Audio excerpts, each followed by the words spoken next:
Das? Factory company डाला है 100 करोड़ का टर्नओवर है. So congratulations, Mr. Das, for taking over as first CEO of the NISC. Yeah. Mr. Das will be responsible for Naganar Iron and Steel Plant, which is good. Yeah, till the new board is formed. I think you'll have a new board now, right? So demerger is approved in principle by the board. Now the process is going on, and when it will be demerged, there will be a caretaking board, and then a new board will be constituted. Right. So all this is subject to ministry approval and regulatory it will take some approval. time. By approval by SEBI and other authorities. So it will take a while before the company formally takes shape. Network down हो रहा है.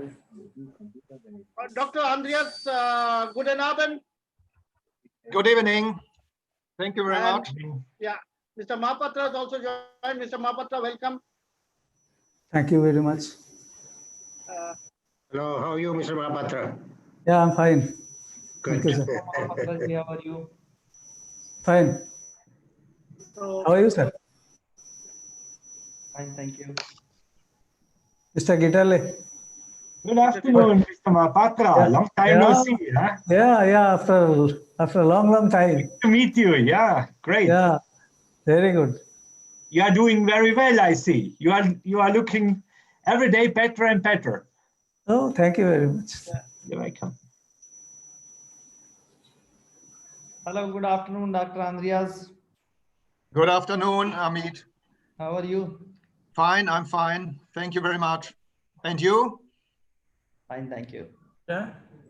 Nice to hear. Yeah. Everything is good. Only one system. So, Dr. Andreas, do you also stay near Dusseldorf or do you stay somewhere else? Yeah, near to Düsseldorf in Bochum at GSB headquarters. Okay, so you're very, so very close to headquarters in Bochum. Yes, itself. correct. Right. Yes, correct. This is That's great. correct, yeah. I think we have Dr. Vasant Kumar, Mr. Ramakrishnan, Mr. Subrata Mitra has also joined. Yeah. So, hello, it's Vasant Kumar here. Yes, Hello. Yes, Dr. Vasant Kumar. Hello, nice to meet you all. Yeah, look forward to it. Yeah, great. So you are the bridge between the academia and the industry. I hope to be. Yeah, okay. So it's great to have you with us. Thank you for inviting. I'm sure we'll learn a lot from you today. And, I doubt it, but I'll try. Great. So, Dr. Vasant Kumar, how are things in London now? Is it getting back? It's slowly getting back to some type of normalcy, but there is always there are spikes every now and then. Someplace they keep going in a cycle, up and down. But I think things are opened up everywhere. You see schools, children now, universities open, but everything is in an under controlled atmosphere at the moment. Right. But So, so similar. At least it's better than most cities in India. I hear that it's not very good in India because I know some people in India who have got the virus at the moment. So it's spreading quite rapidly. So, but in my complex where I stay, in my building itself, there are a couple of positive cases as of now, active cases, I would say. So it's worrying. It's worrying. Yeah. It's really worrying. Yeah. Of course. Yeah. Hope we'll be a post-COVID situation very soon. We all hope. Yeah. And all our hopes are tied on Oxford, their vaccine.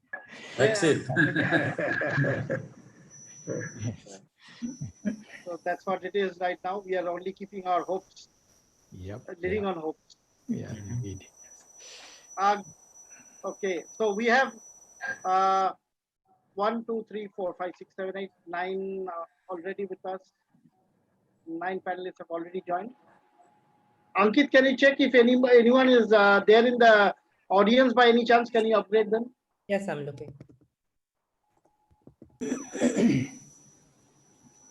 Das sir, good afternoon.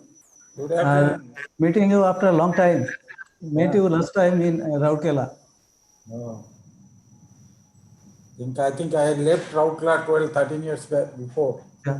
Now, once I have met you in JSW, if I am not wrong. Yes. Sir, I also met you in JSW, SMS2. Yes, Yeah, yes, Mr. Srivastava. And then we have chat also in between, you know. We met in Delhi also.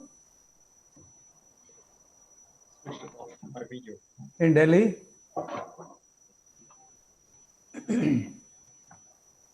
Okay, Mr. Subrata Mitra is joining. Mr. Ramakrishna, can you hear me? Yeah, this is Ramakrishna from ISP.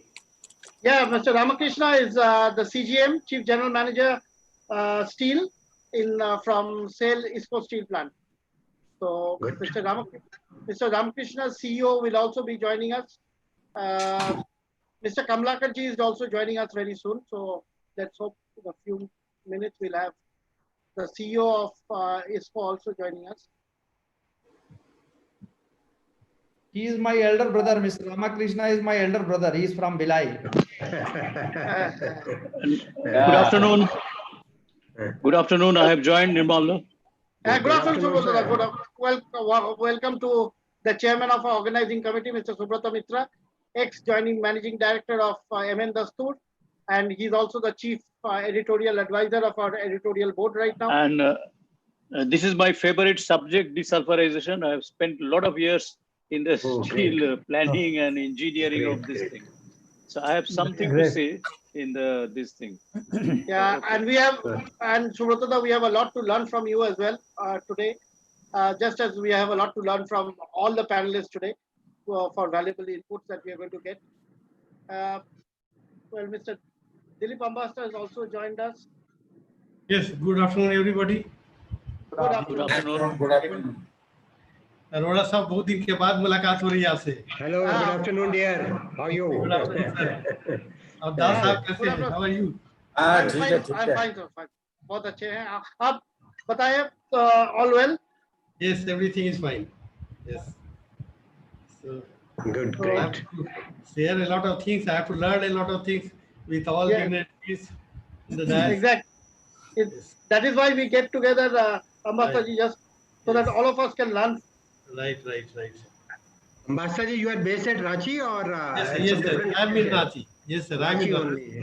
Yeah, I remember we used to have a lot of discussion on the, steel SMS3 project. I'm heading steel making here, and I was very much involved in Bhilai projects. Yes, I remember. I had a lot of interaction with you. Yes. Mr. Ambassador, I am your friend and counterpart from the store. Yes, sir. Yes, we have met you. I think recently I have met you in NML. Recently, we interacted. Yes. How is Mr. Bhatt? He's fine. Okay. Give my regards. Yes. Yeah.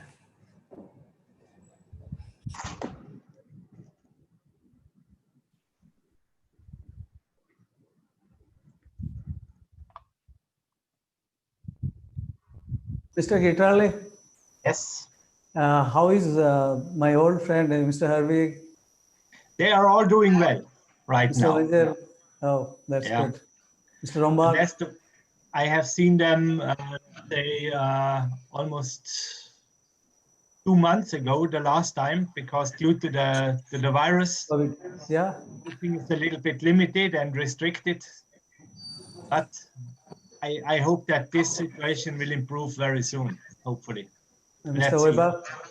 Winter time brings. Yeah. Okay, thank you. Arora Saab, are you in city in Bhilai or somewhere else? I'm at Bhilai only. Okay, because we are always meeting. We meet outside Bhilai, either in some seminar or in webinar, but not in Bhilai. So if you are at Bhilai, drop in sometime. Yes, it will be. It's always pleasure meeting you. It will be great pleasure for me. Yeah, sure. Mr. Mahapatra, how is Mr. Vasa doing? I hope Yeah, he's fine. very good. Yeah, okay. Give him my best regards. He is listening. Mr. Vasa will be listening to you right now. So okay. He must be. Great. Great. Yeah, he is very much there. So he'll be listening to all of us. Mr. Vasa, Okay. Mr. Patel. Mr. Patel as well. Okay. Mr. Patel as well, yes. Okay.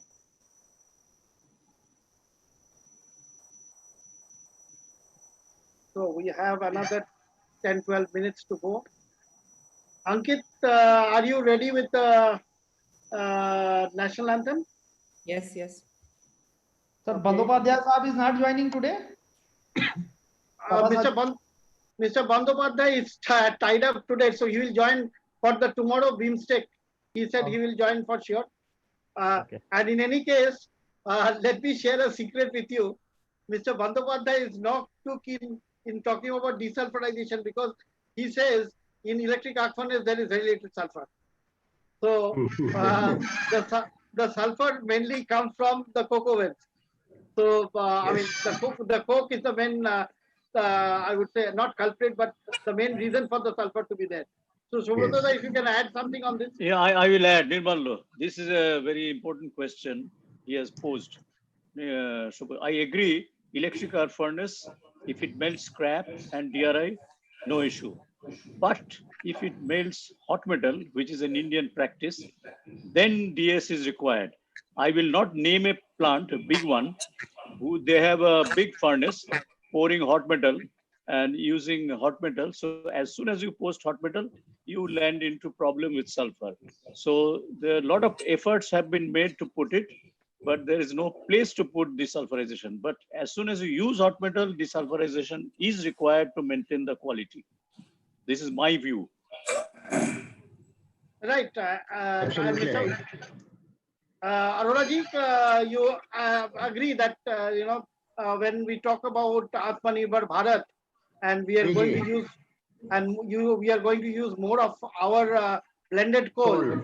So this will pose another challenge in the sense because our coal sulfur content are much higher. It's high in sulfur and it's going to create a lot of problems.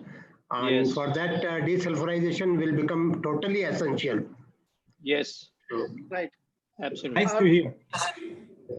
Mr. Das, what is the view of Nagarnar steel plant with regard to this?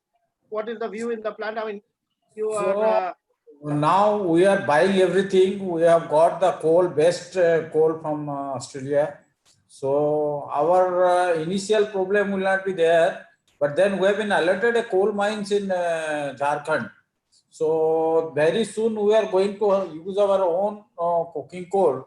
So maybe that time we have to face this problem in a bigger way. As such, the existing problem with the coke is already there. But then in addition to that, we may have problem while using the indigenous coal, maybe in another 1 year or 2 year time. Okay. Yeah, so once you have your teething problems of the plant are over and you get into full mass production, then we will actually know the issues which are there with your plant. But as of now, the last circular which I read was what Neelachal has sent to both RINL and to NISP with regard to the loaning of employees from Neelachal to Nagarnar as well as to RINL. So I think you will have, I would say, trained, qualified personnel to run the plant once you take these people on loan. See, this is a unique feature, and with this facility, we are going to start the plant. I think never before it has happened in the steel sector that we hire the people and run it for a few years. So this we are doing with utmost care, because even if the people are expert in their own field, they are expert with a typical technology or equipment or software, whatever you say. Now they need to be trained at site also with to be acquainted with our equipment and software, whatever you say. So It is a big challenge, but we are taking all the care to see that we get all tailor-made people at our site and we train them within 2-3 months time, and we can start the plant. Right. This is a very challenging task, and this is, I think it is in the history of the plant, never happened anywhere. But I can tell you one thing, that in the recent past, we have recruited some 70-80 retired executives of Cell. And believe me or not, I want to tell in this forum, they have really a big asset to the company, and they have done a lot for minimizing the commissioning time and achieving the rated capacity. So I think this proposal is not a big, is a very big advantageous one, but there is a problem in the government sector, that because of the retirement age, we are not able to use them as a normal employee. They are only the consultant, and they don't have financial power in their hand. So that is the only constraint. Otherwise, now getting all such people having a huge experience and healthy as well, because 60 years these days seems that they can work for another 10-15 years easily. So we have all healthy people having requisite experience, and based on that we thought, and we have been rather told that you should take people from Cell and RINL having the required experience and run the plant. So this is the logic behind it, and we have only one batch of management trainees, that is around 80-90% who will be trained in due course of time, and they will also take the responsibility in the coming future. Yeah, and one more thing, Mr. Das, definitely this is also a great service that NISP will be doing to the nation, in the sense that these employees of NINL who were without salaries since October last, I think last month they got their salaries were in October. So from October till date, almost 1 year, people who have not got their salaries will get an opportunity to survive. And I keep getting calls from various trade unions of NINL, from the officers associations, that why don't I do something as a journalist? So it is very difficult for me to get this through at the ministry level. At the most, I can only request the minister and request the secretary to look into the affairs of NINL. But I think sooner or later NINL will be taken up by either SAIL or one of the PSUs. So that is something which is likely to happen. But it may take a little while. Till such time, I think it is a good opportunity for them to get acquainted with the new plant, and NMDC, as it is, the project is already delayed. So let's hope the sooner we get the commissioning done, the better it is for the nation, because this is going to be one of its client plant. There are a lot of challenges and teething problems the plant is going through, primarily because NMDC by tradition was a miner, and NMDC by tradition was not a steel maker as such. So obviously this is something which was a problem. But I'm sure under your able guidance, the plant will see faster commissioning than it was earlier planned. Sure. We have a team. Yeah. Now a lot of steel makers are already there in NMDC. They are already working. Yeah, right. Different plants. Mr. Kaiser, guten Abend. Hello, everybody. Hello. Hello. Oh, Good hello to afternoon. India. Good morning. Yeah. Good morning. Good evening. Evening in India, but just afternoon for lunch time in Germany. We had an early lunch today. Yeah. So we are prepared. Yeah. Unfortunately, in the world that we are in, even if I want, I cannot offer you a sandwich from here. Next time, try your best. Yeah. Okay. So we are just about 4 minutes to go. We'll get started in another 4-5 minutes. In the meantime, let me tell you, Mr. Kamlakar will be a little delayed. He will be joining us around 5 o'clock is what the message I got. Oh, Dr. Mukesh Kumar, very, very good afternoon to you and a warm welcome. Good afternoon, sir. Good afternoon, Dr. Mukesh. Good afternoon, sir. Yeah, let me introduce Dr. Mukesh Kumar, who has been instrumental in our series of Waste to Wealth webinars that we have been doing. He has been instrumental in the first two that we did, and also this one. So it was really his support. Without him, myself, Subrotoda, we couldn't have moved this initiative forward. Dr. Mukesh Kumar, if I may introduce Dr. Mukesh Kumar, though all of you know him, he is the Director of Steel Research and Technology Mission of India, which is under the aegis of the Ministry of Steel, Government of India. And the main Prabhat, good afternoon, and a warm welcome, Mr. Prabhat Kumar Ghori from JSW. Very, very good afternoon to you. And Dr. Mukesh Kumar's SRTMI, the main objective behind Steel Research and Technology Mission of India is to indigenize steel making technologies, iron and steel making technologies in India. And he has already taken a big leap forward. I would say, in spite of resource crunch, he has been able to push it forward. And I'm sure SRTMI is something which is very close to my heart. So I'm sure this is one initiative which, under the able guidance of Dr. Mukesh Kumar, will see great achievements in the days to come. Dr. Mukesh Kumar, opening remarks from you before we begin.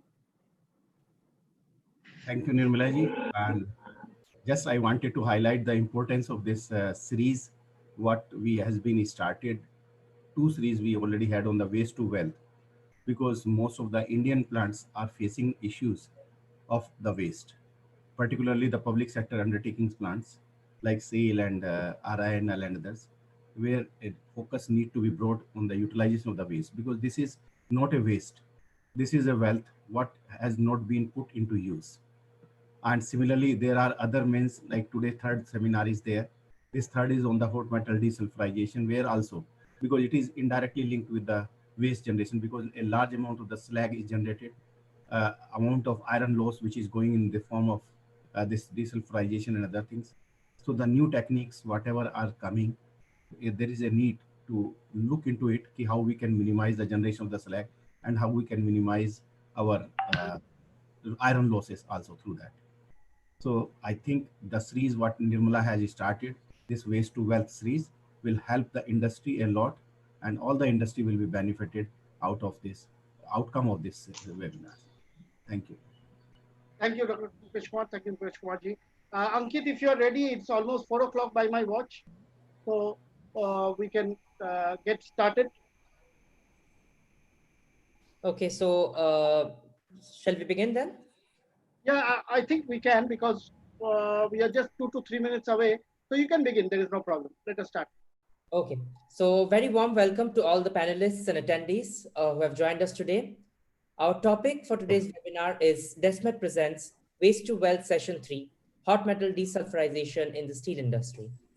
Before we begin, I would like to take a moment to welcome our title sponsors, DESMET Reagent Private Limited, and our co-sponsors, Carmeus and Almamet. We thank them wholeheartedly for supporting our event.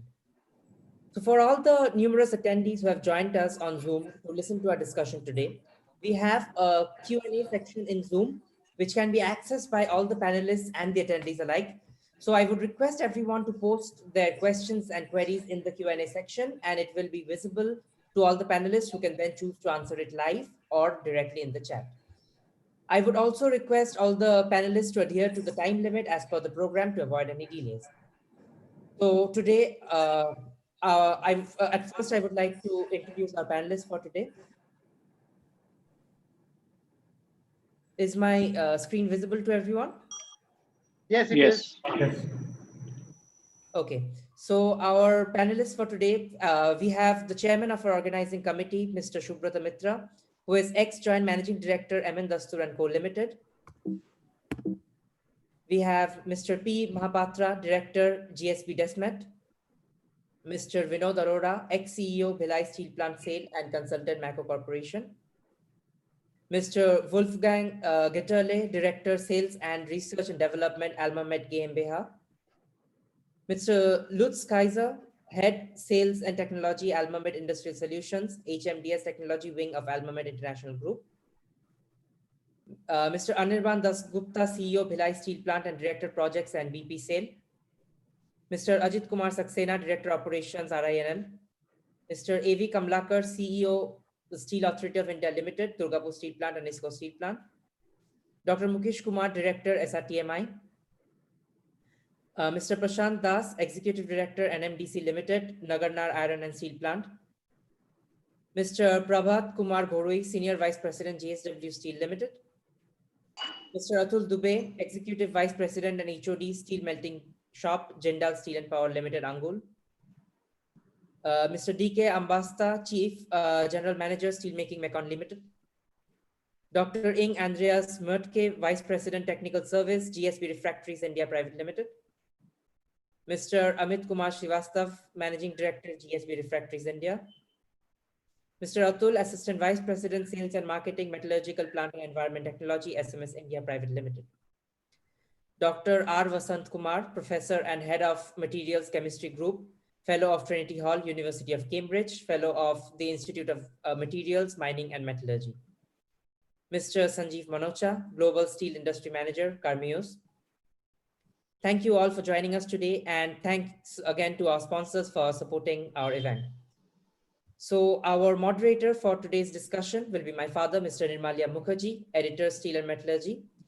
And the welcome address will be delivered by Mr. Shubrata Mitra. So I would now request Mr. Mitra to take over from here and take the session forward.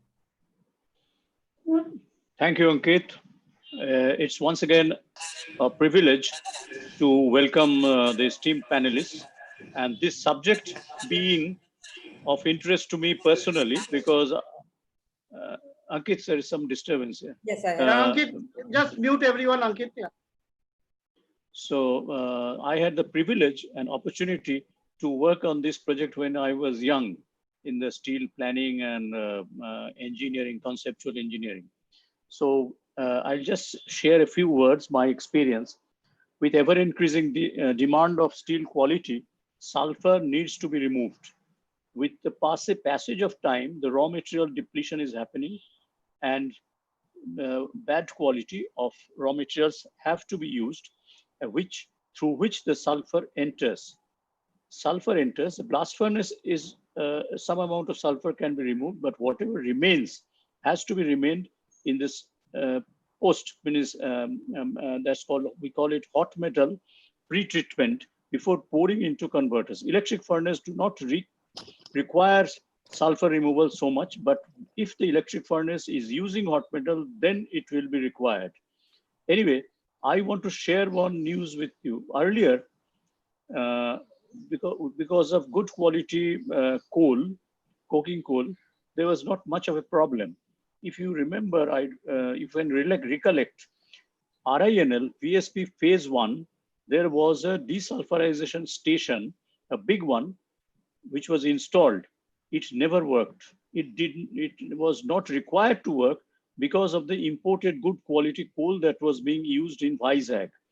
So, but moreover, at one time, people thought long products do not require desulphurization. This idea has changed. Quality has to be ensured, no doubt about it. Now, in the second phase, the steel melt shop has its own internal desulphurization station using calcium carbide or magnesium or lime based.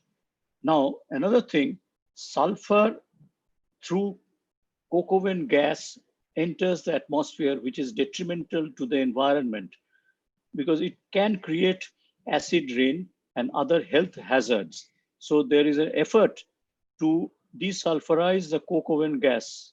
It's not very simple, but different plants, big plants have taken up this initiative. Another thing I think the learned people will know that nature has its own sulfur cycle. That is not dangerous. It has a beneficial effect, but that does not mean human beings will pollute the atmosphere with sulfur. Sulfur, the slag quantity increases, the waste increases. So the wastes need not be always in the form of solids. Wastes can also be in the form of gaseous. The wealth that is created may not be directly seen, but this wealth helps in improving the yield, improving the health of the people, and keeps the environment friendly, good environment in the world and the vicinity of the steel plant. With this, I welcome the eminent panelists, and we are eagerly awaiting to to share the views of the experienced people. We have reagent companies, Almamet and Carnews. We have CEOs here, two major plant CEOs and senior vice presidents. So we are eagerly await to listen to them. Thank you. Let's open the discussion. Thank you, Subrata. Thank you for your welcome address. Ankit, could we now rise for the national anthem, please? Yes. Let us rise for the national anthem before we. Is my screen visible to everyone? Yes, please start.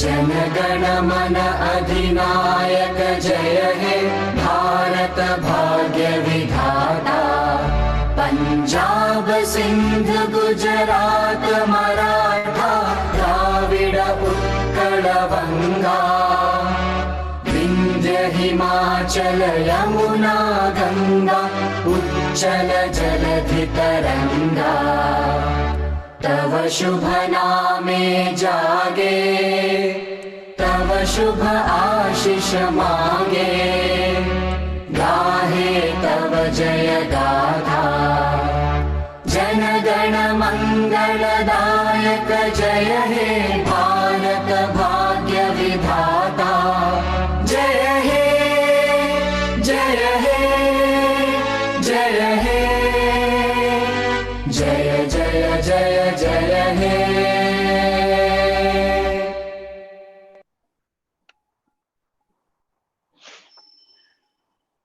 Thank you, everyone. Thank you so much. You know, whenever I listen to the national anthem, I start getting goosebumps. This is, and you know, a few years ago, UNESCO awarded the best national anthem status to the Indian national anthem. So it's a proud moment for all of us as Indians. When we say we talk of Atmanirbhar Bharat, we are on our path to a self-reliant India.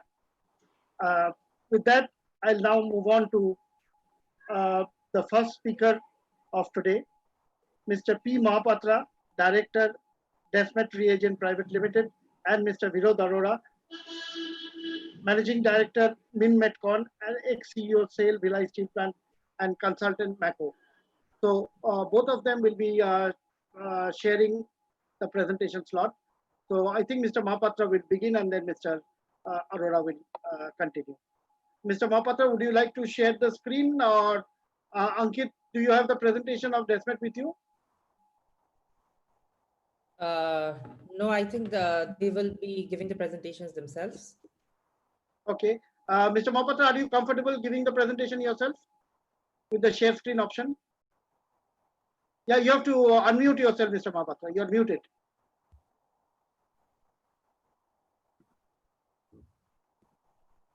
Yeah, please unmute yourself. Yeah, now you're okay.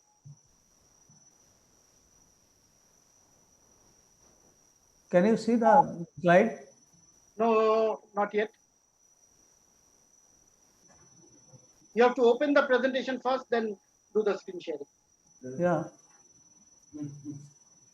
Now you can share the screen if your presentation is open.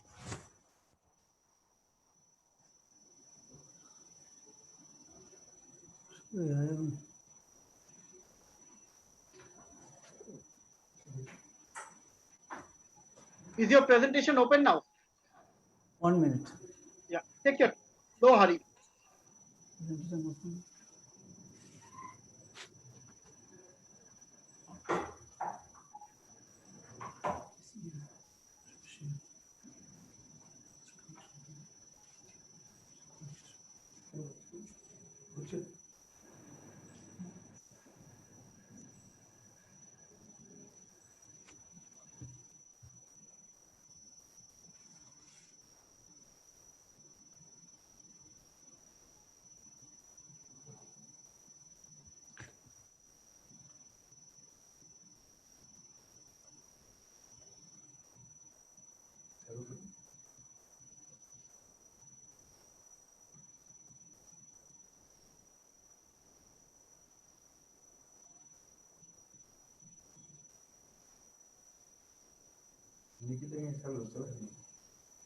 Okay.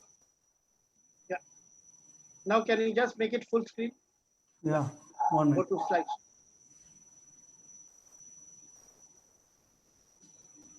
Now it's okay? Yeah. Please go ahead. Good afternoon, everybody. DESMET welcomes panelists, participants, and organizer for this webinar, Waste to Wealth Session 3. The subject is hot metal desulphurization in steel industry. Although the webinar is for hot metal desulphurization, I will speak here about desulphurization of hot metal and steel and expertise of DESMET in this field. Desulphurization of hot metal and steel, its overview. All stalwarts are there and they know about everything about steel making.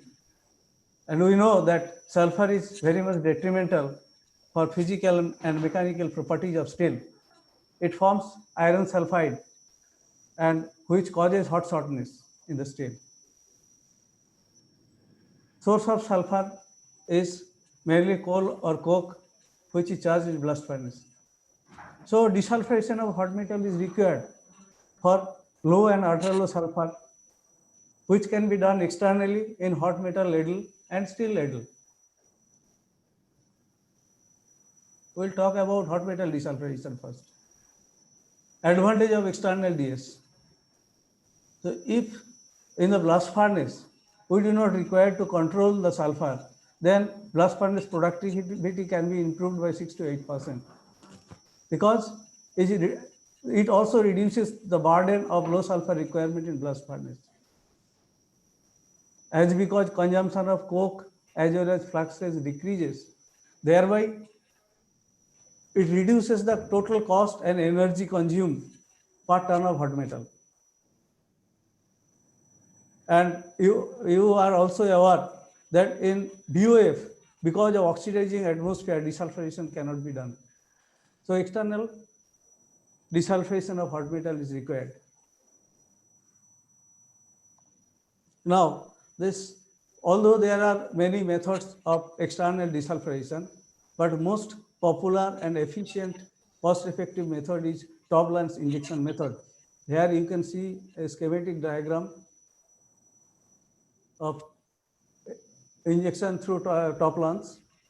And in top lance method, there are 3 types of injection: mono injection, co-injection, and multi-injection.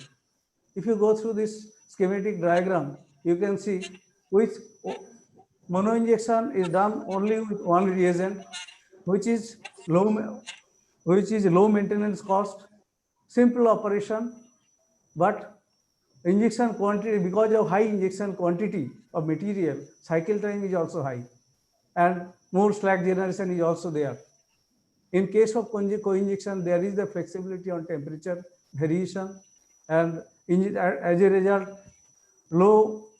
it requires low injection time, low injection quantity, but maintenance cost is to some extent in the higher side. There are facilities of multi-injection also, where more than 2 reagents can be used.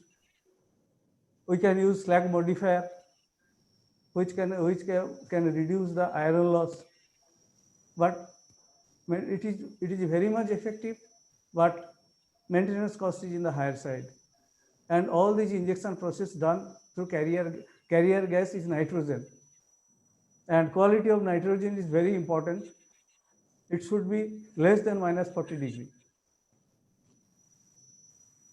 Now, reagents used in injection method.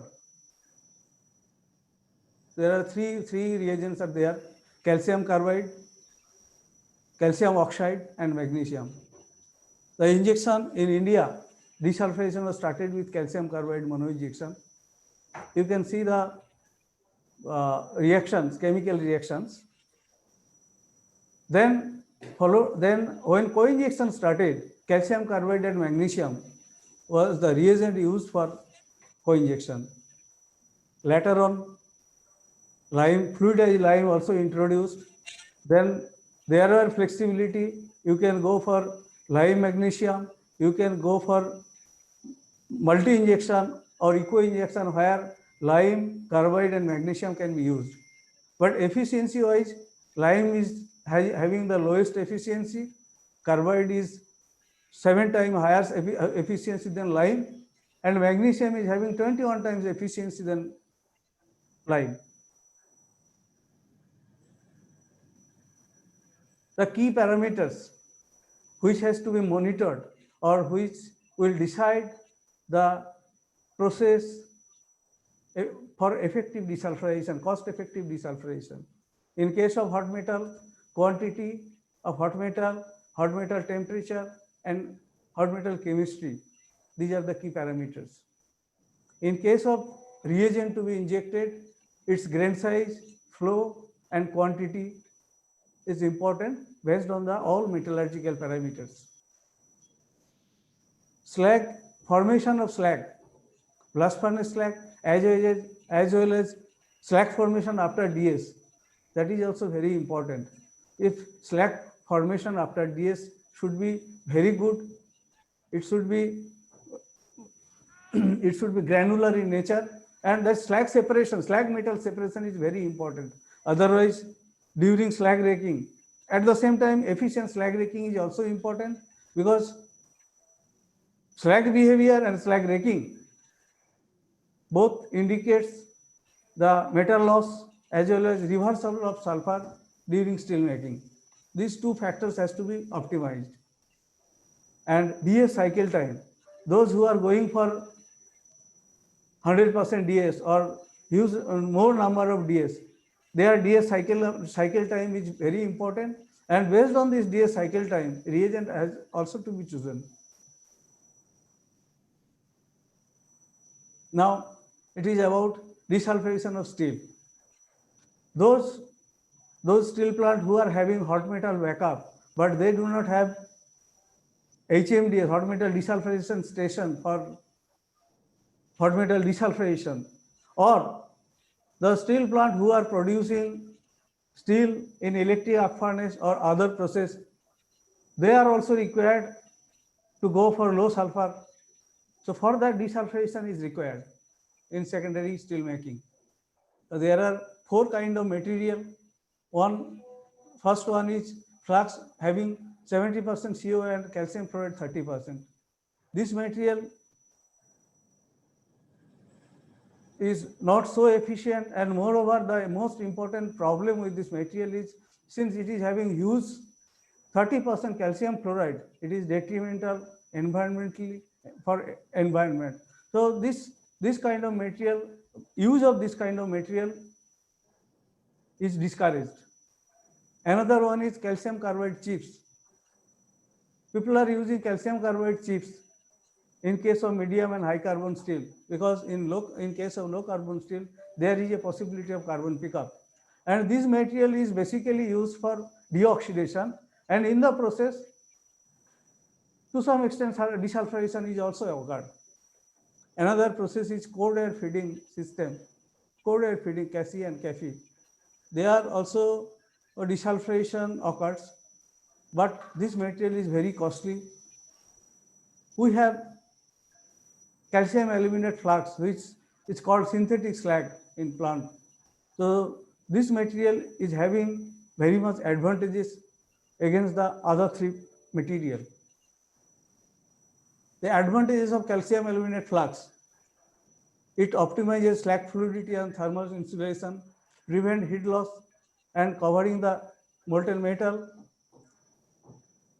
It prevent from reoxidation from atmosphere, and metallic inclusion absorption, non-metallic inclusion absorption is very good with this material. And by doing some, as per requirement of customer, by doing some modification, this material, with single material, desulfurization, deoxidation, and inclusion, absorption, all the parameters, all the advantages can be obtained with this material. And in this material is having 6 to 8% magnesia. So that is the supplement during process for ladle and increases the ladle lining life, because normally steel ladle is having magnesia carbon brick, and in slag zone particularly, with magnesia erosion or corrosion, you can say it happens. But from this material, it is having 6 to 8% magnesia, and it may be supplement for that, and as a result, refractory lining can be increased. This synthetic slag or calcium aluminate flux, there are having three varieties of material: pre-melted, pre-fused, and briquette. Pre-melted is produced in electric arc furnace, pre-fused is produced in rotary kiln, and briquette is done simply two material is briquetted. And most important of this material is dodeca calcium hepta aluminate, that phase this material formed, particularly in case of pre-melted, which is this phase is very, very important. But this phase is partially you can find in pre-fused, but this phase is not available in briquette form. This phase is very important for absorption of inclusions. It changes the morphology of the inclusions, and inclusion floats and it absorbs. This phase is spongy in nature, and degree of desulphurization is highest for pre-melted variety. And as I told, the slag inclusion removal is having highest capacity for pre-melted variety. So these are the advantages, merits of pre-melted synthetic slag: consistent composition, and moreover, this material, since it is lumpy, it doesn't promote any pollution. And you can see the desulphurization, deoxidation can be done with single material, and particularly this inclusion absorption, highly efficient. So this is about hot metal and steel desulphurization. Now I will brief about the expertise of DESMET in this field. You can see the corporate office of DESMET in Kolkata. DESMET is having 3 manufacturing plants, one in Jamshedpur, one in Bhilai, and another is in Surat, to cater all the steel industry in India. We are having the varieties of product what we are manufacturing: magnesium based, fluidized lime based, and carbide based, and last one is for desulphurization of steel, calcium aluminate flux. We are having in our plant, you can see we are having automated production line. We have very good laboratory. We have nitrogen generation plant. Actually, the reagent what we are manufacturing is explosive in nature and hazardous also. So this made the production, total production has to be done under inert atmosphere. So we have nitrogen generation plant, and transportation of this material to be done in special design tanker. That also we are having for smooth logistics, and we are having technical support service team.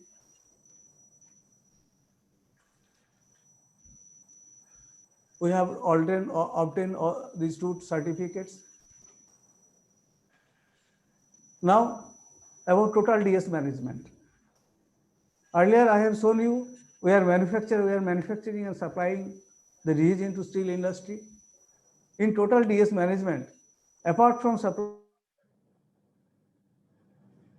we are operating the customer's hot metal desulphurization plant, operation and maintenance.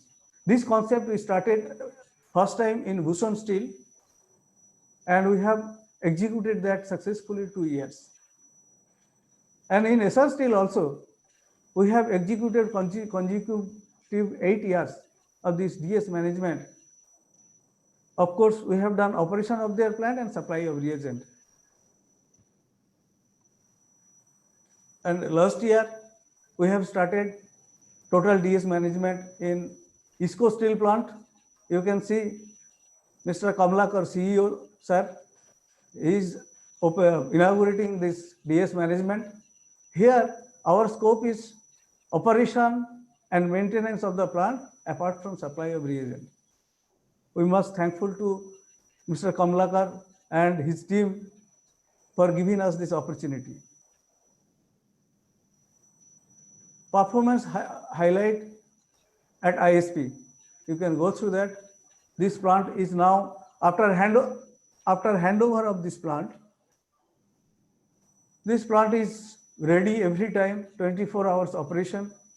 And DS, after handover, this DS, number of DS has enhanced about 10 times, because earlier ISP was having manpower problem and not dedicated team for maintenance.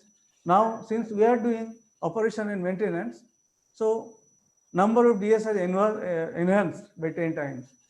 You can see in the month of July, we have done 721 DS. Lunch life has increased.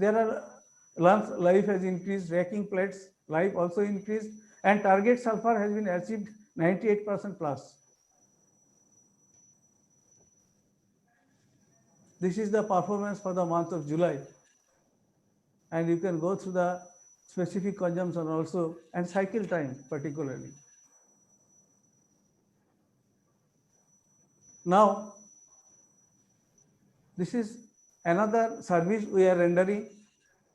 In this service we have rendered in 2007, where with association with our group company Sunag Engineering, we have set up a plant grinding and blending of fluidized lime, getting lime from JSW on conversion basis. These are the features. The plant capacity was 120 TPD. Initial material size, lime lump size was 10 to 50 mm. Output size was 100 micron. You can see right side the photograph of the plant. So, if the lime reject, which is called in steel plant 0 to 10 mm, so that lime can be converted by us by putting this facility to DS reagent and can supply to the steel plant on conversion basis. Another is setup of HMDS plant at customer premises on WU basis. We are collaborating with renowned HMDS plant supplier and can set up the plant on WU basis. We have already submitted offer against expression of interest to Durgapur steel plant, where we have collaboration with SMS DMAC for setup and operation of the plant after commissioning on WU basis. So now about desulphurizer, steel desulphurizer. We are doing this pre-melted synthetic slag, what I have explained to you earlier, and we conducted some trials. First phase trial we have done in BSL. You can go through the composition. The result was very much encouraging. Consumption was 2 to 3 kg per ton, and based on the trials, they wanted to add some free aluminum in this material so that desulfurization and deoxidation can be done together.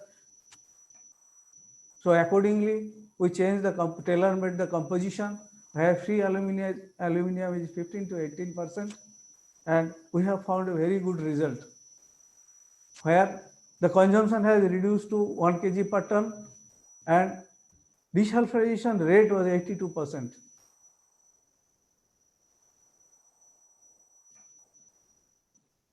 We have done similar kind of trial in SL steel, where also result is encouraging, and we are waiting for regular order from these two plants.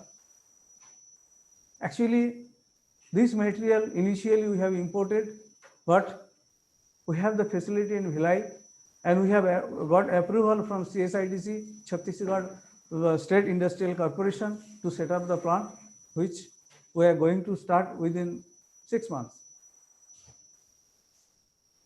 Our valued customers are Tata Steel, SAIL, SR Steel, Vizag Steel, JSW and Jindal Steel and Power. That's all about my presentation. Thank you very much. I will request Mr. Vinod Arora, ex-CEO Bhilai Steel Plant, and who is also technical advisor of Mako Group Company. He will tell something about desulphurization. Mr. Arora.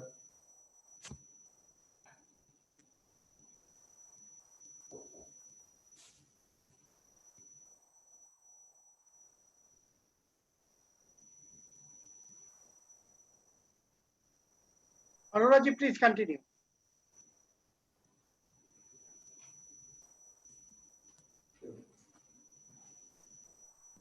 Hello. Yeah, am I audible now? Absolutely. Please go ahead. Yeah. So, good afternoon, distinguished panelists, participants, and friends.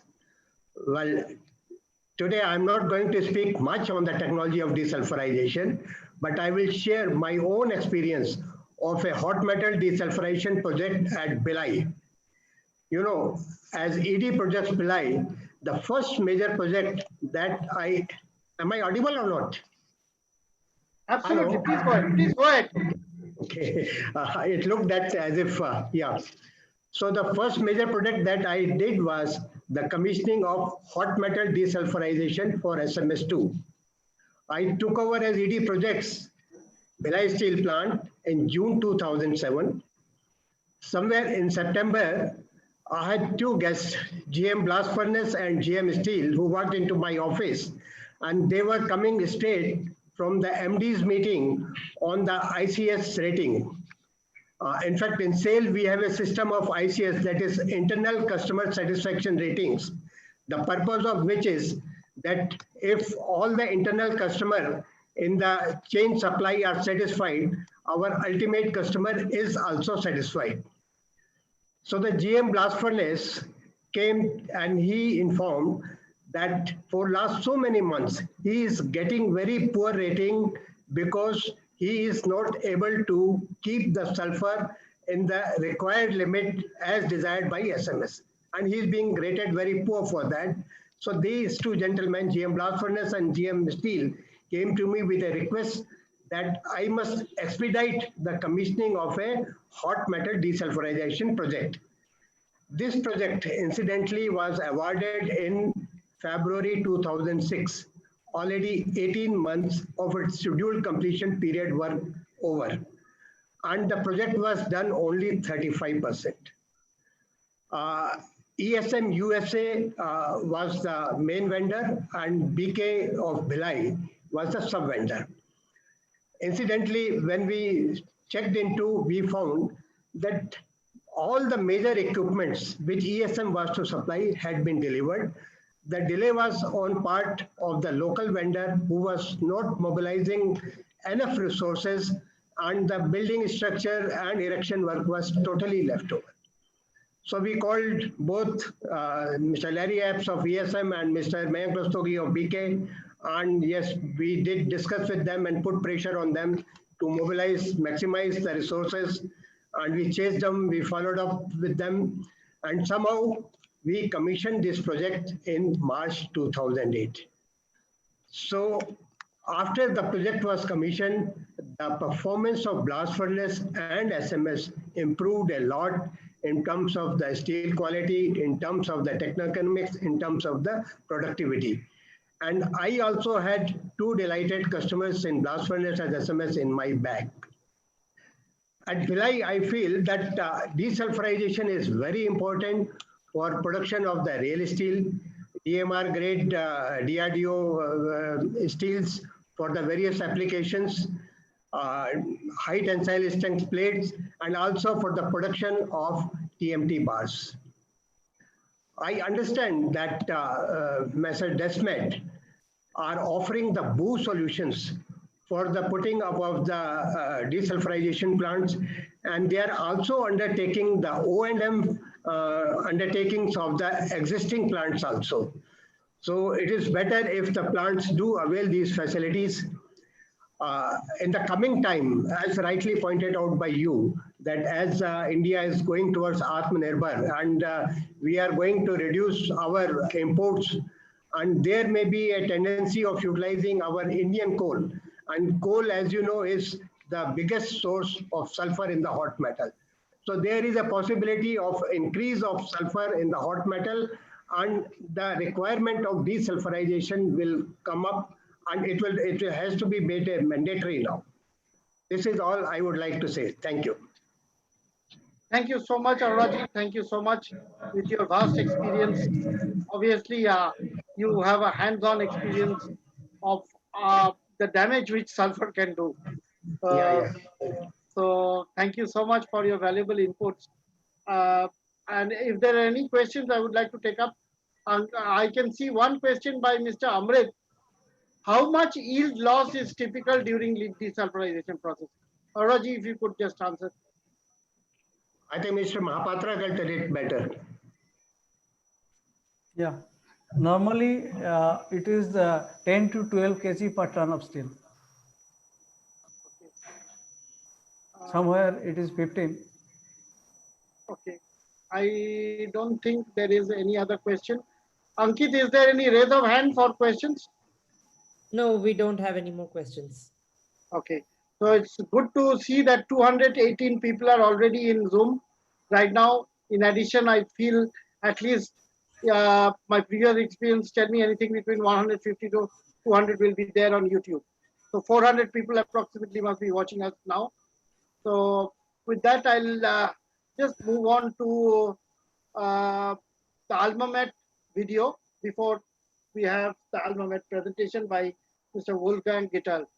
So Ankit, are you ready with the Alma Mater video? Yes.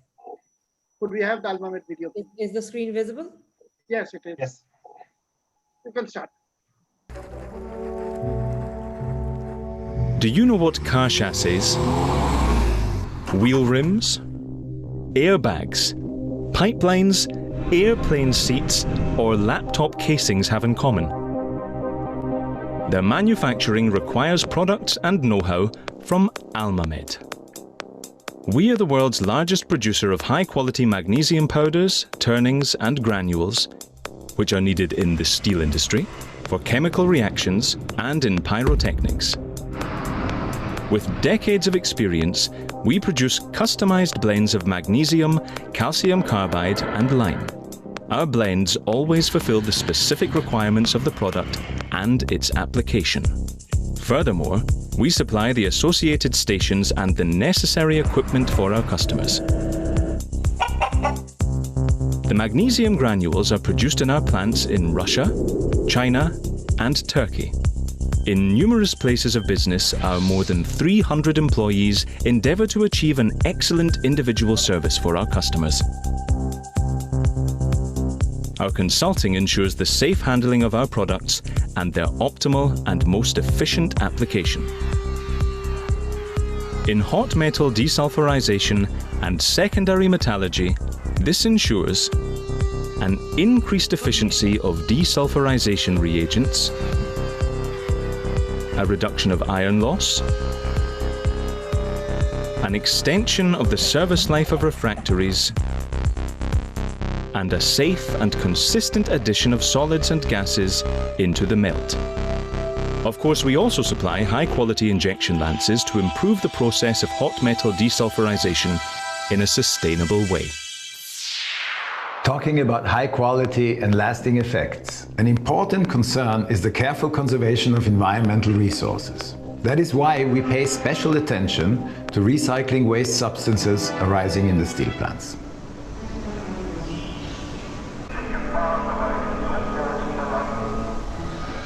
For example, we collect the lime fines, which are undesirable in the converter process, and turn them into a high-quality desulfurizing reagent. That makes us the global leader in this process.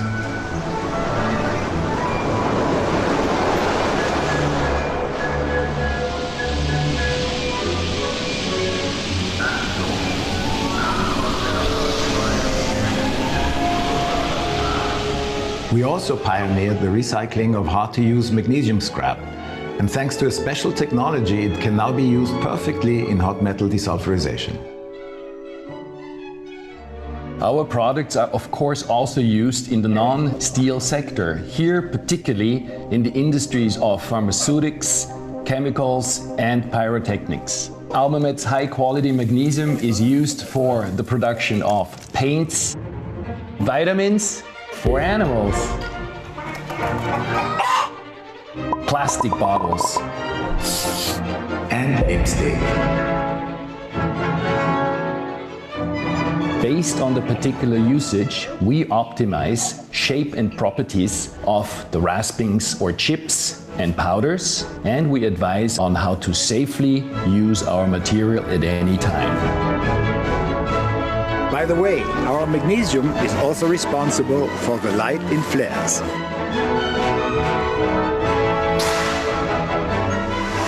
The granulation density and possible passivation affect the burning time and the luminosity. So it's no surprise that the know-how of Almamet also gives its sparks to fireworks.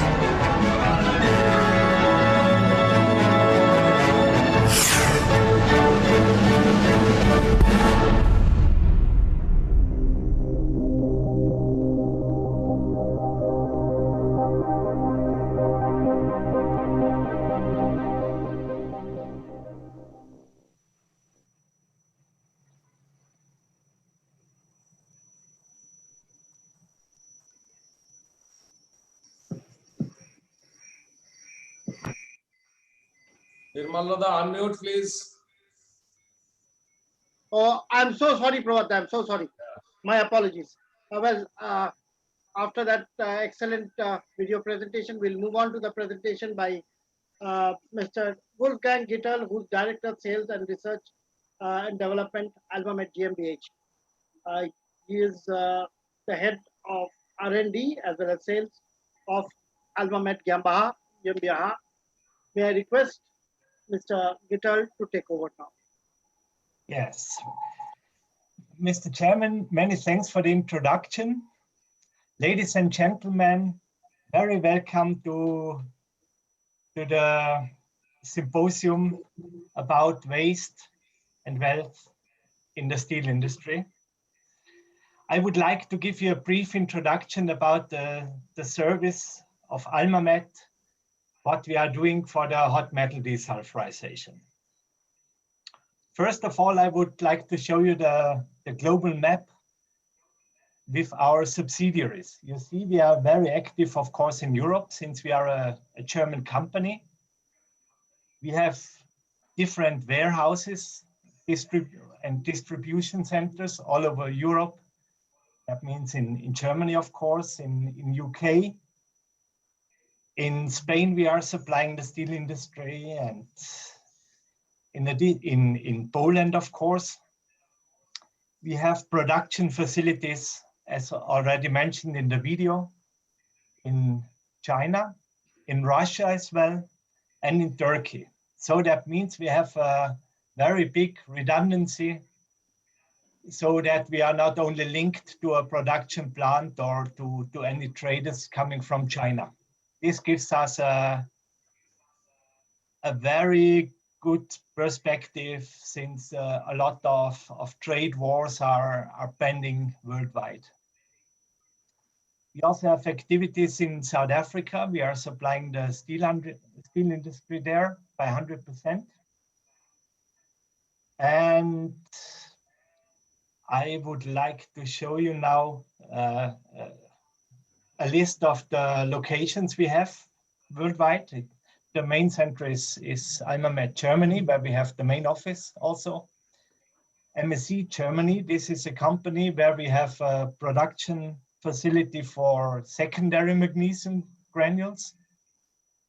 AIS Austria, this is where my colleague Lutz Kaiser is working for. It's the injection part of the Almamet group. Almamet China, of course. SAD Russia, that's a joint venture of a Russian magnesium producer and Almamet, where we are producing magnesium granules and raspings for the chemical industry and powders as well. ZMR, that's also a production plant for magnesium alloys. Almamet Ukraine, which supplies the Ukrainian steel industry with magnesium and lime-based products, as well as calcium carbide for deoxidation. Almamet USA, this is mainly linked for supplying magnesium and fluidized lime as well. Almamet India, where my precious colleagues are working for, Mr. Akshay Gai, Mr. Amitabh Sinha. Almamet Romania, that's another facility where we are producing secondary magnesium granules as well as fluidized lime. MME Turkey, that's our most important production plant for the production of magnesium granules, raspings, and powders. And Almamet South Africa, as I mentioned already, it's a production station for supplying fluidized lime for the steel industry. Our appreciated customers are in India, Tata Steel JSR, Tata Steel BSL, Tata KPO, GSW Steel, JSBL Angul, AMNS Steel, and the other important customers are, as you can see, are spread all over the world. It's İstemir in Turkey, ArcelorMittal Group, of course, we are one of their main suppliers. ThyssenKrupp as well, British Steel, which was a part of Tata Steel in Europe. We are supplying Tata Steel, for instance, in UK by 100%. So you see, we are really widespread all over the world. So what's the idea behind Almamet? One is, I would go straight to this foil. The steelmaker are raised with some questions. They think about the decision how they should produce high quality steels. So that means one important item of producing high quality steels is to reduce the sulfur content in the hot metal, since it's impossible to make reliable quality steels without removing the sulfur. So there, in this case, already three questions are raising. One is the decision of the procedure, if they should go via injection, via mono injection, co-injection, or even KR, or to desulfurize in the hot metal ladle, in the transfer ladle, or in the torpedo car. Another decision is about the required aim sulfur, or what reagents they should use. That means if they should come back to the old-fashioned calcium carbide, or if they should go ahead with lime and magnesium in co-injection or as a lime magnesium blend. These are a lot of manifold questions which are discussed within the steel plant. And that's the place where Almamet comes into the boat. Almamet, since we are supplying all kinds of desulfurizing reagents, we always are focused on an optimized TCO. So to reach this TCO, it's always important to consider different things like the treatment time, environmental aspects as well, which are becoming more and more important, especially here in Europe, but I guess that this question raises all over the world. The iron losses, somehow also an environmental aspect, but of course also an important cost factor. The availability of the injection plant or the desulfurization stations, the performance of the materials, the injection station, and of course the reagent cost. And all these factors together, these are only 6 items out of a lot of manifold different aspects. This has to be considered to meet the optimized TCO. And I think we as AlmaMet, we are working on a quite successful base on this. And as I will later show, and my colleague Lutz Kaiser as well, which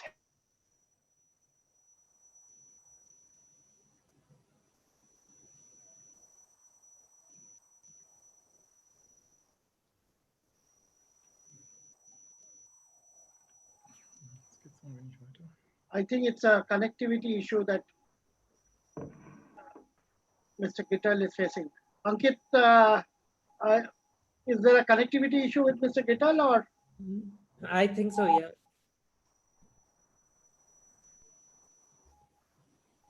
Because his audio and video both are frozen.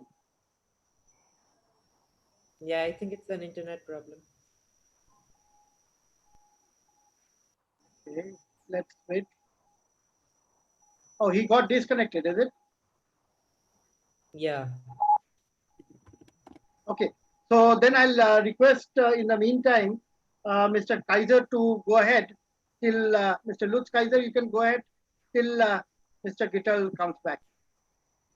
Mr. Yeah. Kaiser, are you ready to go ahead till Mr. Yes. Gittal is joining back with us? Yeah, Mr. Wolfgang Gitterle almost has finished his presentation because I know his presentation. Okay, so I take it over. Yeah, Mr. Mukherjee, many thanks to you for the invitation to this webinar. Openly speaking, it's the first time for me that I joined such a seminar, and I find it's a good idea and a good opportunity in this case of coronavirus in these times, so to stay in touch. I think Mr. Gittal is back. Yes, yeah, I'm back now. Sorry for the disturbance, but my internet connection was gone somehow. Yeah, there is not everything. Share again the screen. Yeah, no problem. Not everything you control in Germany. Maybe, looks like, you see. These problems are very international. Like the trains in Germany. Yes, you know? No word about that. Like Deutsche Bahn.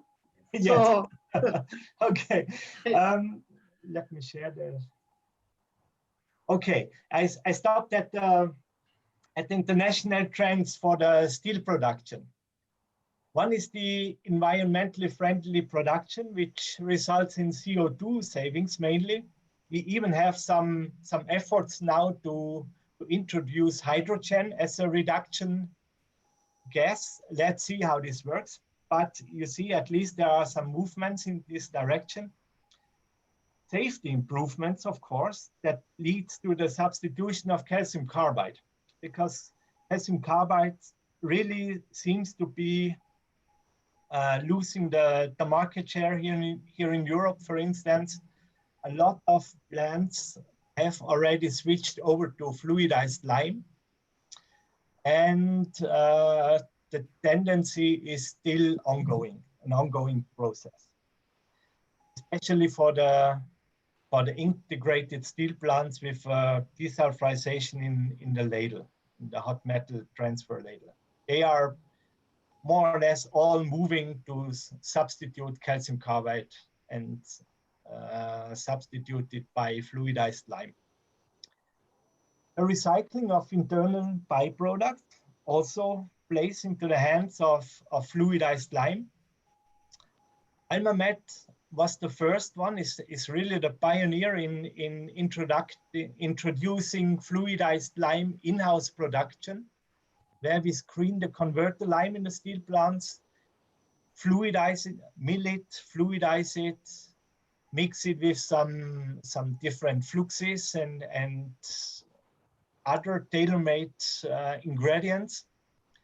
So this really shows the future, and I'm very convinced that this is also the right way to proceed in India.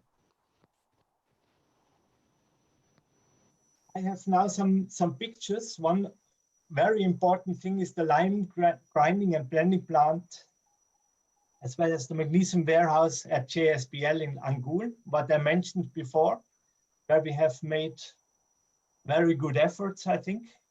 I'm sure that my colleague Lutz will then report about that. Another one is the lime grinding and blending plant at Tata Steel BSL. The warehouse facility in Jamshedpur. And coming now to the Almamet desulphurization reagents. As I mentioned before, we are not only depending on the Chinese granules production for magnesium. We also have production plants in Russia, in Turkey, and is also in Europe. We have a production of secondary magnesium granules in Germany and in Romania as well. This production facility in Russia and Turkey give us the chance and the opportunity to supply also the Indian steel market in case if there might happen some issues with the supply from China.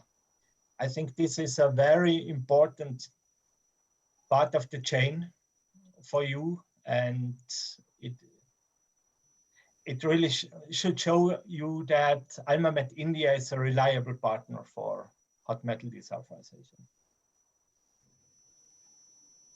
You see here, that's the production plant we have in China. This is the production plant for magnesium granules in Turkey. Here we are producing also magnesium raspings for the chemical industry, as well as magnesium powder for the pyrotechnics. This is our magnesium production, magnesium granules production in Russia, where we mainly supply the Russian steel industry, partly also the European steel industry and the Brazilian industry and everywhere where we have or where we might face problems to supply directly from China. So in case if this will get an issue, as I said, for India, we will also have the opportunity to supply you from our Russian hub or from our Turkish production facility. These are the injection facilities in Angul. I'm sure that Lutz will later speak about that. Also an important thing are the Almamet symposiums. Every second year, in normal case, we are doing a symposium about hot metal desulphurization. We always change the place where we are doing this symposium. Once we did it even in India, in Bhubaneswar, that was 2 years ago, in February 2018, which was a very successful event with a lot of steelmakers. This year, we had planned to do one symposium in Salzburg in September, exactly at this week. But due to the coronavirus, we decided to shift it to next year, to 2021. Hopefully, we will see a lot of Indian participants there. Would be very, very good to see you there. And our new approach to the steel industry is also the production of samplers and sondes. This is done by Almamet RD. RD is a former Indian company which was taken over by Almamet.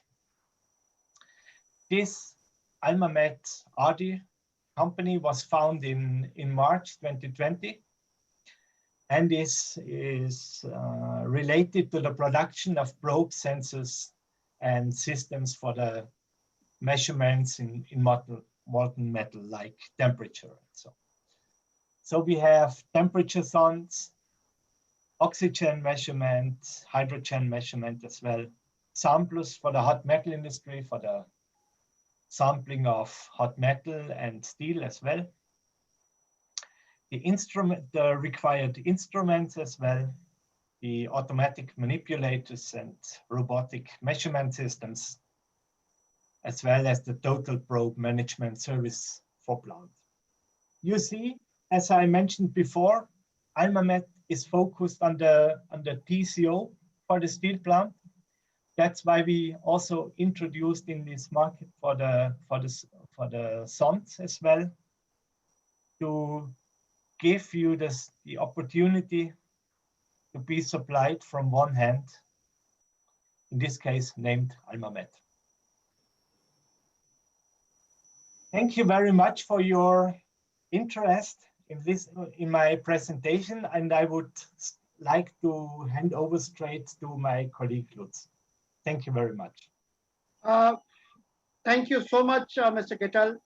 And before Mr. Lutz Kaiser takes over, Ankit, if you could just take over the questions and put it to Mr. Gettal in the Q&A section. So we have a couple of attendees who would like to ask some questions. So Mr. DK Sama, are you there?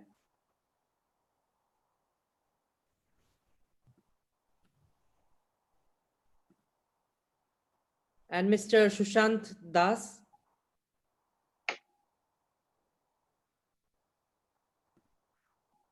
Mr. Das and Mr. DK Sama, you can now unmute yourself and ask your questions. Let me take this opportunity to welcome Mr. Kamlakar, CEO of ISCO Steel Plant and Durgapur Steel Plant. Kamlakar ji, can you hear us? Yeah, good evening, good evening. Sorry, I was delayed a bit.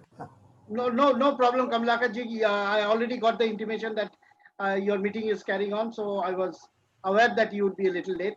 Let me take this opportunity to accord a warm welcome to you. And just after the questions, I'll request Mr. Kamlakar to take over before Mr. Lutz, because Mr. Kamlakar has to leave in a short while. He will not be there for very long. So you have to give your customer the first choice. Customer is always the key. So since you, Mr. Gettal, for you and Mr. Lutz, Mr. Kamlakar is a potential customer, give him the choice of speaking with. So thank you, Kamlakar ji. Kamlakar. Yeah. Mr. Sama and Mr. Das, your questions, please. Can you unmute and ask your questions? Okay, I think they are not there right now, so I will just take the questions from the Q&A section. So the first question we have is what are the advantages of using desulfurization techniques in steel slag? Would it help in slag analysis? I mean, the main or the best place to remove the sulfur is the hot metal desulfurization, due to the fact that the hot metal desulfurization process is very much influenced by the oxygen activity of the hot metal or steel. And since the hot metal has a very low oxygen activity, it is predestinated for the desulfurization. So the efficiency is much higher on the hot metal desulfurization compared to the steel desulfurization. And it's much easier to remove the sulfur here, since you are also then you have another advantage, that you will have a very clean hot metal afterwards with which you can go straight into the converter shop. Okay, so after that, we have two more questions from Vedantam. So the questions are, what do you and how do you convert fines generated during steel making to high quality DS materials, as mentioned in your presentation? Yeah. And he also asks, how do you control iron loss? Have you developed any model to control it? Yeah. Okay. For the production of the hot metal desulfurization reagent on the fluidized lime, the point is we are screening the converted lime fines because this is an unwanted material, because this, in normal case, when used in the, when charged from the hoppers in the converter shop, these fines are going straight into the dedusting system and pollutes there the filters, as well as the wastewater. In case it increases the pH of the wastewater tremendously, bringing extreme problems to the channels and whatever. You have to increase your maintenance a lot. So that was the idea, to use this undersized converter lime. It has also the big advantage that this material is soft burnt lime with a higher reactivity. So, but on the other hand, this higher reactivity might cause problems for the pneumatic haulage of this material. Therefore, we have to treat it with a very special fluidizer, which is also a secret of Almamet, what we are using, in which composition. And the result is really a lime-based product, which tends to flow like water. It looks like milk when you shake it. For the reduction of the iron losses, we are using different possibilities, like different fluxes based on cryolite, for instance. To measure that, it's really a tricky thing. The problem to measure the iron losses is always a question of sampling as well. But I think the best thing is to skim the whole ladle, collect the slag on a series of charges, and to weigh it afterwards, and compare it then with the situation you had before. Then you will recognize that after using the flux in the hot metal reagent, desulphurization reagent, that the iron losses are much lower than before. Okay, Mr. Gitterle, we have about 4 or 5 more questions. So we will be taking one more question live, and the rest you can answer directly in the Q&A section. So the last question we will be taking live is from Ms. Pujita Chaudhary, and she asks, sir, is this pure Mg granules or alloys of Mg granules, and what is the recovery percentage? Well, it depends. We have every reagent we are using is tailor-made. In normal case, we don't deliver or we never deliver pure magnesium granules to our customers, because this is a dangerous product. And therefore, all our materials, all our magnesium-based materials have to be covered with a coating reagent to prevent them from fire.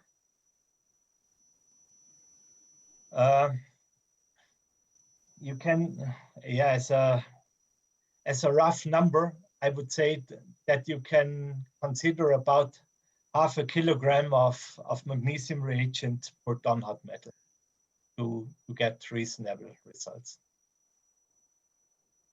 It's in that range, roughly. Okay, thank you, Mr. Gittel. Thanks for answering the question. Sorry to interrupt you again, but of course, everything is depending on the special situation of each steel plant.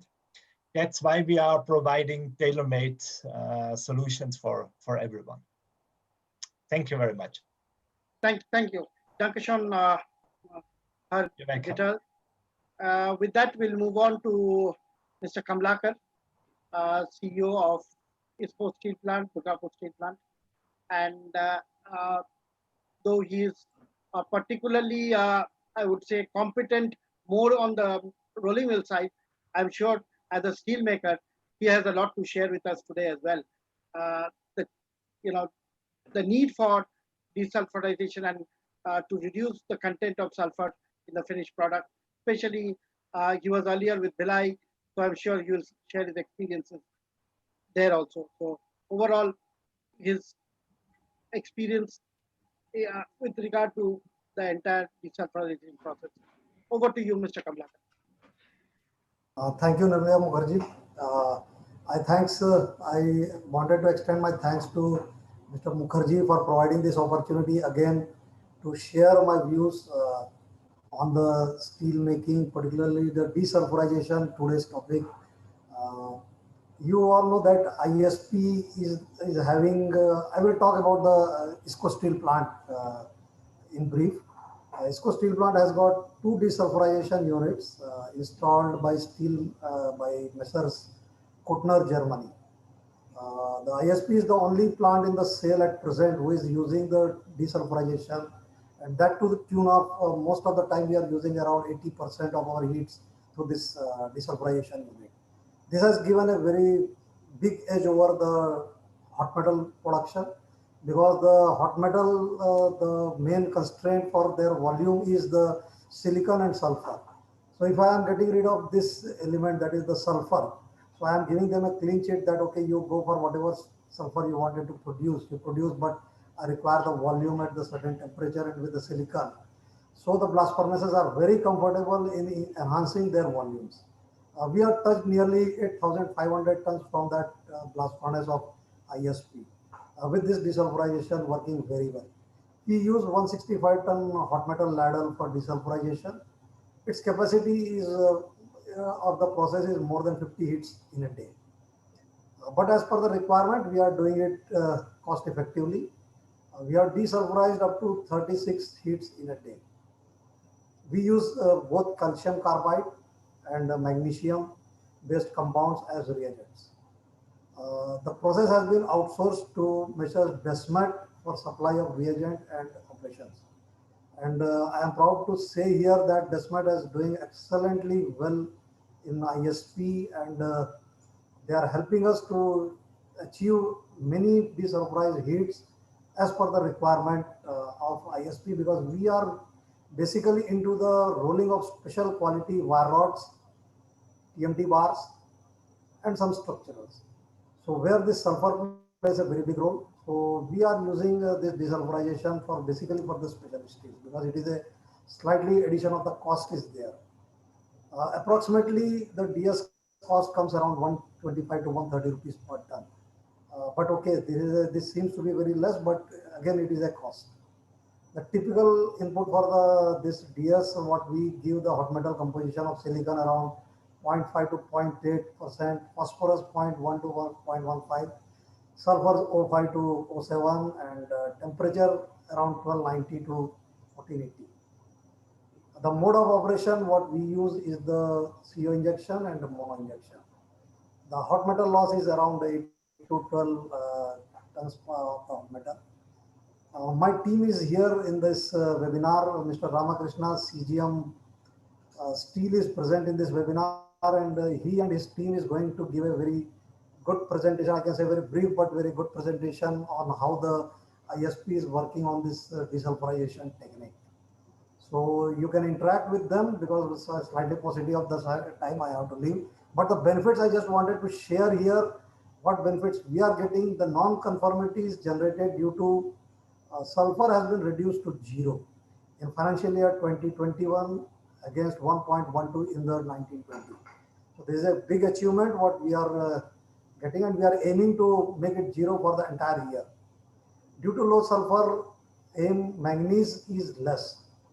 So thus it is saving it is giving a very good saving, because 0.1% of the saving in the manganese reduces my cost of production by 500 rupees per ton. So this gives a very significant saving in the cost of the overall saleable steel, as well as there is a saving in the ferroalloy consumption. That is the one big advantage what we are getting.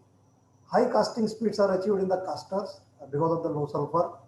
Breakouts are almost reduced to 0, and low sulfur has resulted in improving the properties in percentage elongation, reduction in area, and drawability, due to minimization of the enclosures. This has given my end user a very big advantage. What we got the feedback from our end user that your quality is much easier. And we are producing sales secure TMT also. So we use this DS in a very significant manner.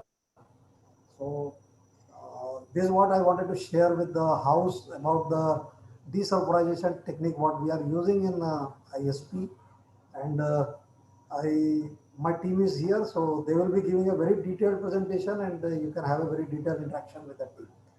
Thank you, Nirmala, again, and I am very much thankful, and I am very much happy to see Dr. Mukesh Kumar, because I seek his guidance time and again for many other issues. So thank you, sir, and thank you, Nirmala. Thank you. Thank you, Kamalakarji. Thank you so much. And Dr. Mukesh Kumar is our, he's the one who spearheaded this West to West series from the beginning. Without Dr. Mukesh Kumar, I would not have been able to move even an inch. So obviously, Kamalakarji, as much as I thank you, I thank Dr. Mukesh Kumar for guiding us all through. The fact that during the last series also, we could get the principal advisor to the principal scientific officer to the Prime Minister of India was also because of Dr. Mukesh Kumar. We could get CBRI, CCRI, I mean Central Road Research Institute, all of them to participate was because of Dr. Mukesh Kumar's efforts. And Mr. Kamlakar, let me also take this opportunity to congratulate SAIL Collective for the excellent August performance. As you all know, during the month of August, SAIL has increased its sales by 35% with 1.434 million tons production. That is 14.34 lakh tons production in the month of August, which is an increase of over 35%. And out of this, 12.4 lakh, which is 1.24 million tons, is from domestic sales, and 0.194 million tons is from exports. So this is the figure, and let us congratulate SAIL on these excellent performance in such difficult times. So once again, our heartiest congratulations to SAIL Collective. And may I now request if there are one or two questions, Kamlakar ji may please answer if there is any question. Dr. Mukesh Kumar, you have for Kamlakar ji? Thank you, Nirmala ji. Kamlakar ji is doing the excellent job, and he's having a very tough time because handling both the plant, Durgapur Steel Plant, as well as IISP, and he's running from one plant to the another plant and seeing that the best practices are implemented in both the places, and whatever are the challenges were there, because these places, Durgapur Steel Plant was known that it is having some issues, but from the time Kamlakar Saab has taken over, the type of interest he's taking, lot of problem has been resolved. And I think in time to come, this Durgapur Steel Plant and ISP will show new heights there in among the SAIL organization plants. And I wish Kamlakar Saab all the best. Thank you. I just wanted to take this opportunity to pay my regards to my ex-CEO Vinod Kumar Arora ji, who is here in the screen. So, sir, good evening, and my friend Amit Srivastava is visible here. So I wanted to say hi to Amit. Thank you, Long sir. time. Yes. Thank you, sir. Thank you. Kamlakar ji, Amit is another excellent human being. So whenever I talk to him, I tell him that the first reason why I want to keep my relationship with you is not because of any interest, because you are a wonderful human being. So Amit is another wonderful human being who I would always like to recognize. अच्छा, अरोरा जी, आप कमलाकर जी के लिए कुछ DSP I did not unmute myself that time. Kamlakar ji, it is very, it's pleasure. It gives us pleasure to see you performing so well at Durgapur. Really, we are proud of you, and keep Bhilai flag always high. Okay, thank you so much. Sir, blessings, sir. Thank you. Thank you, Kamlakar ji. So with that, Mr. Kaiser, let me once again apologize for having delayed your presentation a little bit. Actually, Mr. Kamlakar has to leave, and these days with this, there is so much of pressure when the market is not good. The pressure is double on a steel maker. He has to outperform to keep the inventory stockpiling from being there as it is. So he has to improve the market performance. On the other hand, change the product mix according to the demands. These days we are doing, India is doing a lot of exports. And at times we are, let me accept, we are even exporting billets. That is just to ensure that instead of making profit, we can at least monetize. Monetize because the salaries have to be paid, the operating expenses have to be taken care of.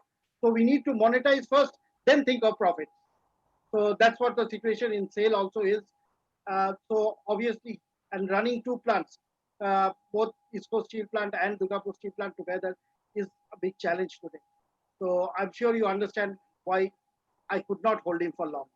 But it is his love and affection for us that he, in spite of tight schedule, and he has been able to make it today. So thank you, Kamlakar ji, from the bottom of my heart for once again making it even such during difficult times. Thank you. Thank you. With that, let's move on to Mr. Lutz Kaiser. Mr. Kaiser, the floor is all yours. Okay. First of all, thank you to Mr. Kamlakar. It was very interesting to listen to him, and there's no any issue that he interrupted something. The opposite is the case. And I personally, with my Indian colleagues, we visited Durgapur steel plant last year, beginning of last year, I think, in order to discuss the new hot metal desulphurization facility, which is under planning there. And we are happy to be invited to participate in this project. We have expressed our deep interest to do that. So probably and hopefully we will meet very soon in Durgapur again. So, okay, let's come to my presentation.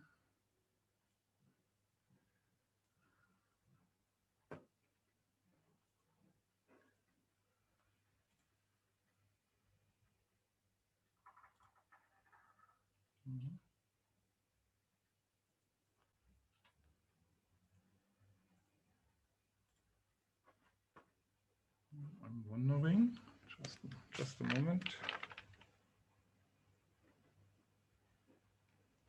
Was hat denn Überlegung jetzt hier? Da ist es.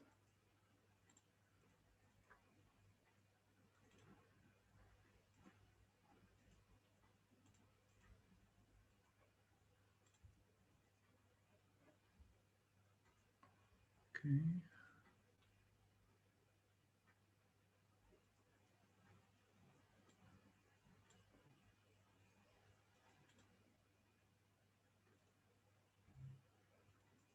Can you see that? Yes, we can see the presentation, yes. Okay, okay. Yeah, first of all, thank you again for the possibility to participate in this webinar.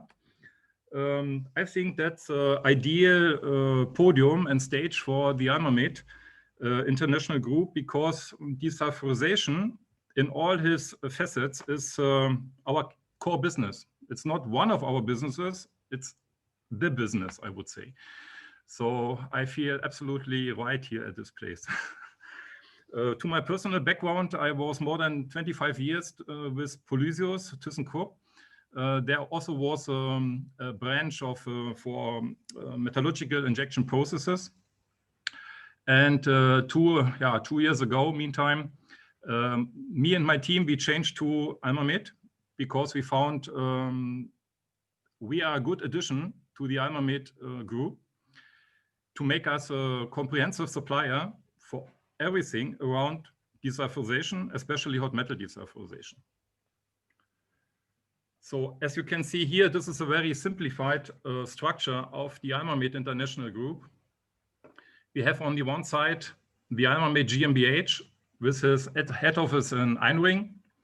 The group is led by Mr. Romberg, who is, by the way, the founder of the company 35 years ago, and with all its subsidiaries, joint ventures, and so on. And there is another wing, another branch, which we name Almamet Industrial Solutions, which was new established 2 years ago. The head office is located in Salzburg in Austria, and I am now in the technical office in Aalen in Germany. So we are the engineering branch of the Almamet International Group. We have taken the intellectual property rights from the ThyssenKrupp Polysius company, so that we are legally entitled to use all these documents, all these technology features. And who we are the same professionals as we worked before for ThyssenKrupp. We are now working for Almamid. We are actually doing the same, but under much more promising conditions.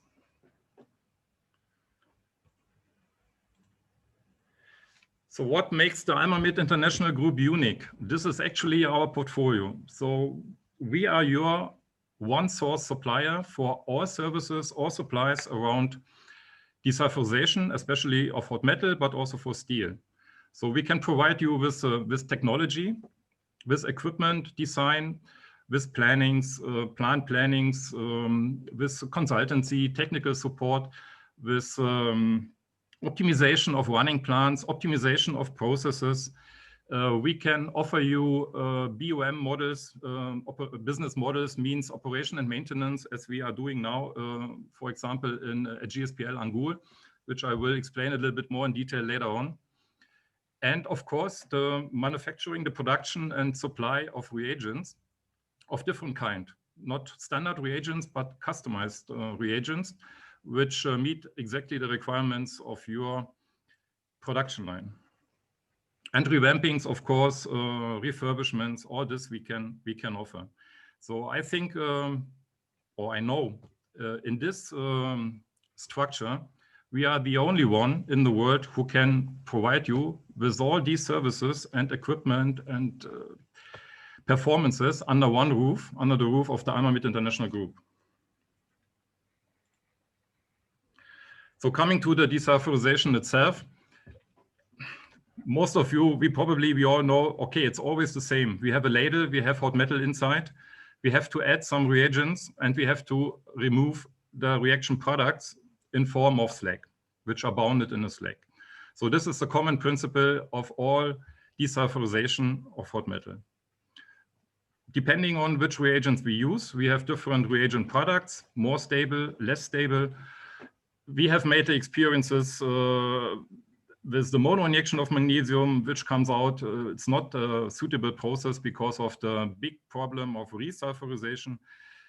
This competing process to our co-injection was very popular, especially in China for certain years. But finally it came out, this process is actually not really applicable and also not efficient, and finally also not economic. So this process of mono injection of magnesium more or less disappeared from the market.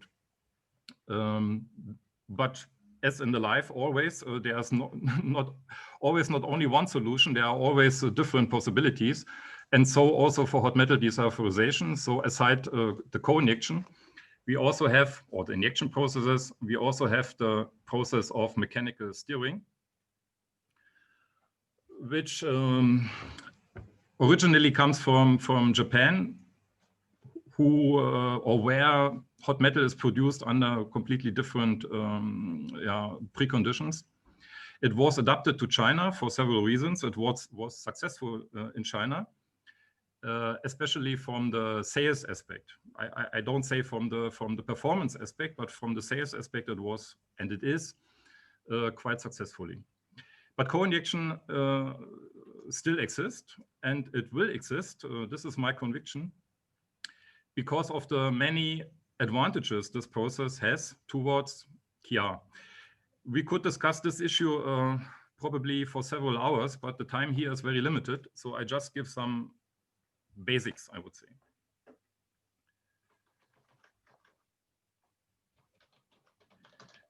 So what are the reasons for co-injection?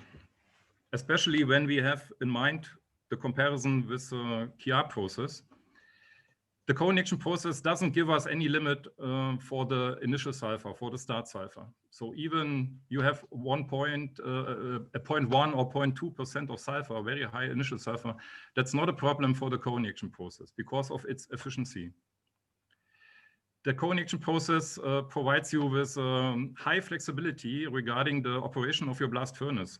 That was already mentioned before, that coal or also coke or also iron ore bring sulfur into the blast furnace, into the hot metal finally, and it has to be removed. And in some steel plants who are not equipped with an efficient desulphurization unit, they have to do a lot of efforts in the blast furnace itself to control the sulfur. And this is on the one hand a capacity problem. So all these measures in the blast furnace reduce the maximum capacity of the blast furnace. And it's a financial issue because if you have to purchase high quality raw materials for the reason to control your sulfur to a lower level, then you will lose money. So an external hot metal desulphurization plant using a high efficient process gives you all the tools in your hand to give your blast furnace free, to accept higher sulfur in the hot metal coming from the blast furnace, because we have the possibilities to reduce it efficiently in the hot metal desulphurization. And this is a big economic effect, by the way. So with the co-injection process, you can achieve reproducible and stable 10 ppm final sulfur content. This is physics. This is proven. We have done it several times. We have seldom this requirement from the customer side to this ultra low sulfur content, because the lower you desulfurize, the more money you have to invest in the desulfurization. This is clear. And to analyze 10 ppm or even less, this gives very high requirements to your laboratory. You need to use very high accurate analyzers, and your staff must clean all the equipment, must regularly calibrate it and all that. So the laboratory is one of the key factors in achieving reproducible 10 ppm final sulfur result. But from the process, from the desulfurization process side, it's possible and it's proven. So with the co-injection process, you have a high flexibility of the process itself. So you are free to choose your reagents. You could switch from calcium carbide to lime and back to calcium carbide. You can add conditioners for reducing the hot metal losses, the iron losses to the lime, to the magnesium, whatever you want. You can change the ratios between magnesium component and lime component or calcium carbide component. So you can really design a very flexible process, and you can react on changing production requirements. You can make the process faster, you can make it shorter. Faster usually means less efficient, but if necessary, okay, you can do that. If you have time, you can make the desulfurization, the injection slowlier, increasing the efficiency of the reagents at the same time. With the co-injection process, you can maximum utilize the capacity of your ladle. That means we can live with freeboards of 300 millimeters. We recommend 500 millimeters. The KR process request 1,500 millimeters freeboard because of the vortex effect during stirring. So here you can use your existing ladles, no need to increase the capacity. And if you have the ladle, the bigger ladle, you can use the capacity to a higher range, higher weight. The iron losses for the co-injection process are quite low, as we have heard. There was a figure said 10 to 12 kgs per metric ton. This is a standard value. We have achieved much better values in Russia, for example, by designing special desulphurizers based on Russian magnesium products, where we achieve around 5 kgs per metric ton. But this also depends on the scale and on the performance of the slag skimming machine. So you know the sulfur is embedded in the slag, and the better you can remove the slag without raking pure hot metal from the surface, the lower will be your iron loss. And iron loss is one, maybe even the deciding factor about desulfurizing costs. Yeah, the temperature loss is also much lower. It's about 50% of the temperature loss that we see at KR stations. So in some plants, that is an issue. We have overall less slag quantity because what we inject during the treatment, as Wolfgang already said, we calculate around 0.5 kgs per metric ton. Of course, depending on initial and final sulfur and some other aspects, temperature and so on, the ratio between lime and magnesium, other factors. but this is a good average value. And we add another 2 kgs per metric ton of lime average. So in total, we have an injection amount of 2.5 kgs per ton hot metal, which is only a small part of the total amount of reagents which are necessary for the KR process, which is 6-7 times higher. So, and less slag means, on the one hand, lower iron losses, and on the other hand, less problems with slag disposal. And by the way, the KR process doesn't only use lime, it also uses fluorspar. And the slag contains fluorides, which are environmentally harmful, as you probably know. Yeah, the injection process is also applicable in torpedo ladles, which might be an advantage in some cases where the space is not available for installation of a co-injection in open ladles. So torpedo desulphurization is possible with injection process.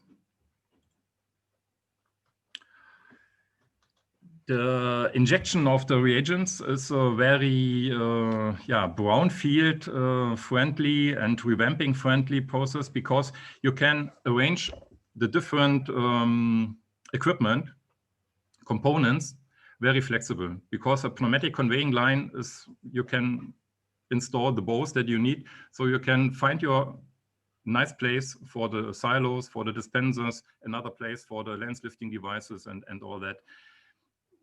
Flexible layout and less space requirements.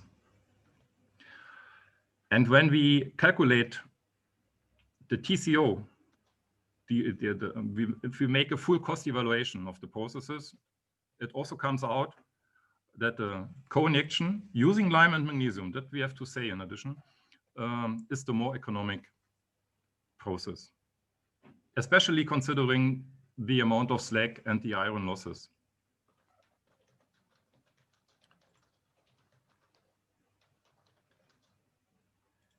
So following, I would like to give you some reasons why the Almamed has pioneered and developed and pushed the use of lime instead of calcium carbide. We just heard some speeches of the participants, like at ISCO, where we use or where you use calcium carbide and magnesium.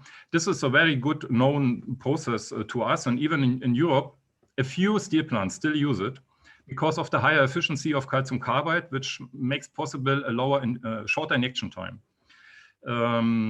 But most of applications, almost all, they have changed in between to lime because of the economic benefits. And I would give you some reasons for that. So lime, first of all, is a safe product. So you don't need any special measures for transportation, for storage, no analysis of silo gas atmosphere, all that you can forget about. So of course, the lime should be stored dry and in a closed atmosphere. And in our technology, we make sure that, but there's no real danger of fire, of explosion. So that is one of the biggest advantages towards calcium carbide. Fluidized lime is widely available, and it can be made available even in your plant for in-house production. Lime can be supplied from different sources, increasing number of sources. Almamed is one, and of course the best of those sources. And calcium carbide is less and less available in the market. And steel plants using calcium carbide, they more and more depend on one supplier only. And this is not a good situation. On the one hand, for a safe supply, and on the other hand, for the price level. Lime, fluidized lime, is a reliable product. If you produce it with knowledge and with experience, like Almamed does, you achieve a constant flowability and a long-term storage stability. That means no special measures to store the lime over a longer period of time, and the quality can be ensured so that it is easily and constantly to be injected into the hot metal via the refractory lens. Lime is not an expensive reagent, so it provides good value for your money. You can produce lime in-house. The Almamed group can provide you with the necessary equipment and know-how. We can also operate such a facility. You can use, as Wolfgang said, waste, let's say waste, screened lime fines from your lime production plant, and make a product of it, a valuable product with relatively low costs. You have an easier slag disposal with less environmental impact. When you have seen the disposal of slag pots containing calcium carbide slag, then you will see a lot of fumes, dark fumes. When you do the same with a co-injection slag with lime, it's completely different. You see almost no fumes. Lime is very economic on TCO basis compared with calcium carbide. And for those reasons,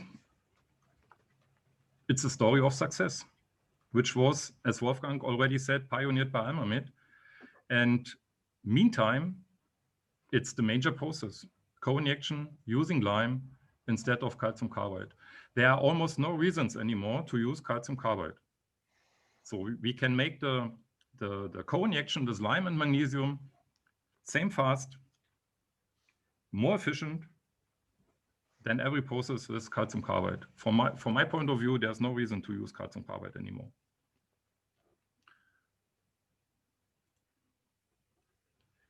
So, and in cooperation with us, with Almamed International Group, we can make you become a beneficiary of this substitution of calcium carbide to lime. We are just now realizing such a project in Germany with the Salzgitter AG, where we made a process optimization a few years ago based on calcium carbide and magnesium.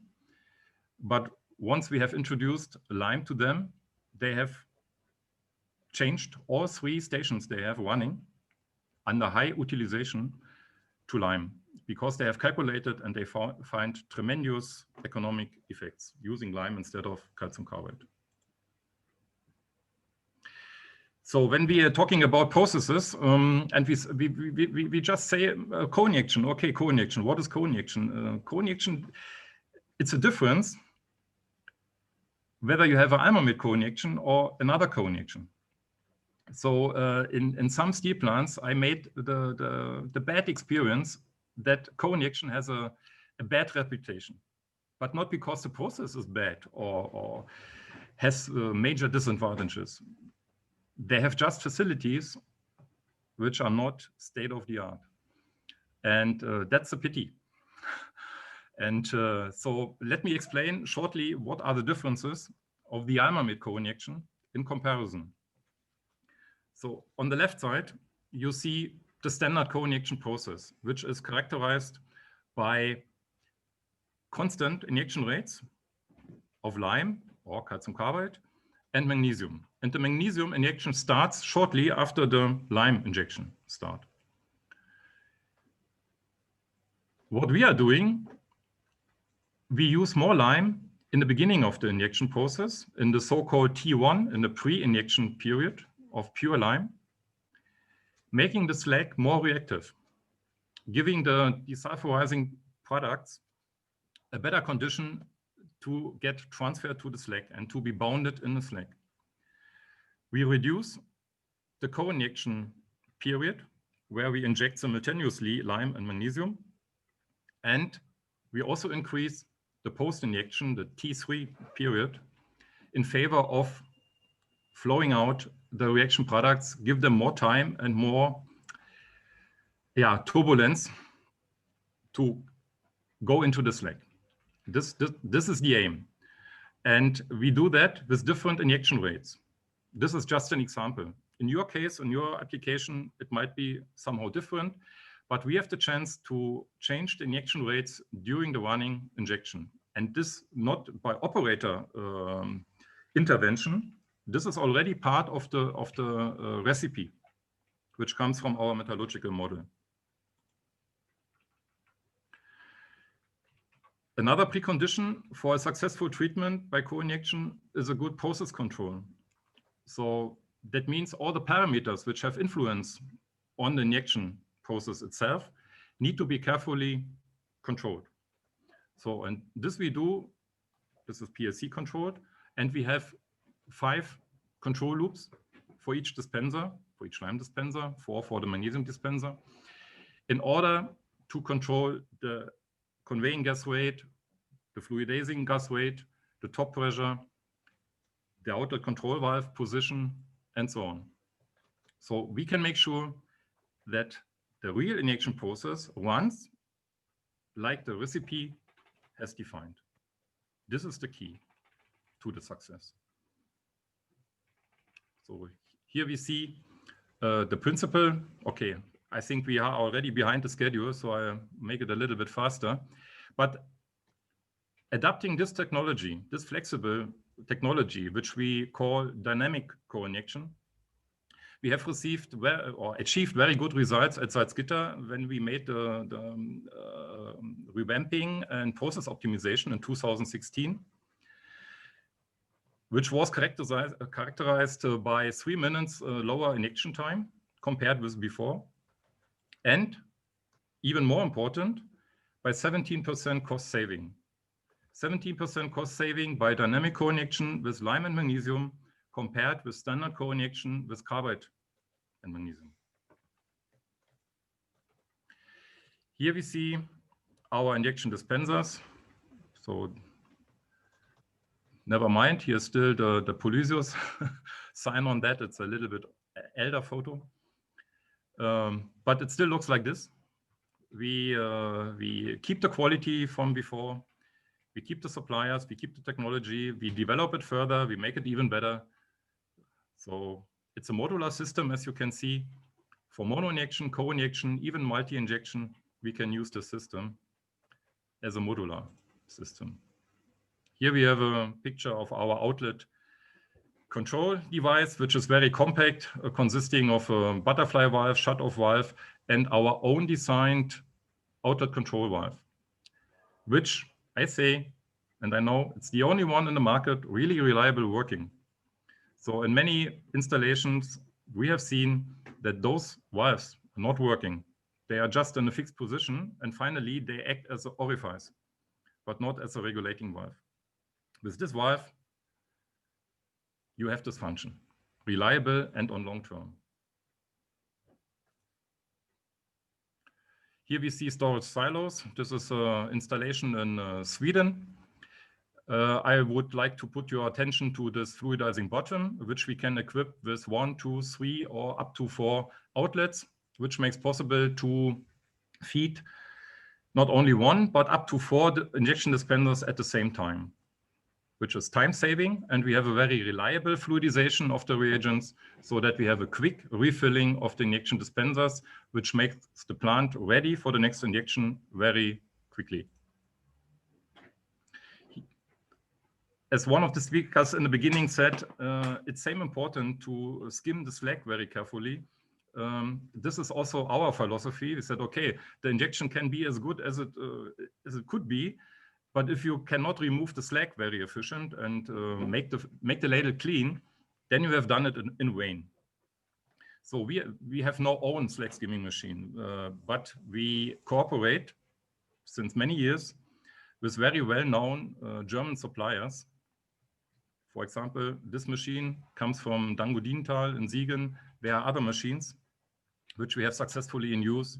So we make no compromise on the slag skimming machine because, as we said, okay, having the slag in the ladle, we must remove it. Otherwise, we wasted money for the desulphurization. So next, I would like to introduce our first Almamed hot metal desulphurization stations, which were installed at Jindal Steel Power Limited in Angul last year. After only 13 months since contract signing, GSPL could start the production, which is a very good achievement, which was only possible because of the professional, friendly partnership between GSPL and Almamid. So we very appreciate and very grateful for that, and say thanks, especially to Mr. Dubai, who is also listening today to us. Thank you very much. That was a very good start for the Almamid Industrial Solutions to show their performance with the first installation in India. And by the way, India is for the Almamid Group a very promising market. And not only our management board, but every one of us, we have an eye on India, and we hope everything will come to regular conditions very soon so that we can resume our activities there, because we see the demand for desulphurization, and we think we can make good offers, especially as a comprehensive supplier of everything around desulphurization. So yeah, the station in Angul consists of 2 treatment stations equipped with lens lifting device. Here you can see that in green. Injection lenses, we use T-port lenses for decades of years without any problem. This is the most efficient way to distribute the reagents in the melt. We have a long-term and good cooperation with GSB Group, which nowadays also have a production facilities in India. And for our operation and maintenance contract at GSPL, we also purchased the lenses from this Indian GSB Group supplier. And we always recommend them because according to our experience, especially in Europe, they show the best performance. So we see the silo installation here, the dispensers here. We have 2 co-injection units, so in total 4 dispensers, 100 cubic meter silo for lime, 50 cubic meters for magnesium. So it's a quite compact design. It also was a challenge to find the right space for that, because we have to edit the equipment, the components inside the existing structures, which is always a challenge. But together with GSPL experts, we made it and we found the solution, and it works properly. So let me give some words about the business model, which is also new for Almamid International Group. And I think it's also new in the world. Because what have we done at GSPL? First, we got a contract to equip the new HMDS, the new desulphurization plant, which was done by Almamid Industrial Solution, Salzburg, Almamid GmbH in Germany. So we provided the technology, the engineering, equipment, spare parts, automation system, and technical assistance. So short time later, our Almamid colleagues in India, Almamid India Private Limited, they were awarded with a contract for the lime production. So that means what we have described before, taking lime fines, grinding them, treating them to fluidized lime, and using it in the HMDS, which is nearby, just a few hundred meters distance. And for the magnesium, we have the warehousing there. And in addition, our Indian colleagues, they manage the operation and maintenance. So I would say more outsourcing is not possible. And it's a successful model from our point of view. Maybe Mr. Dubey can confirm that. I hope so. And yeah, that is the way that the Almamid International Group likes to go. Not only to provide you with one of these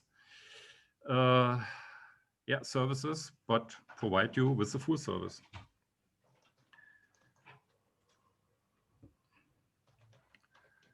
Yeah, technological advantages. Do I have still some time, or what is the situation? You have exceeded the time, but please try and conclude within 1 minute if you can. Okay. What are the technological advantages of the Almamid and Industrial Solutions? From us, you get sophisticated equipment developed and proven in decades and dozens of applications. So that means we come from ThyssenKrupp, we come from Polysus, we started injection technologies in the 60s of the last century. So the experience is there. So you can rely on that. We are no newcomers. We have this dynamic co-injection with a flexible process determination that I have explained shortly before. We have available accurate metallurgical model which calculates the minimum of reagent consumptions for best economic of the process. We can provide the best process efficiency by minimum reagent injection. We only use high quality and long-lasting components for our equipment. So the majority of the equipment, and especially the key equipment, injection dispensers, valve stations, fluidizing bottoms, all that, we manufacture here nearby in Germany. So the equipment is really made in Germany, especially the core equipment. The equipment has a high degree of pre-assembling. So when we deliver it to the job site, there is a minimum expenditure, minimum effort to for the erection work itself to connect the equipment each other. We provide a high level of operational safety. That means there are no compromises on safety. So magnesium silos are equipped with gas analyzers, with inertization equipment, with monitoring, so that we can make sure the safe storage and use of the magnesium component. With our accurate injection system, we can realize a very flexible layout by long injection distances. We can perform the longest distances between injection dispenser and injection lenses among all providers of technology. Our automation system based on state-of-the-art Siemens components, latest programming technology by TIA Portal. And finally, we have more than 150 stations worldwide built, and most of them are still in operation. So, okay, some exemplary references just to illustrate that we are really worldwide active. We have references in Russia, in Ukraine, in Austria, in Sweden, several in China. We were very successful in China, in Australia, Germany, in the Czech Republic, and finally also in India, Jindal Steel in India. Okay, that's for the moment all from my side. Hope there were some interesting topics for you. And if you have some questions, please ask.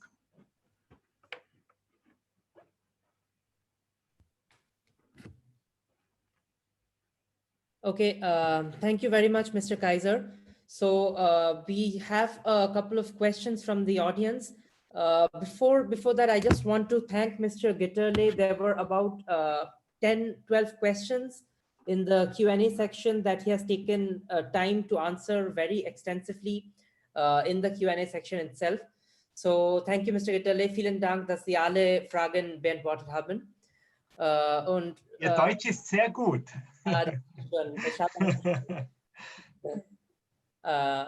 So yeah, back to Mr. Kaiser. So the questions for you are, one is from Mr. Girish Telkar. What is the temperature loss and iron loss in co-injection treatment? Let's say average 1 degree per minute of injection time. Based on normal refractory thickness and when the ladle comes from the circle, so a hot ladle, then we calculate with 1 degree per minute. In practice, it's even less, but let's say 1 degree per minute injection time. So if you have an injection time of 15 minutes, you have about 15 degree temperature drop. Okay, the next question we have is, do you suggest co-injection by use of CaO and CaC2? CaC2. Co-injection. Co-injection, yes. By both, you mean? Or I'm not quite sure what he wanted to ask. So we recommend clearly co-injection.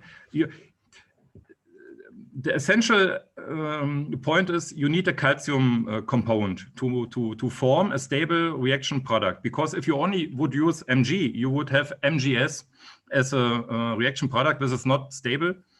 And so you have the problem of resulfurization. You need a calcium component. So both lime and calcium carbide can fulfill that requirement. But for the reasons I have explained, we clearly recommend lime as this calcium component. Okay, so the last question we have is, what is the total DS cycle time in dynamic co-injection?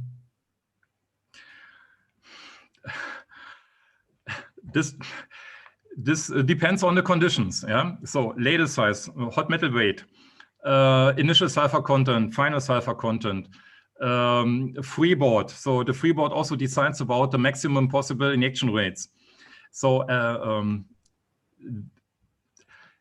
I would say cycle time. When we are talking about cycle time, we mean from the moment, let's say the ladle car has a new ladle to treat and is ready to move into the treatment position until the treated ladle returns to the exchange position where the overhead crane can take it and bring it to the converter. So depending on the ladle size, I would say we can perform between 25 and 45 minutes. So this is the range actually. Yeah. So in most cases you can calculate with 35, 40 minutes. Okay. So that has answered most of the questions we have in the Q&A. And of course, if there are more questions coming up, you can answer them directly in the Q&A section during the course of the webinar. So thank you very much. And it was a very, very extensive and very interesting presentation. So I would now request my father, the moderator, to take over from here. Thank you for your attention. Thank you, Sean. With that, Ankit, thank you so much. Let's move forward with actually Mr. Saxena and Mr. Anirban Dasgupta are still in the meeting, so they have not been able to join so far. So we'll move to Dr. Mukesh Kumar, who has done extensive work in this field and it is his passion.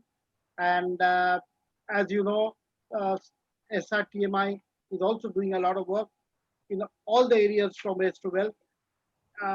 And including this area of desulphurization, where Dr. Mukesh Kumar would like to share his thoughts with on this forum with us today. Dr. Mukesh Kumar, the floor is yours. Thank you, Nirmal. Thank you. So, Dr. Kumar, I have your presentation with me. Would you like to share it? I'm running from here. No issue.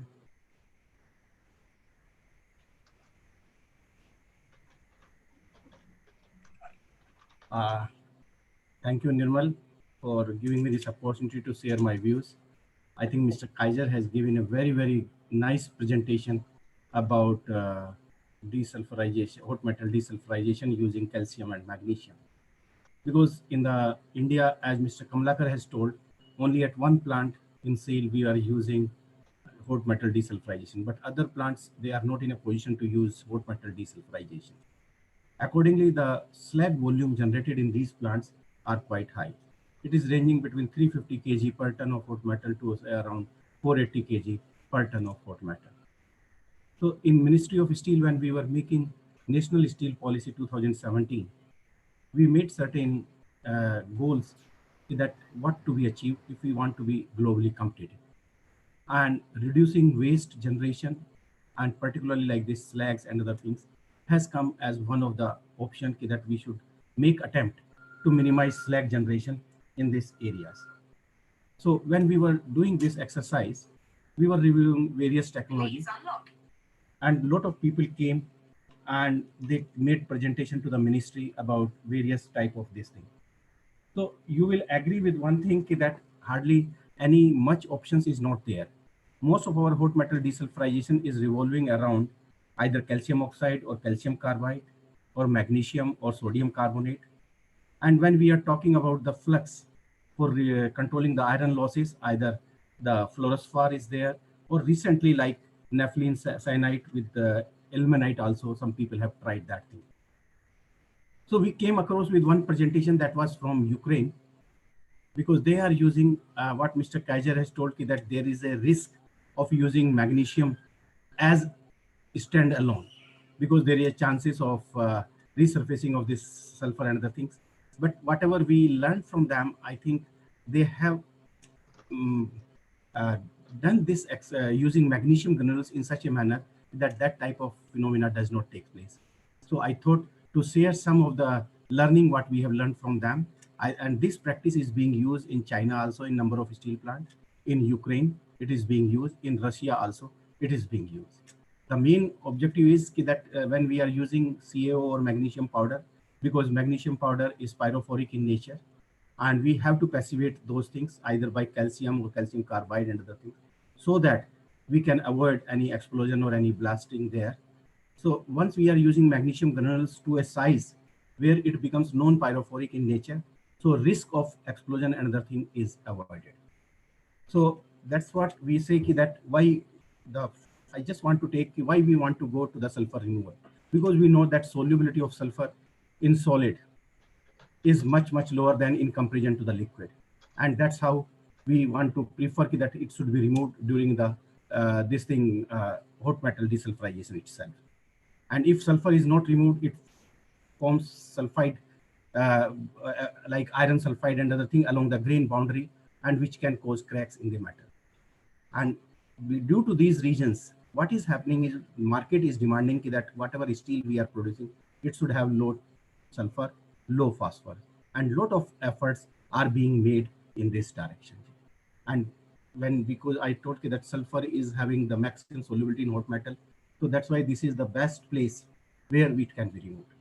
Another thing is that there are two facts are there. When we are making hot metal, we are having some alkali impurities, we are having sulfur and phosphorus impurities. Alkali impurities can be removed in your low basicity, which is there inside the blast furnace. But if you want to remove the sulfur, it requires high basicity. And that's why sometimes it becomes very essential to do this hot metal desulphurization outside of this furnace, outside of the blast furnace and the metal.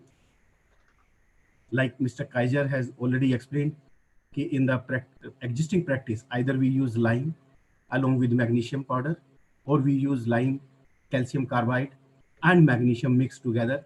In India, most of the places, the practice is to use lime, calcium carbide, and magnesium. Normally, Ca and C2 is generally used basically for doing lime also, desulphurization also, as well as doing passivation also. And when we are doing, some of the magnesium fully is not utilized. And that's why if we there is a losses of the magnesium also, and that's why cost of production goes very high.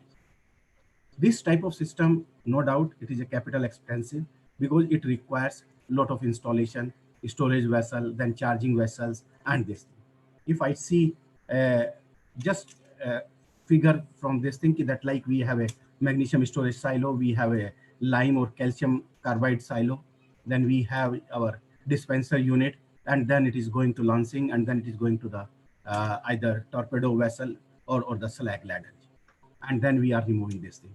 The system is little bit complicated, and in some places like in India, steel plants, this system has been installed, but because of the I think lack of experience, or because of the safety risk, some people are using it, some people are not using it, and the result is that what facilities has been installed, but it has not been used.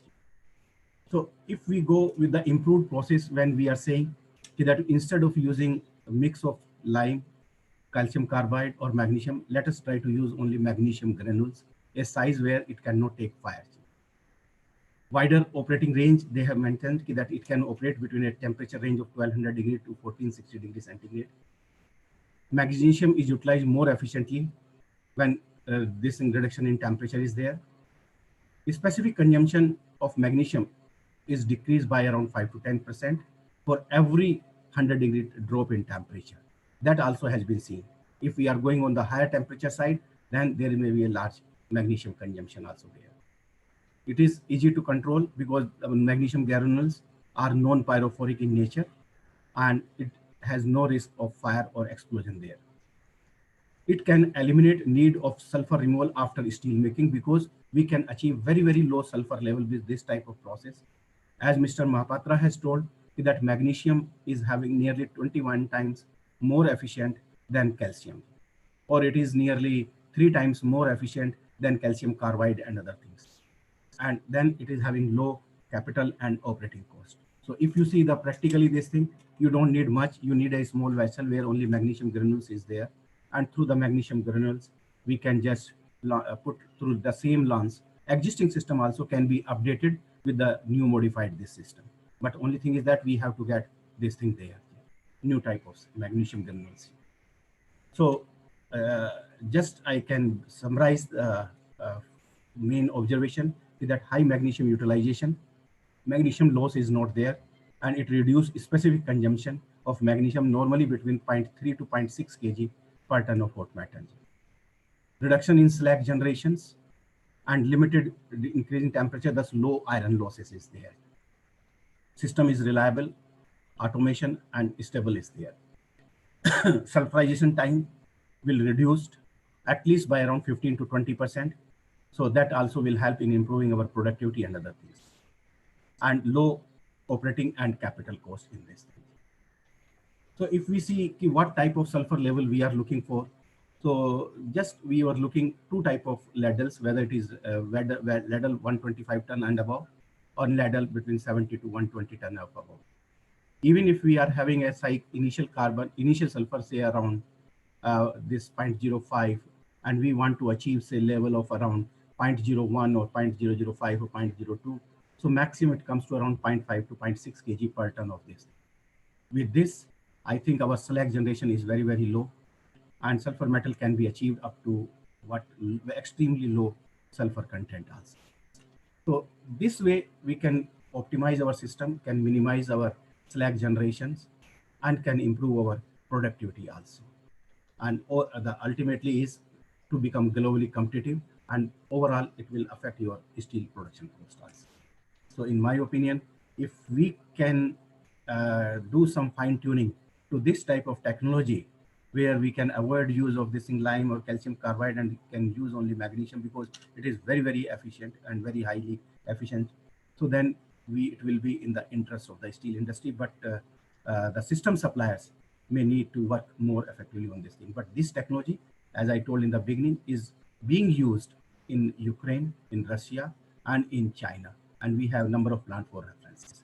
So if I just give you a comparison between the three technologies, like granulated magnesium is there, what we are talking, then magnesium plus lime carbide is there, or lime this thing is there. So you will see basically this thing additional form slag here, how much is the difference. Magnesium injection intensity time also is reduced. Then your total loss of hot metal is also reduced drastically. So in all the performance, this we have not tested anywhere in India till now. This is based on the presentation and the claims people have made from those technology suppliers. They are like National Metallurgy Academy of Ukraine, Titanium Institute of this in Ukraine and Russia. So these are the persons who have made these claims. And when we verified this thing from some of the people who are using this thing in China and other places, so they are achieving almost similar results on this line. Thank you very much for this thing. So I thought because a question was raised to Kaiser ki whether if you use magnesium alone, what may be the reasons. So I thought this may be a good list. Thank you, Nirmala. Thank you so much, Dr. Mukesh Kumar. You brought up a new food for thought. And to counter that, what I would like to do is request someone who was going to talk about lime characteristics to challenge, what lime can do instead of using magnesium, which you rightly pointed out is a good alternative, and also to reduce the loss in hot metal. So first of all, let me find out if there, Ankit, any questions for Dr. Mukesh Kumar? No, no questions, no new questions in Q&A. Well, any of the panelists would like to ask Dr. Mukesh Kumar anything? Mukesh sir, good year. Yes. Good evening. Good afternoon, sir. Sir, only my just for information, because what I understand, during the magnesium treatment, you generate this slag which is very, very crusty in nature. So, and because of the very small specific consumption, the sulfur concentration in this slag will be very, very high. So even a small amount of slag is left in the ladle, so that will create a havoc in the secondary site, primary and secondary site. So I think if you can look at that perspective also. Definitely, sir, we will look into it. But what this question we also raised, because we were thinking about the viscosity of the slag and other things. Yes. What they told is that viscosity, what they are achieving, and the type of skimming system they are having, they have not faced this issue there in any of the plants. Okay. Then it's a really great technology. Yeah. And because it is not only being used, they have given a reference data of around more than 35 plants in China and more than around 6 plants in Ukraine also. And most of the people, they are saying in Ukraine and this thing, almost they have shifted from CO plus magnesium to the magnesium, because it helped a lot in reducing your mining losses, reducing your iron losses, as well as controlling the temperature also.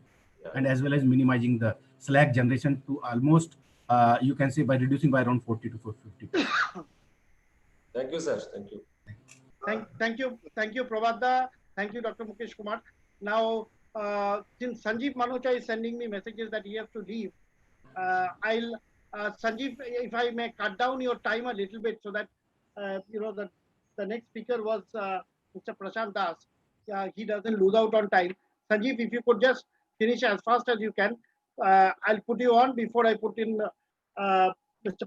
Prashant Das, followed by Atul Dubey and Pravada. So, Sanjeev, if you could just rush up a little bit so that you are comfortable and the others are also. Nirmala, thank you very much. I think what I need to do is I got a meeting for 1 hour. I can come back in 1 hour time if it's okay, right? So no, you can finish up later now. on. No, you can do it now and then you can come back. Yeah. Are you sure? Yeah. Okay. All right. Great. Thank you very much. Thank you. Okay. Good afternoon, everyone. Probably, I think most of us, we are in sort of a zone where I can say good afternoon to everyone. So we're going to talk a little bit about desulphurization. I mean, of course, this is sort of the agenda we have for today. I'm just going to share my presentation. So I don't know how many of you know Carmios. We are the world's largest lime producer, and I will just 1 second. Share my screen. So, Mr. Manocha, just before you begin, there is a small corporate video of Carmios on YouTube, and I would like to play that before your presentation. Yeah, you want to do it first, please? Yes. Thank you. Is my screen visible? Yes, right.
Thank you. Thank you very much.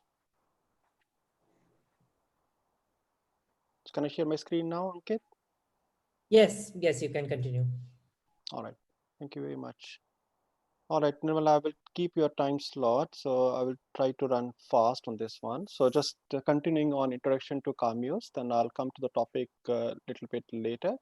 So as you've seen in sort of a very short video of about 45 seconds, Carmeuse is a company basically which was established in 1860. So we are completing our 160 years of our existence under the same family for such a long time. The name came up in sort of early 20th century as Carmeuse. So car come from carbonate and muse come from the river where we were originally present. So that's how the name came up as Carmeuse. And you see this logo. So we love swans, and so this is one of our logo, and it is very frequently found in sort of rivers over here in Meuse River. So like on the business side, we were very much Belgium-based company before, but then gradually we started expanding, and it was an era between 1980 and 2000s when we started acquiring all the companies within North America. So we are the largest lime producer, I would say, in USA and Canada. And so we supply to most of the steel customers across North America. And in early sort of 2000s, we expanded into European markets, mainly into Central European and Turkish market. So we are also the largest lime producer in Turkish market and also in Central European markets. Then we went beyond sort of Western world. We stepped into sort of India, Middle East, and Southeast Asia. In between sort of 2010 and until now. So we have our operations in Oman, in UAE, in Thailand. So we supply lime from all those places to sort of Asia Pacific. But most of the Indian customers are being served from Oman Majan operations. And we really are proud of what we are achieving there in the quality of the lime. It's really a world-class lime what we are producing there. So it is 160 years. We just completed 160 years. We call it 160 years of passion. So that's the passion we carry with us, that we want to serve you with the best quality of the lime possible. So just to give a snapshot who we are actually and what are the numbers and all the stuff. So we are 1.4 billion euro company in 2019. We know 2020 is not a good year for all of us. Okay, let's hope for the best. So we have about 4,500 employees, and we make about 50 million tons of lime and stone together. So of which about 10 million ton is lime, burnt lime, and 40 million tons of stone. And we have about 80 plants around the world and 50 quarries around the world, and we are expanding, and we have about 13,000 employees around the world within Carmeuse. So as I said that we are the global leaders, and so this is the blue lines, the blue sort of shaded areas. This is the regions where we have the facilities to produce lime, and sort of this orange zones, which you can see, this is the markets where we serve. So we supply to China, for example. We supply to, of course, India, even to Australia. So we supply to most of the global markets, very special products what we produce in sort of Europe or in North America or in Oman. So this is a picture which we have taken from our plant in Oman. So this is the plant we have, and from this plant we are supplying to our Indian customers the best quality of the lime what you can get actually over there. Yeah. So just stepping on to in steel business, what we are. So I mean, I know that lime is always called a lime, whether it is iron making or steel making, but we say lime in sort of different processes or different needs actually of the lime, what you need. So for the sintering process, we have to make sure that you have the right granularity, like 0 to 3 millimeter. And we also have to make sure that that you get the characteristics what you really need actually for the sintering, because as you know very well that the burnt lime has got a significant advantage as compared to limestone. And the quality makes a huge difference in the productivity and the quality of the sinter. So we will be talking about desulphurization a little bit, but not in as detail as Almamet and Desmet has spoken and other sort of speakers have spoken so far. We are not that expertise level, I would call. It's not our core business, but we supply to most of the sort of steel producers. Our fluidized mill lime, and of course the lime comes from us, even for the fluidization, even for the milling, for the desulphurization process. So it is important for us to really understand that what type of lime is required, what is the impact of the lime on your process and on your cost, and also that it gives you exactly what you are looking for.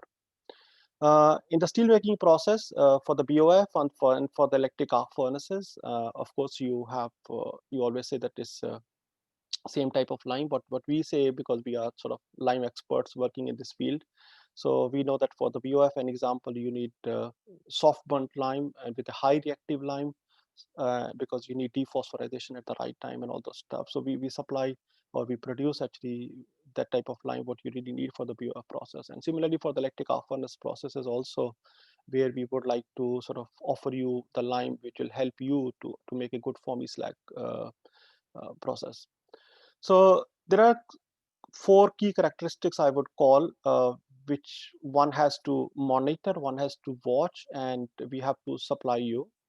The first and foremost thing is the chemical composition, because at the end of the day, our customers are paying us for CaO. They are not paying us for silica content or sulfur content in the lime and all the stuff. So our objective here is to give you the best quality of the lime, means the highest possible CaO content in the lime possible. Because anytime, any amount of silica or any amount of sulfur you get, you need to have some extra lime, you need to have extra sort of slag, and that is sort of the cost of ownership basically goes down, sort of goes up actually if you don't use the high quality lime. But then another one is about the reactivity. Reactivity of the lime. Again, there are different methods to measure reactivity, which we can talk in detail when you have, if you have any questions on this one. But we operate with all the different methods, so we do a lot of sort of research on that aspect, that what type of reactivity is good for what type of process. We try to build up a correlation on the reactivity of lime to the process. Loss and ignition, again, important parameter, that for processes you don't need hard burnt lime, or you don't need sort of I would say that unburnt lime, because at the end of the day, the LOI, the loss on ignition, defines that how much of CO2 content you're carrying in your lime and how much is the moisture content you're carrying in your lime. So what we actually need is a soft burnt lime, so that it can be reactive and it can give the results as quickly as possible. Last but not least, granulometry, the size range is very critical for all the processes, depending again that if you're using sintering, you need 0 to 3 millimeter. If you are using hot metal desulphurization, you need less than 75 microns lime. And if you are in sort of BOF and EAF, you need a particular granulometry for the BOF and EAF. So in Carmeus, we have taken a lot of initiatives to support our customers. It's a global initiative what we have taken. And the first and foremost initiative is about understanding your total cost of ownership, supporting you on the total cost of ownership. So we have our value in use sort of a model, which is a very unique model. I think that we can claim on this, that no one has developed in the world before type of model. So we work with the universities in the UK and also in Central Europe to develop the model where we are today. So we can feed everything about your steel plant and the different types of lime. And the model can tell you that what type of lime is good for you and what is the total cost of ownership on that particular thing. Application technologies, and we are working in partnership with lots of companies for application technologies in sinter plants, in the BOF, in the electric arc furnace. I would call that we are sort of real experts in the lime injection technology in the electric arc furnaces. And we are the only one who have done some sort of research or some sort of trials in the Western world on the BOF lime injection technologies. And on the sinter plant, we have invested a lot of time and resources in the last couple of years to develop and to really understand the behavior of the characteristics of the lime on your sintering process and what impact would it carry. So there are a lot of application technologies which we have, and we are also working with a company in Germany, I would call that to control the sinter basicity and all those stuff. So there are a lot of things which we are working on to give the best sort of technologies along with the products what we claim are the best actually across the world. We are also in the process, or I would say that what we have done actually, so few of our customers have moved from captive kilns to the outsourcing. And there is a customer, I mean, there is a testimonials with us that we have saved them 30% lime consumption, huge amount of lime consumption. And we have also helped our customers to save on the metallic yield and sort of slag losses and all the stuff. So moving from captive kiln to outsourcing also give them comfort of that they can rely on us basically, because we have multiple sources to supply lime without letting them down actually at any given time. Digitalization, another thing, I would not talk more in detail today, but we are working on the digitalization also, meeting our customer needs as far as lime business is concerned. As you would appreciate that in Europe, we have the significant sort of emphasis on the CO2 footprint reduction and reducing the waste. And so there is a huge emphasis going on over here to reduce the CO2 content. And from the lime side, we are working very closely with our customers to reduce their CO2 footprint. So coming on to the desulphurization process, I mean, I think there has been a very good coverage so far, and I was really sort of enjoying so far the session. Unfortunately, I have to just leave actually in the next 10 minutes for another important meeting. So we all know that the blast furnaces are the best sort of or the first step for the desulphurization, but of course it is expensive. So that's why sort of the invention of hot metal desulphurization process came in. And so there is a possibility, I mean, I would not take much time again to talk about possibility of fluidized mill lime, calcium carbide, magnesium additives and all those stuff. And there are multiple options available. There are some customers even today, I would call in Germany, those are very high end customers, I would call technologically, but they're still using calcium carbide. So we are hoping that over a period of time, they will move on to fluidized mill lime and then using magnesium with some additives. So then BOF converter and secondary metallurgy, of course, also are in the desulphurization process, but okay, that doesn't, BOF is not the process for sulfur removal, but secondary metallurgy, of course, then you have to end up basically finishing or taking off all your sulfur, what you need to take off at the last stage of the process. So we as desulphurization process is one of our sort of the main businesses, what we're talking about in the steel side. And so we always go to the customers and look for their needs and come back and translate those needs to what we can do for our customers. So first and foremost thing for us always in Carmeus is safety and environment. I mean, there's no compromise on safety and environment. That is very clear actually from Carmeus side.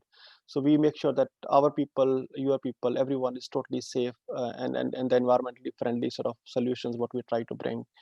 Like an example, in desulphurization process, metal splashes, additives, we have to take care that additives are environment friendly, and also recycling of the byproducts and the waste what comes out. So we have, because we have the business in different industries, so we also look at the possibilities if we can help our customers in recycling of those byproducts and the waste what comes out from that process. The second thing is also important, very important is the quality of the product you are producing. So ultimately, that's what you're going to sell to your customers. So hit rate of desulphurization is very important for you. So you don't want to create off heats basically by missing one or two heats. So I think it is important that the input materials are very well to the specifications. Target sulfur, again, what you want to achieve, whether 10 ppm or 30 ppm, depending on the type of steel you are making, that is also very critical. Blockages. I think what we have seen with some of our customers when we talk to them we may not be the direct suppliers, maybe the indirect supplier, but we quite often hear that there are blockages in the lance and all those stuff. And there could be multiple reasons, but one of the reasons could also be that you don't have a good quality lime actually going through the system, and that is causing the blockages. So we know exactly that what we need to do actually to make sure that you have the zero blockages and reliable flow rate of the lime. Last but not least, of course, the productivity and the cost becomes very important for any business model.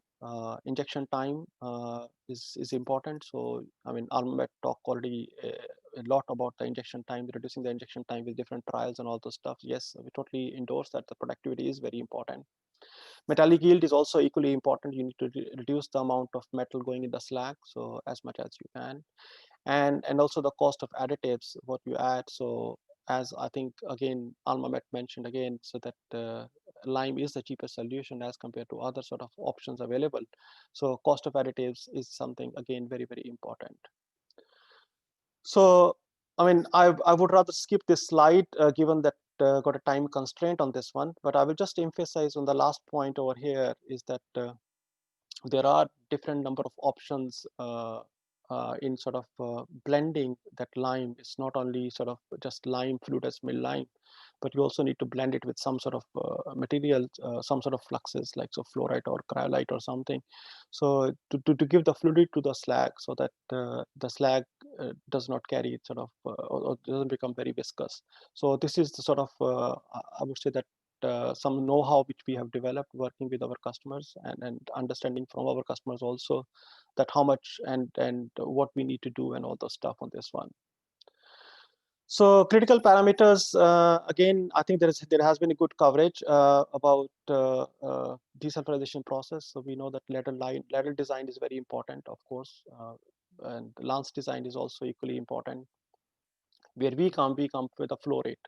We come to support you with the best quality of lime possible so that you can rely on us, you can rely on the lime what we are supplying, and you can bring sort of the sulfur out of the iron as quickly as possible, as early possible. That's what we are aiming for.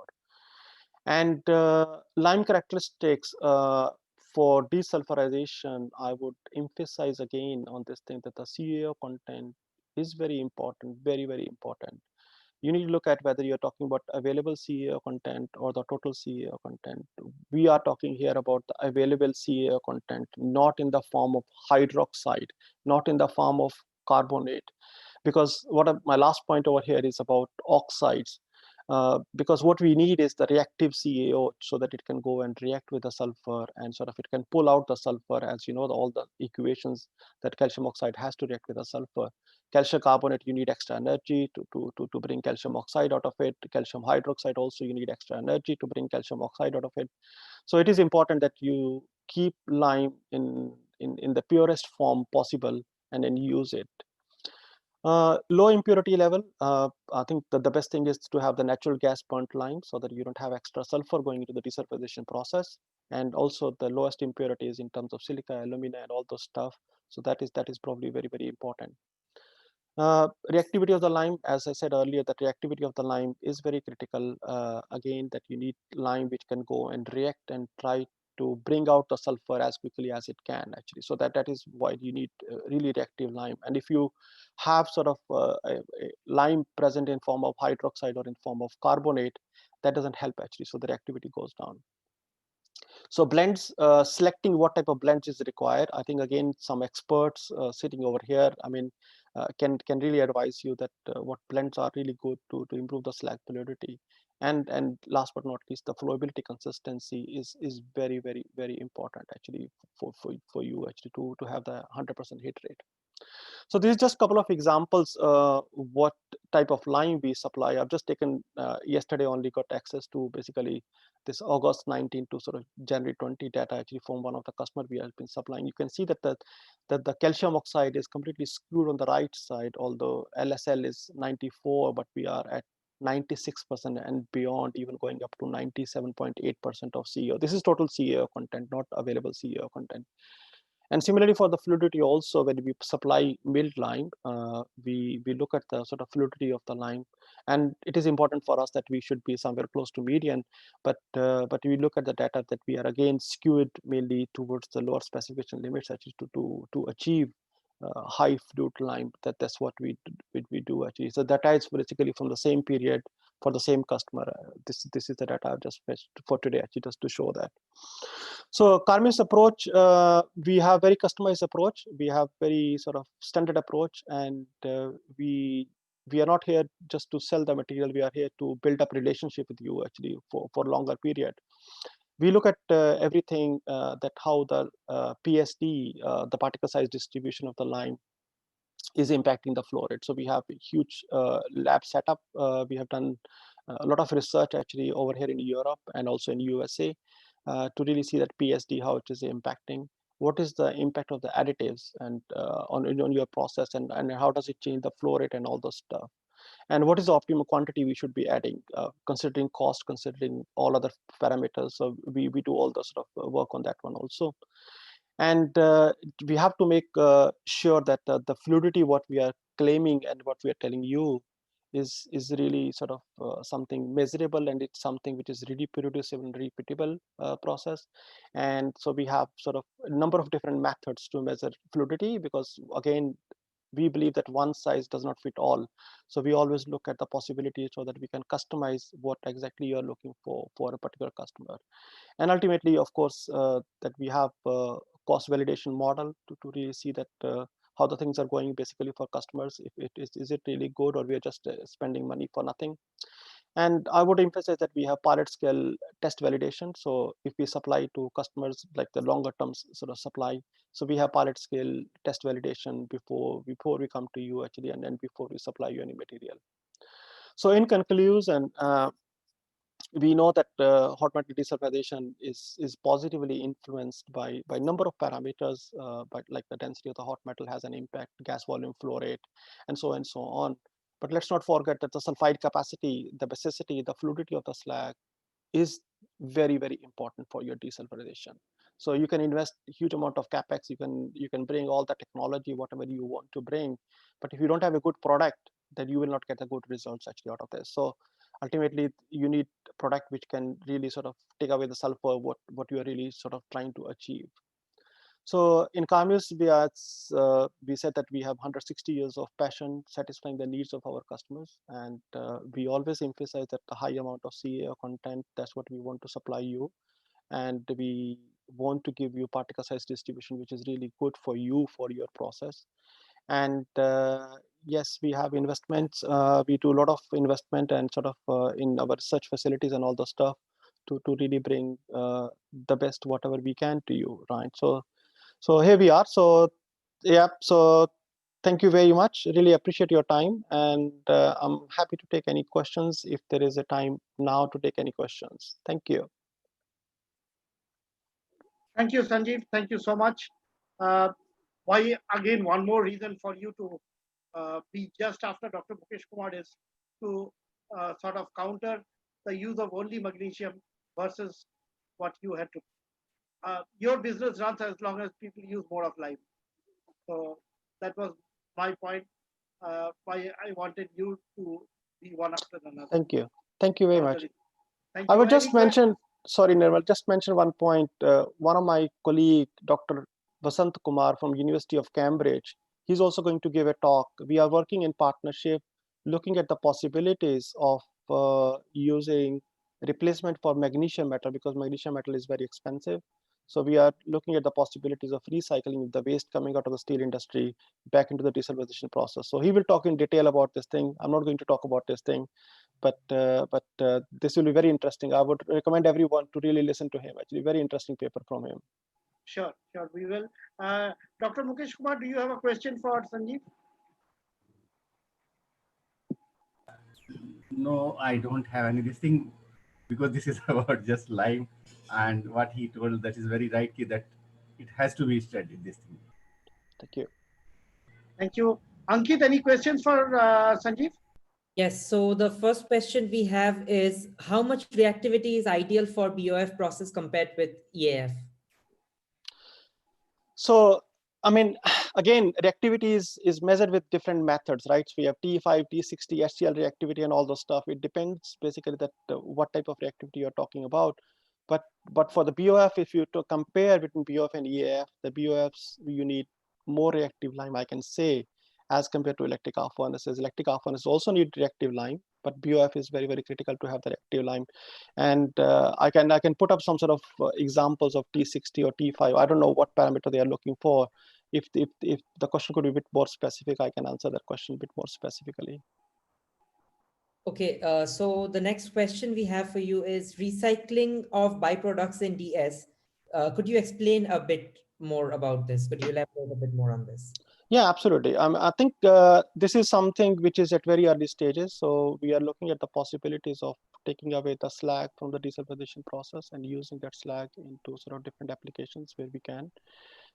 So we are doing some research work on this. I would say that it is still at very early stages, but that is something which we are emphasizing upon, that the waste what we create, sort of the additives what we add in the desulfurization process should not be an hindrance to reuse that product, and also making sure that what comes out, it is some sort of a useful application for some other sort of some other market.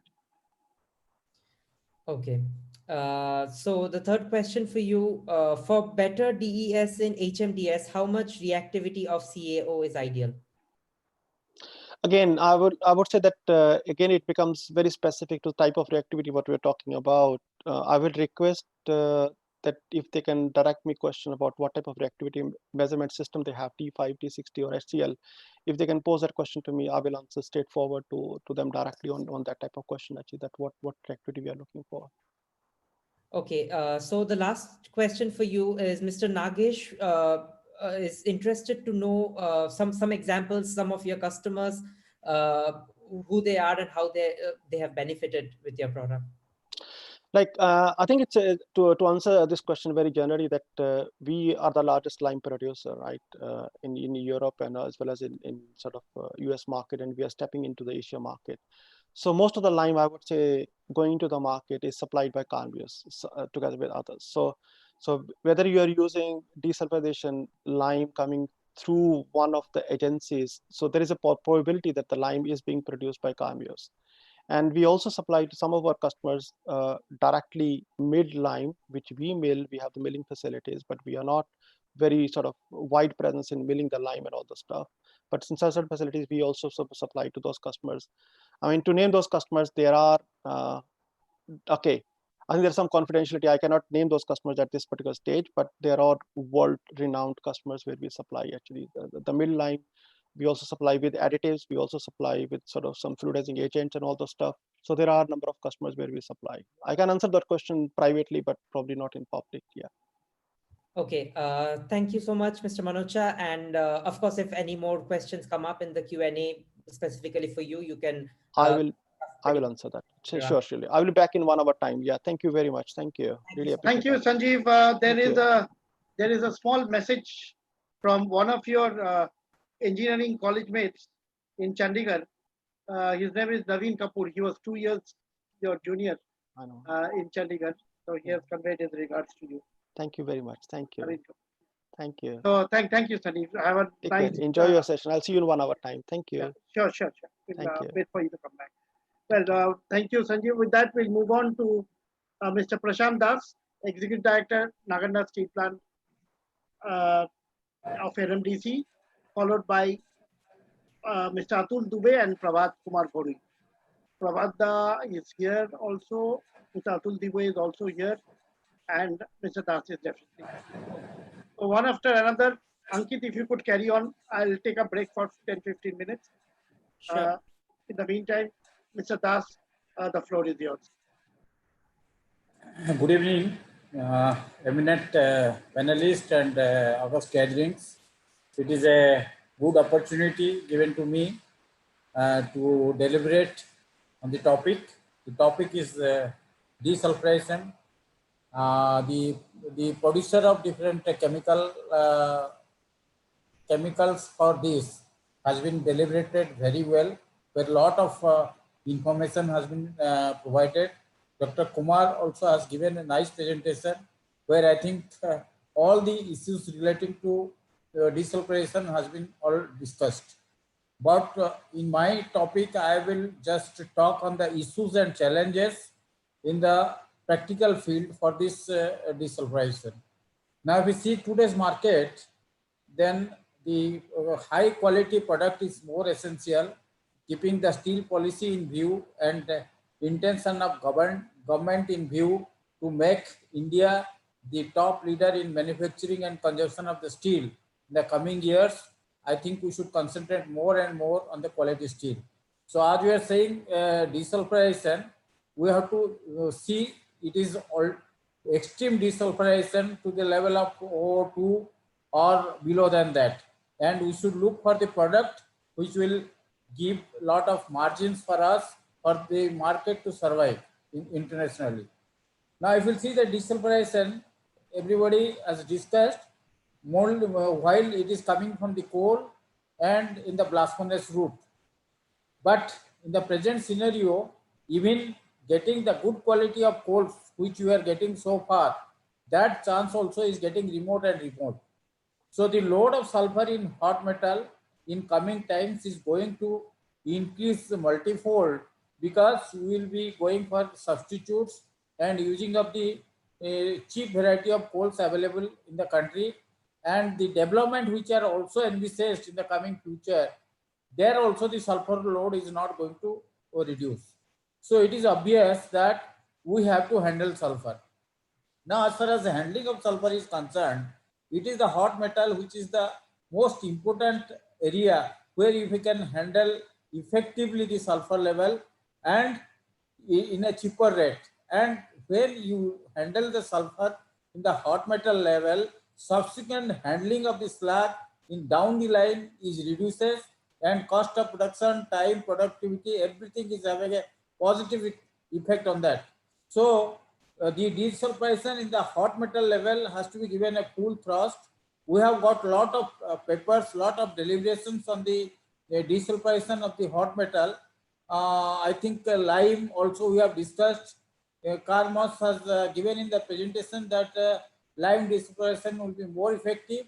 Now our plant, Nagarnar plant, is a place which we are going to start, where we want all these kind of helps, where I will invite all the people to come here and see what is happening here, and they should suggest the best one which can be applicable for this.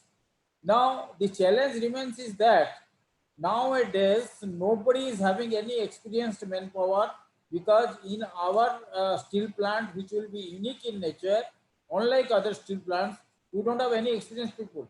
So we want a total solution. So the people should, apart from developing the products, they should develop the skill also and take an order for total solution. Now coming to the items or products are concerned, we have seen the chemistry, the result, everything is okay. But from my practical experience, there are a lot more to be done at the site to get the advantage, like the slag raking, what Mr. Gore has told. The slag raking is very important, otherwise we desulphurize, again it desulphurizes. So all these issues has to be taken care of. Coming to the steel making, now steel making also, we should not, maybe in the old days in the converter we are doing sulfur, but for a quite long time, converter is only there to reduce the carbon and tap it at a particular temperature. All other things are done in the secondary steel making, and rightly lot of products are available in the market for going for desulphurization. So that is an area where I would like to say lot of thermodynamics are involved. It is not the property of the or composition of the slag which matters, even what is the oxygen level, how much carryover slag, all these matters. So this product can be sold with the skill or with the total solution. If I will invite all of you to discuss on this and to find out a total solution, so that the product can sell and the customer can be benefited in totality. Only by selling the product, if you don't get the ultimate result, that is of no use. So at this point of time, this is very important, which again I am saying that we have lot of products available in the country or outside, but it is to be fine-tuned and to be tailor-made to suit to the site condition, and with the skill and with the total responsibility, this is to be used.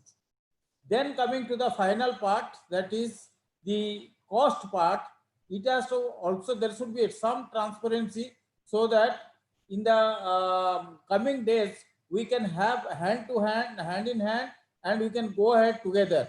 So that that also should be a very integral part in the total business. So this is what I would like to tell about the today's presentation.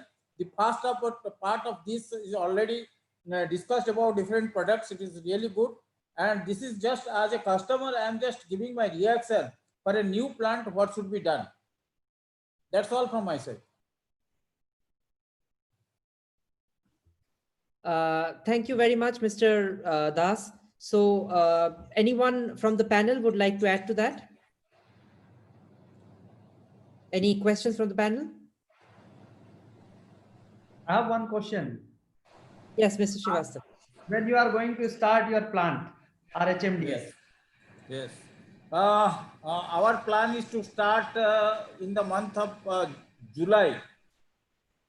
July 2021. My coke oven battery pushing will start in the month of March, and we have to run coke oven battery for nearly 2 months. Then we'll start blast furnace. So that is 1 or 2 months. Then we'll start SMS. And we have a thin strip casting mill. So with SMS, the mill has to start immediately. Thank you. Thank you, Mr. Das. So that also answered one of the questions we had from the Q&A section from the audience. So thank you for your address. And I would now like to move on to our next speaker. We have Mr. Atul Dubey, Executive Vice President, Steel Melting Shop of Jindal Steel and Power Limited, Angul. Mr. Atul Dubey, are you there? Yeah. A very good evening to all of you. It's hello. It's pleasure for me to invite me in this webinar. I would like to present the case study of JSPL Angul, hot metal desulphurization station. First, I would like to tell you why we have gone for hot metal desulphurization. Because we want to give flexibility to our blast furnace operation. We want to increase our own coal from our Mozambique mines, which is having high sulfur, containing high sulfur, 1% almost. And also we would like to reduce the processing time in LRF because we have only 2 ladle refining furnace. And we have to process 60 to 65 hits per day through these 2 LRF. So this is the bottleneck for us. As well as also we would like to improve the caster castability, improve the casting speed so that our production will be ramped up. So after a lot of brainstorming, we have concluded that we have to go for the hot metal desulphurization as it will give us the vital benefits. So I would like to share some screen and a brief overview of our plant I would like to share.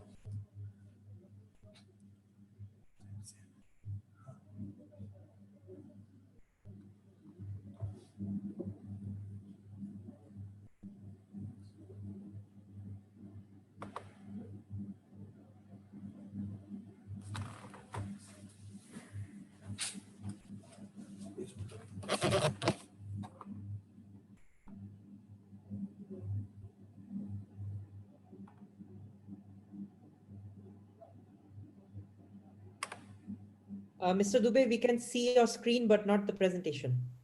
Yeah, 1 minute, please. Yeah.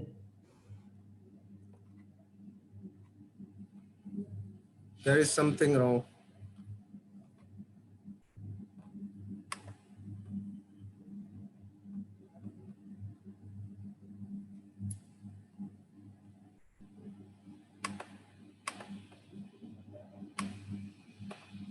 You can just click on the presentation, the PowerPoint presentation, and then it will open up. Yeah.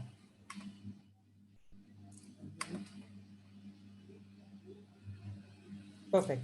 Now it is visible? Yes, perfect.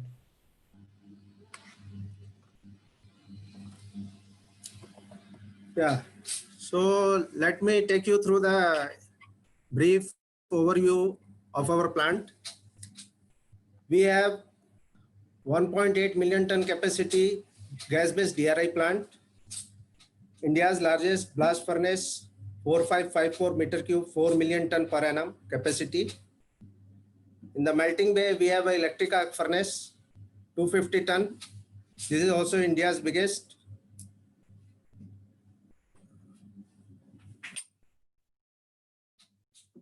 This is also India's biggest. Then we have a 250 ton converter.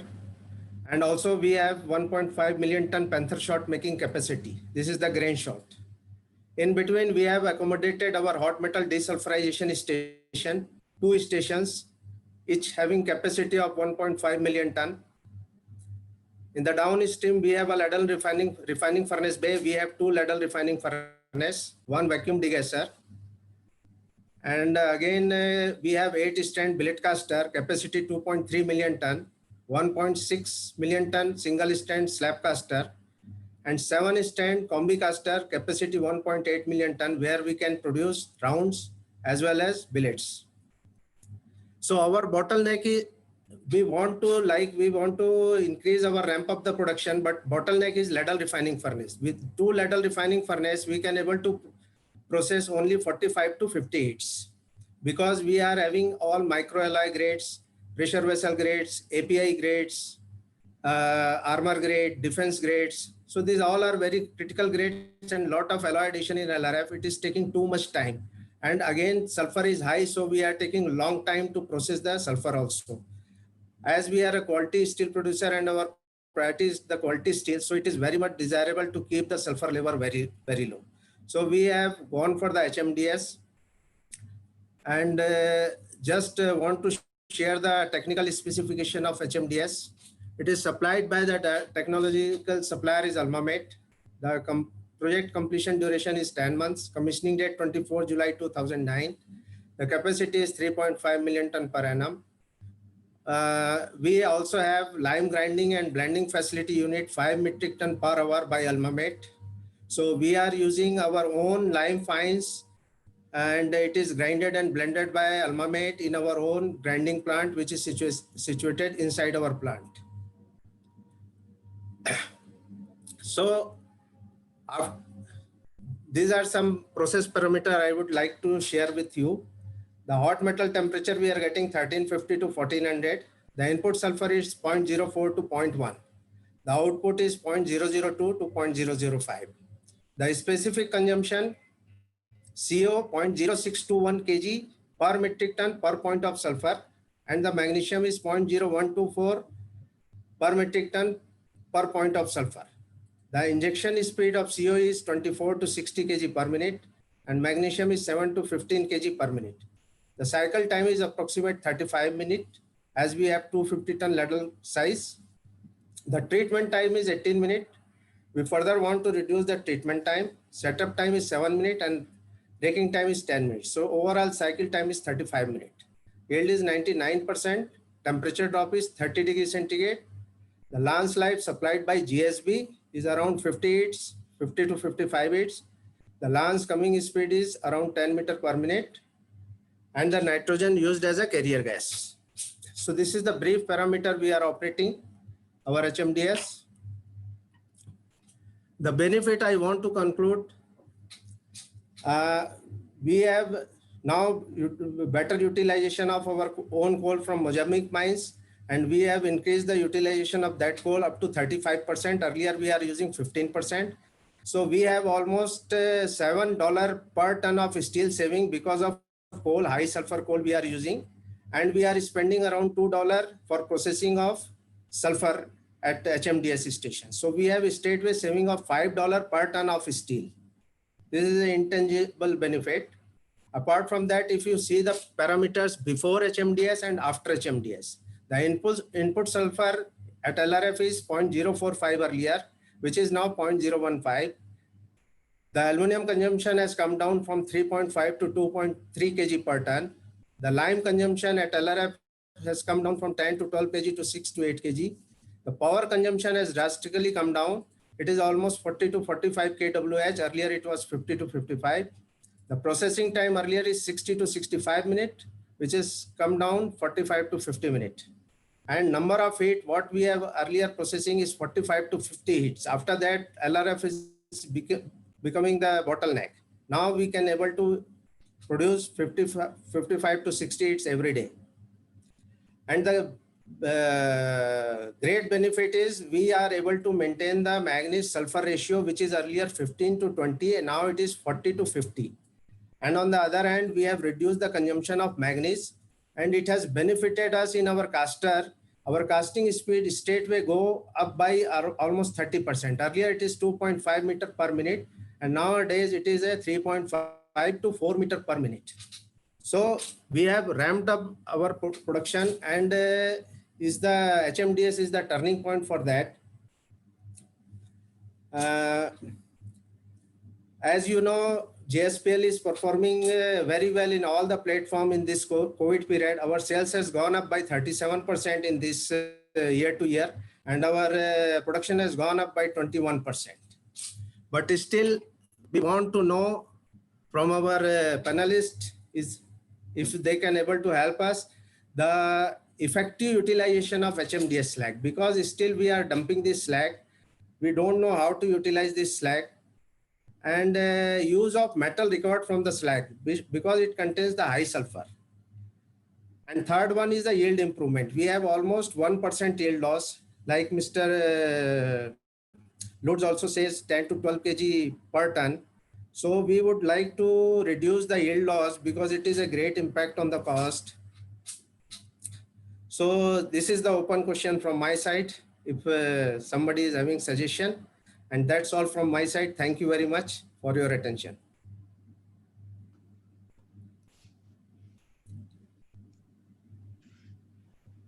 Thanks a lot, Mr. Dubey. So anyone in the panel would like to respond to Mr. Dubey?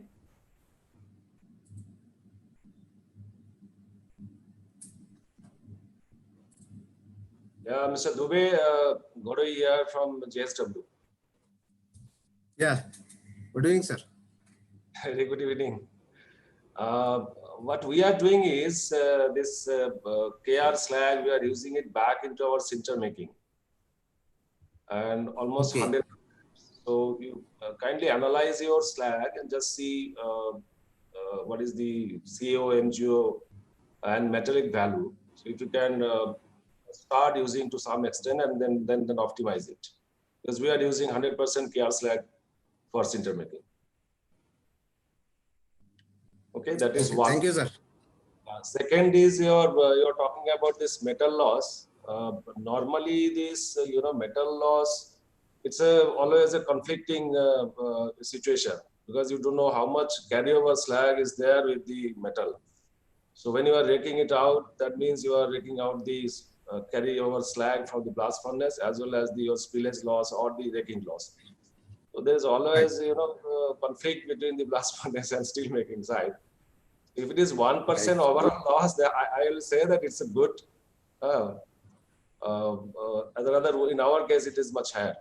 So rather, I will seek advice from you how you are able to maintain at 1%. Actually, our raking machine is very effective, and I really thankful to Almamet for a very safe and efficient operation of HMDS. Really, they are doing a wonderful job for us. Good. That's very good. Right, sir, this slag also has a calcium sulfide and magnesium sulfide. Are we not putting back in the system if we are charging in the center? No, right now we are not utilizing it. It is just we are dumping it out. No, Gorai sir has suggested. Yes, we are using along with the sulfide. Okay, that is good suggestion, sir. We'll definitely look into, and if required, we'll consult with you. Okay, thank you. Thank you very much, Mr. Dubey. And Putting that in the system again. Thank you very much. Mr. Yeah, Hello. Yes, Arora sir. Gorai sir, I was just asking if we are utilizing it at center, are we not putting back the calcium sulfide or magnesium sulfide back into the system and again into the hot metal? Yes, you are very correct. But most of the sulfur goes out in the sinter making, and we have installed this Meros system where we are able to capture the SOx and all. Okay. Environment issues is also addressed there. Good, excellent. And whatever metal we recovered from this process slag, because it is containing high sulfur. So if anybody is having any suggestion to utilize this metal in the process again. No, I don't know how to analyze the sulfur level, because when you are raking it out, that means it is already desulfurized metal. So your sulfur level in the metal will be less, what I feel. You can start consuming very small amount and then see whether it is reverting the sulfur or not. You can start small amount and then optimize this also. But I think it should be low sulfur. Okay. Okay, Thank so you. yeah, thank you very much, Mr. Dubey. And you also were well within the time frame, very concise and very nice. So I would like to now move on to our next speaker. And before we do that, I would just like to take a moment to thank our sponsors, our title sponsor, Desmet Reagent Private Limited, and our co-sponsors, Carmeus and Almamet. I feel like we don't thank our sponsors enough, because without them, the event would not be possible. So thank you to all our sponsors for supporting this event. Now I would like to move on to our next speaker, Mr. Prabhat Kumar Ghorui, who is the Senior Vice President of JSW Steel Limited. Mr. Ghorui. Yeah, thank you, Mr. Ankit. Good evening to all. So again, this time also, when we started this event, it was 218 attendees, and now it has come down to 113. So we are already delayed. And for me, after listening to all the suppliers, technology providers, solution providers, as well as some experts, my job either it is easy or it is difficult, because either I have nothing to speak or I have something else to speak. Otherwise, it will be common. Anyway, this even the hot metal desulfurization is a very small part of the technology in between this integrated steel making supply chain. But for me personally, it is a very, very important function in the integrated process. And I'm thankful to Steel and Metallurgy, especially Mr. Nirmalo, to make me a part of this program. Let me give some amount of background that, of course, why this desulfurization is required. Is it for our easiness, or is it something else? Because the priority is changing. Earlier, when we are talking about sulfur, it is only because to improve the castability. That how do we convert into slab? How do we convert into billet with high sulfur? But that time, sulfur requirement for the product was also specification itself was very high. So the quality norms are not that stringent. So we were only focusing on our improve the castability, improve the productivity. So we all know that it is a harmful impurities, and it drastically influence rather negatively influence the steel properties. So such as the ductility, say toughness, whenever the low temperature application, corrosion resistance, weldability. So therefore, the sulfur is to be limited in all the grades, of course, at different levels. And at the caster, normally it influences the centerline segregation. It gives the internal cracks. So in both the cases, whether it is to maintain the properties or it is to improve the castability, we need to maintain the low sulfur. So that is why the sulfur has to be low. And today the requirements in the product mix is very, very challenging. Customer is looking for the reliability of the products application wise. So in case of the line pipe grades, you need a very low level of sulfur. People are asking, even looking for 20 ppm in case of sour grades. And in case of your IF grades or very extra low carbon grades or the silicon steel grades, you're looking for 20 to 30 ppm. So today, the percentage concept has totally gone. Earlier, we were talking about sulfur in terms of percentage, but today, the sulfur is counted in terms of ppm. So that's the challenge. Even for these long products, wire rods, rebars, or section mills, earlier the sulfur level was maybe 0.40, 0.50. Even today, also BI standard says that. But still, people have started maintaining the sulfur level to less than 0.15 or 0.10, even though the BIS specification allows you to operate at that level. And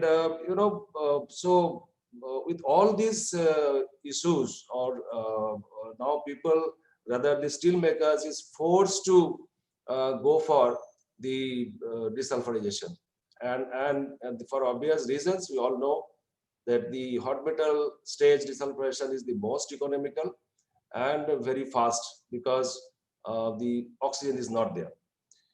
So we have both the options. Earlier we were doing the desulfurization in the secondary steel making, mostly in the lateral furnace, and we were enjoying. That time we were talking about white slag making in the lateral furnace, so that the FEO should be less than 1% and very high basicity, very high temperature, and we used to enjoy the desulfurization process, and we all become experts in that. But today, each process has become so fast process that we do not have time in the see quality and productivity. Both are competing together. So you cannot compromise for quality with productivity or the productivity with quality. So today both has to go parallel. So that is why the sulfur is one of the elements. Not only sulfur, even people are talking about hot metal pretreatment, that you take out the sulfur, take out the phosphorus, take out the silicon, and you leave the only carbon, which can be decarbonized in the BOF, so that the BOF steel making process also comes down to 20 minutes. And instead of making 1.5 heats in 60 minutes, you make 3 heats in 60 minutes. So that is the kind of concept is changing day by day. So now there are a lot of processes which Almamed, Mr. Mahapatra, and Desmet, Mr. Mahapatra, and Almamed, Mr. Kaiser has explained.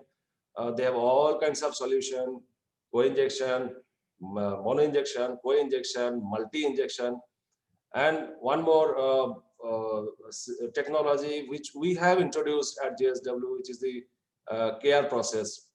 Okay, so that is another dimension. So we are using only lime, but of course, what Mr. Kaiser was talking about, that for lime, we are using definitely some amount of spar, and that fluoride is definitely environmental issue.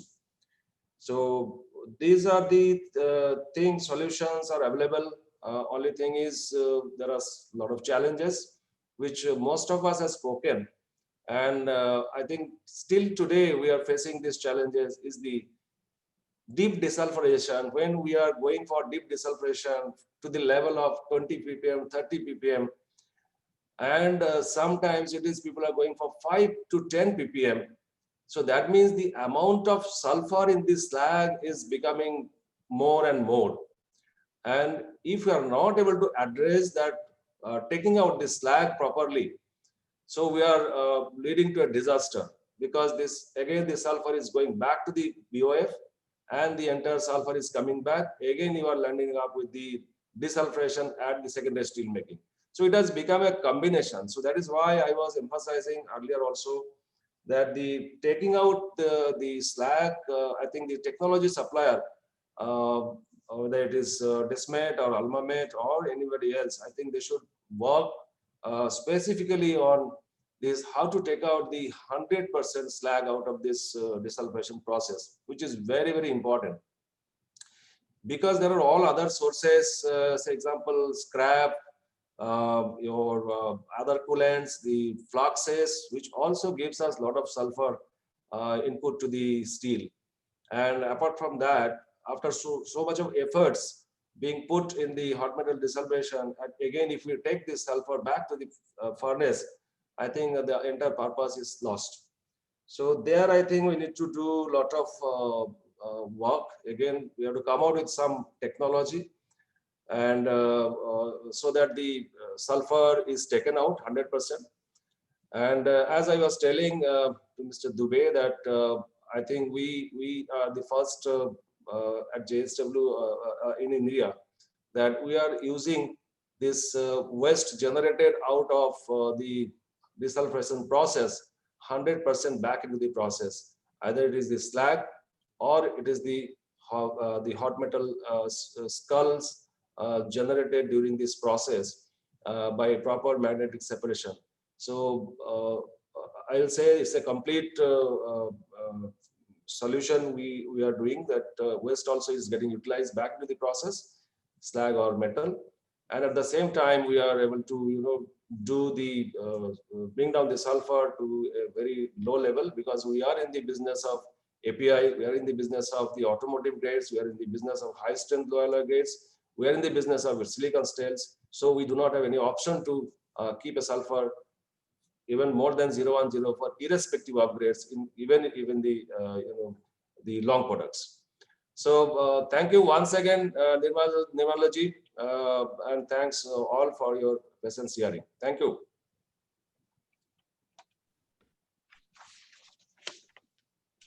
Thank you so much.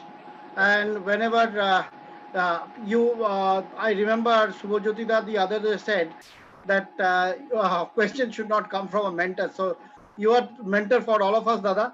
So whenever you speak, no one else needs to question what you have spoken about, especially the innovation which has JSW has always been a front runner in that, and you have been I would say a key mover in that space. So with that, I'll just ask if anyone wants to know anything from Prabhata, instead of asking questions with regard to what he felt. Is there anyone who wants to, know anything from Prabhata? Any questions with that in mind? Sir, I have got one question. With Yes, with care process, what you are using in JSW, how much sulfur you are achieving? Sulfur, see, we are going down to the level of even 5 to 10 ppm. Because for certain grades, for example, API grades, sour grades, we need only 20 ppm. So unless we go down to that level, there is some amount of reversal. So unless we go down to that level, we'll not be able to. Even in spite of that, we get around 3 to 4 ppm, 30 to 40 ppm at the LHA. And again, we have to bring it down to less than 20 ppm. You have got co-injection system also in JSW. Could you achieve that level in co-injection? Co-injection also we can, because we have two different technology, combination of technology available in our SMS1. We have KR process as well as this conventional HMDS process. Yeah. But in SMS2 we have KR process. So in SMS1 we are using mostly the KR process and some amount only for HMDS, that is preferential for some other grades. Okay, but for value-added products, we are using mostly KR. Yeah. Thank you, sir. Thank you, Mr. Ambasta. Thank you, Prabhata. So we'll now move on to you, Mr. Ambasta. You are the next speaker. Since Sanjeev Manocha has already completed, we'll go on to Mr. D.K. Ambasta, who's the Chief General Manager, Steelmaking at Macon. CGM Steelmaking at Macon, Mr. D.K. Ambasta. Dada, please go ahead. Good evening, everybody, and thanks. A lot of discussion has already taken place. Let me share the slide so that just this.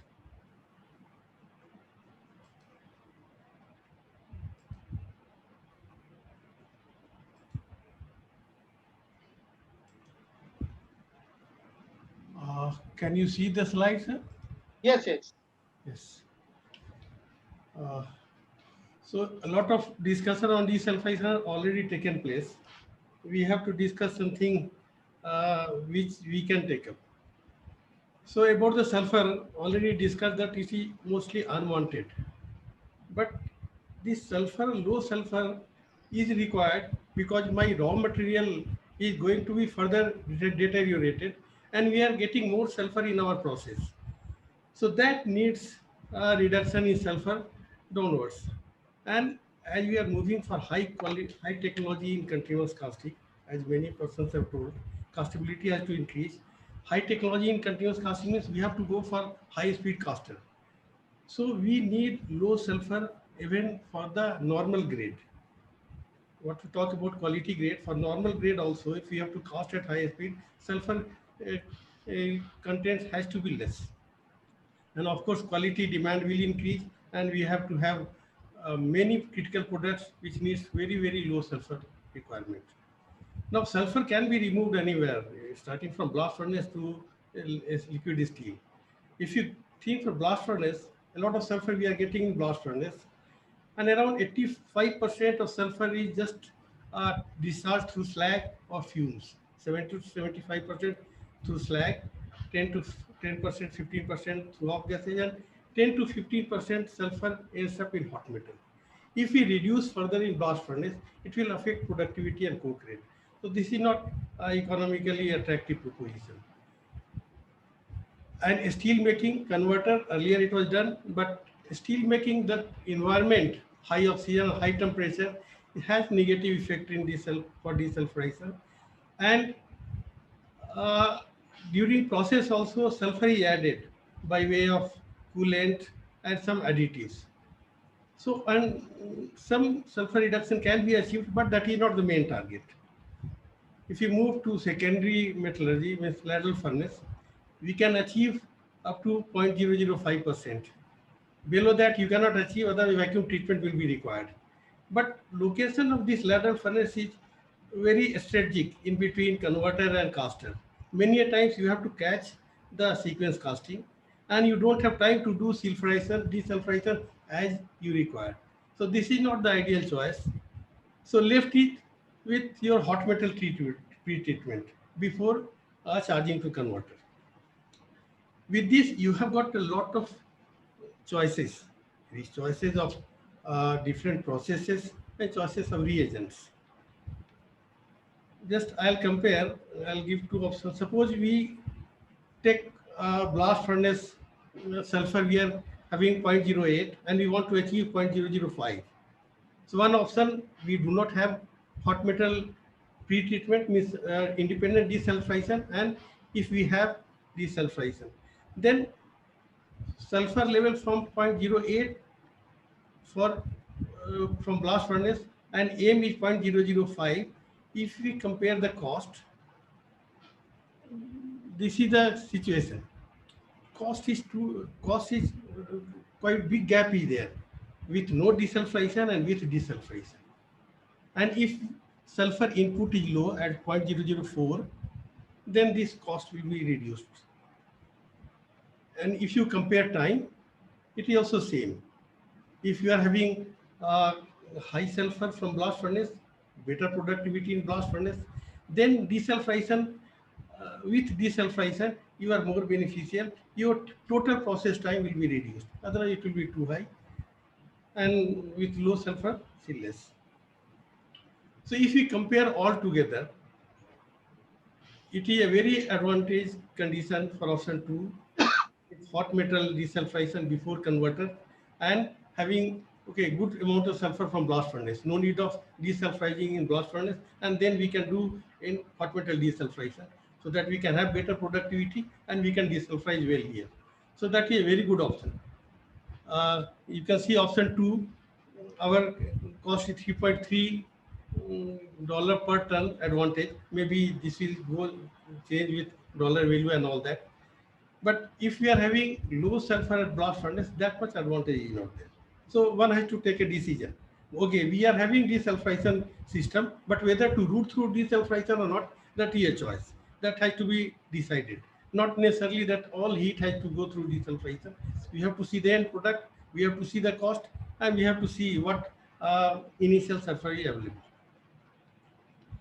This is about about these reagents. Everybody has discussed. We have got mostly 3 reagents: magnesium, very effective, very efficient, then calcium carbide, and then lime. Magnesium reaction with sulfur is 3 times more than calcium carbide and 20 times faster than lime. This is the situation.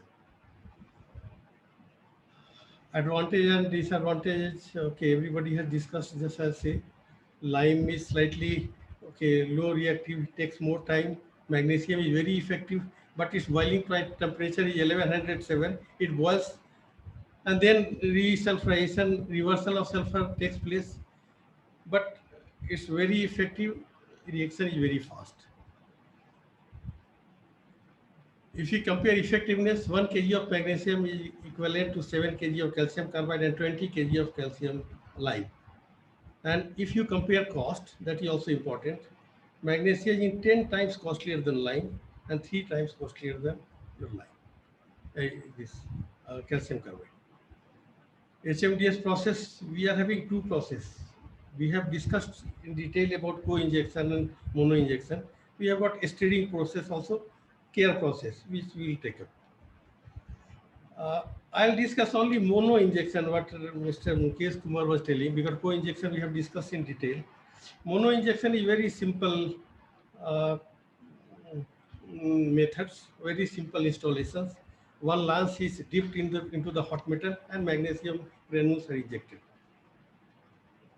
Very low capex, very low maintenance, and effectivity is very high. But problem, this has been invented in Ukraine and it is being used in Russia and China. It was tried in many other countries also, but it could not be succeeded. So used is less. Maybe it can come up, as Mr. Mukesh Kumar was telling, but I'll tell you many problems. If you see operation time, we compare with co-injection and mono-injection. Magnesium is very fast, it will react fast, but coming to slag layer at the top, it takes time, magnesium sulfide. It takes around 7-8 minutes time. So that quick reaction is lost. So if we see this operation time, it is almost comparable, slightly less than co-injection. But problem is, and about iron loss. If we compare with co-injection and magnesium makes very small slag. So it's a thin layer of slag. If you skim, iron loss will be there because you cannot skim very efficiently so thin a slag. So iron loss in co-injection as well as in mono-injection is comparable, maybe slightly less than co-injection, but it's not gives very big advantage. Disadvantage, that magnesium sulfide at the slag layer, reversal will take place. Then you have to add some calcium product to subside it. Then it reduces the effectivity of magnesium. And I'll tell for mono-injection, wherever co-injection process is given, maybe Tata Steel is using co-injection, Bhilai is using co-injection, ISCO has started using co-injection.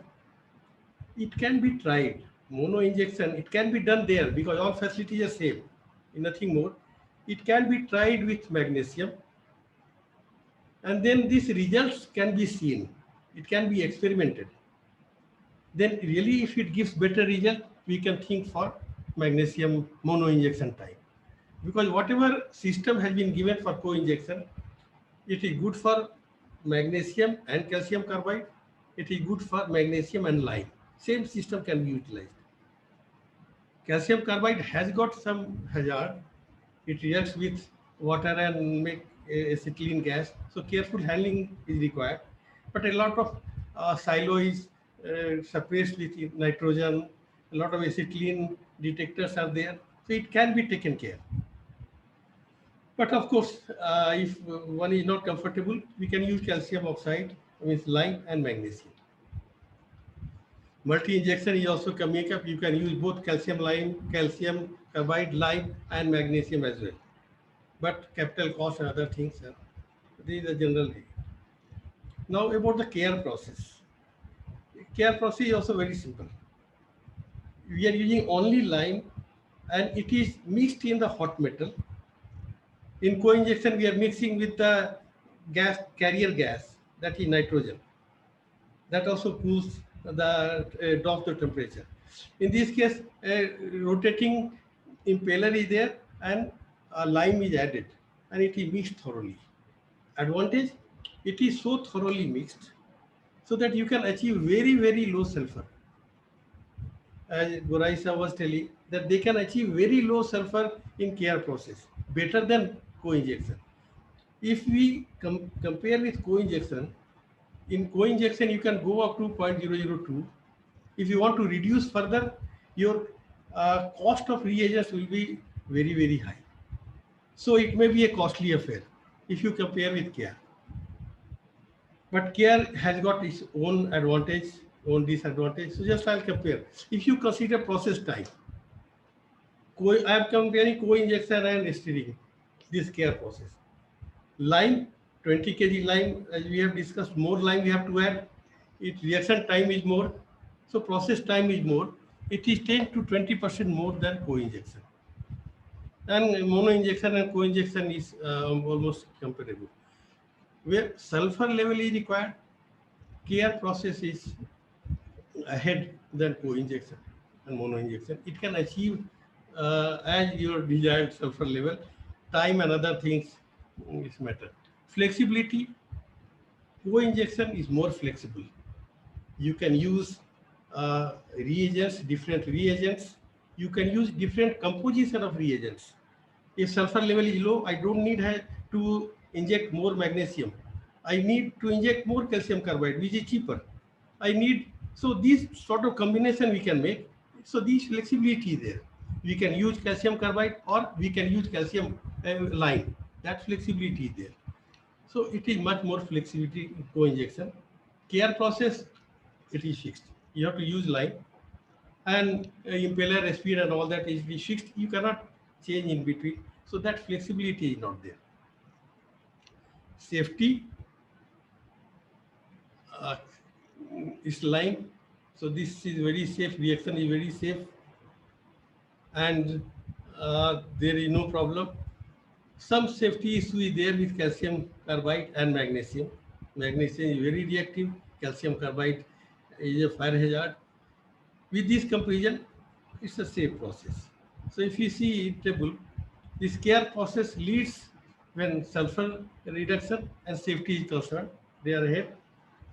But iron loss will be more in KR because more slag is there. So you have to escape, and iron loss will be more and temperature loss will be more. And refractory wear and all that also will be there because intense stirring is there.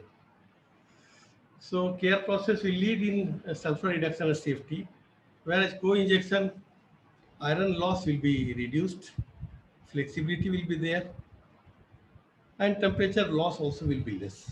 So one has to take a decision. Means all options are there. It cannot be said that in a particular situation this is better. If we are not to go for very low sulfur, maybe we can prefer for co-injection. But if you are going for a very low sulfur requirement, then we have to think. Then further development taking place, dual lance system with dual port, then rotating lance, use of process model and all that. And about Make in India, see, this process is very simple. Facility is very simple. It's not complicated at all. Recent projects we have seen, 97% of the equipments are manufactured in India. Only 3% equipment are FOB. Whatever recently HMDS has been installed, and these 3% even can be reduced. So this technology, only technological part, it can be adopted and it can be done very well in India. So it's not a very high technology and complicated item. Yes, in future, sulfurization is required. We have to go for desulphurization. We have to go for low sulfur for my process, for the product. Thank you. This was I have to tell. Thanks. Thanks for your time.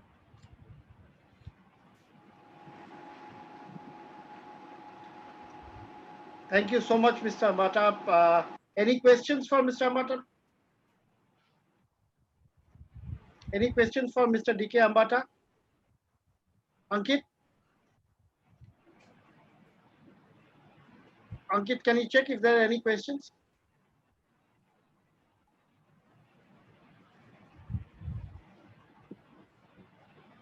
I don't think there are questions.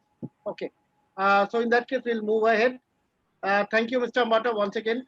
And you brought up very pertinent points.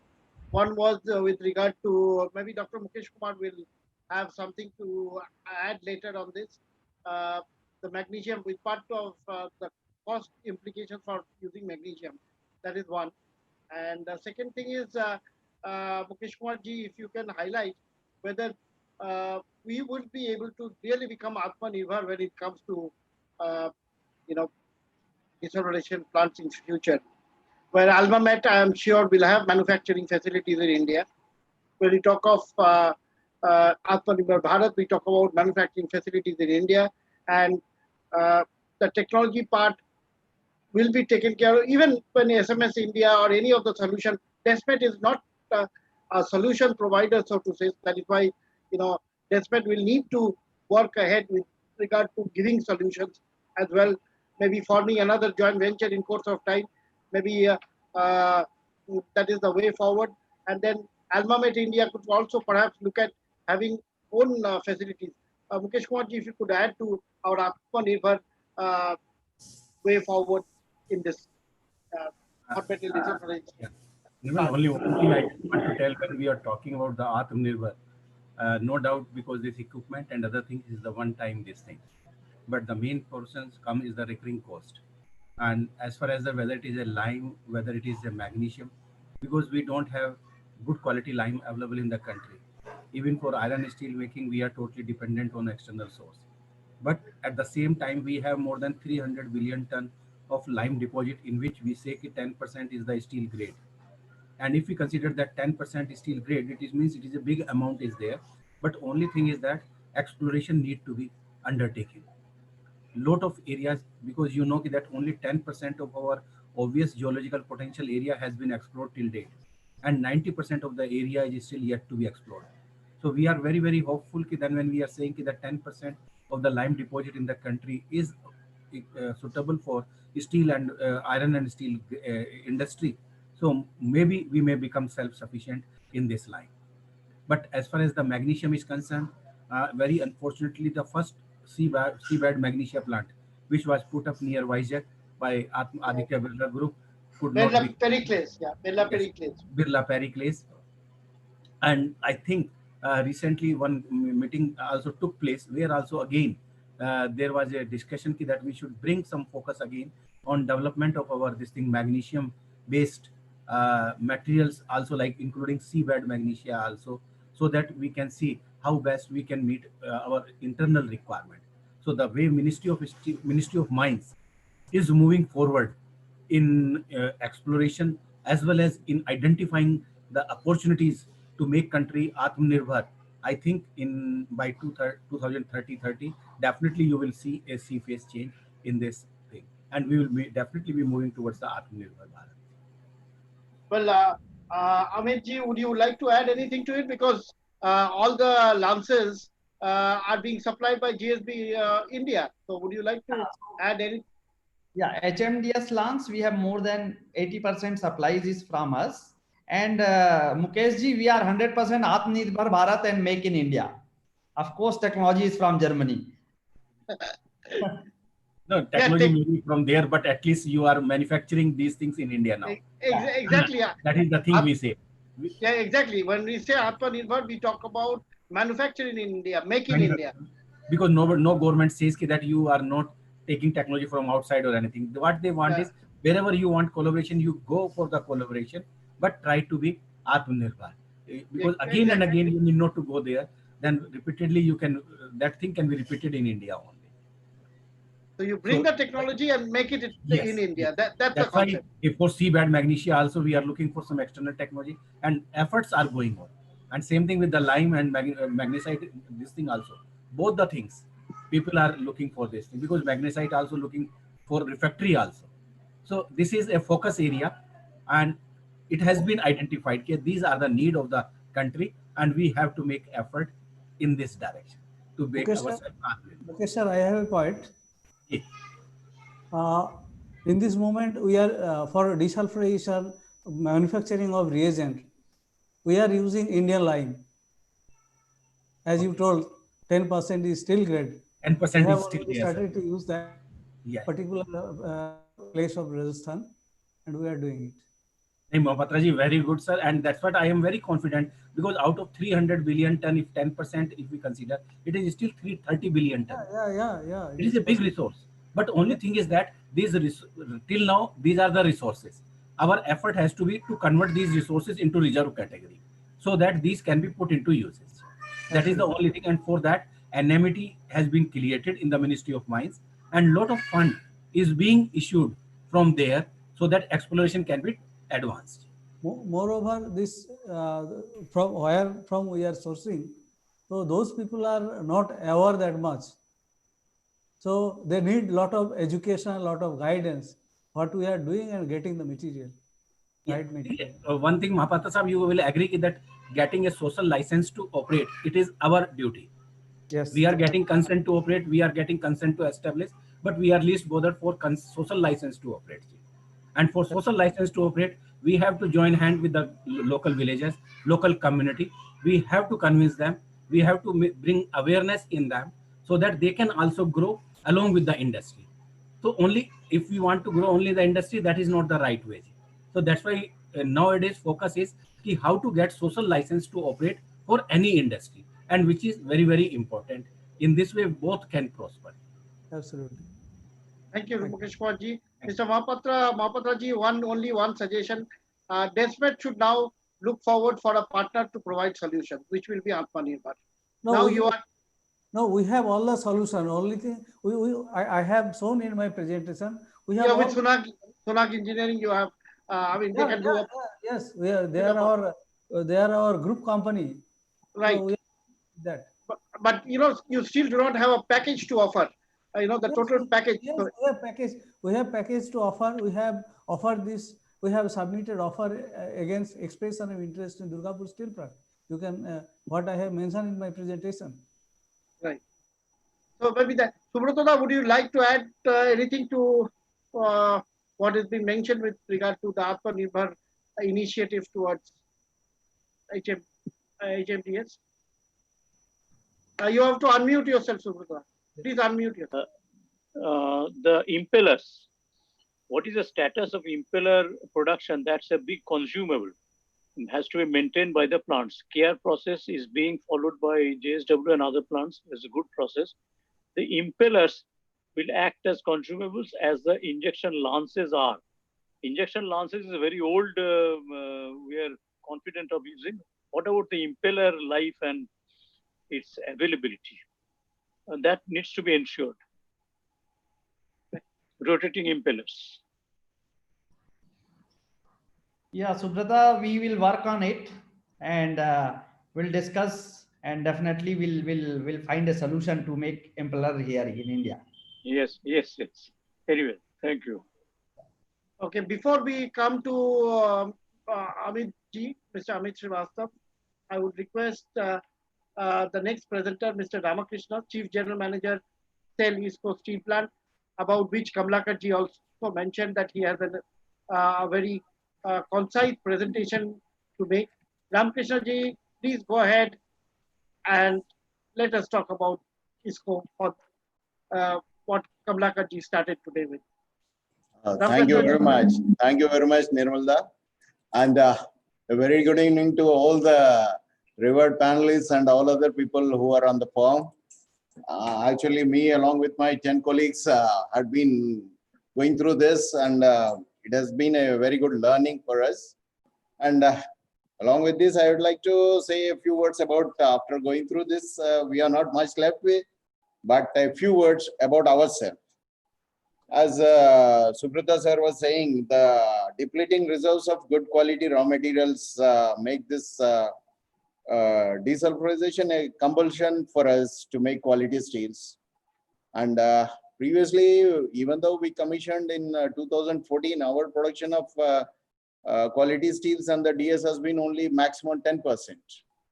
But with our business partners, DESMET coming into the picture, the total scenario changed.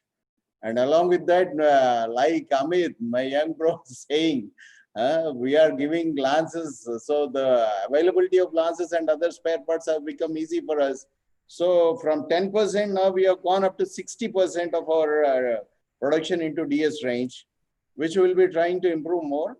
But whether to go for DS or not depends on the quality of steel we are going to produce and the sulfur content in the hot metal.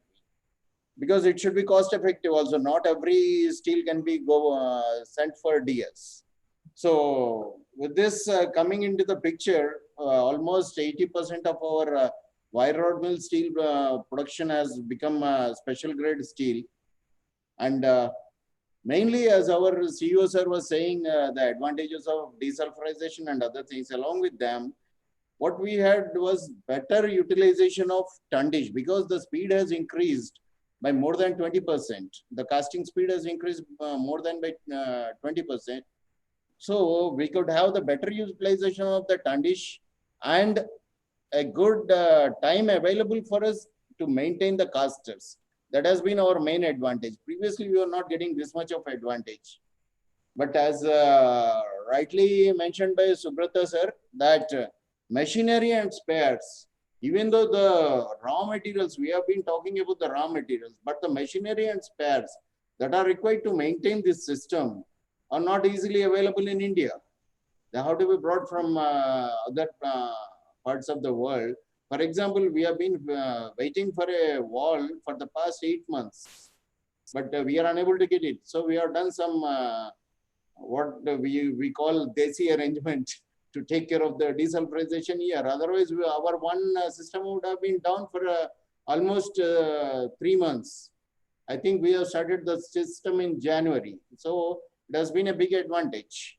And now with the lances available from GSB at faster pace for us as and when required, we are at a greater advantage. But other machinery is still in problem. So we have to look towards that also, because we requested our partners, Desmet also, to look into this, but they were also helpless in getting that wall for us. So these are some of the things that are to be looked into.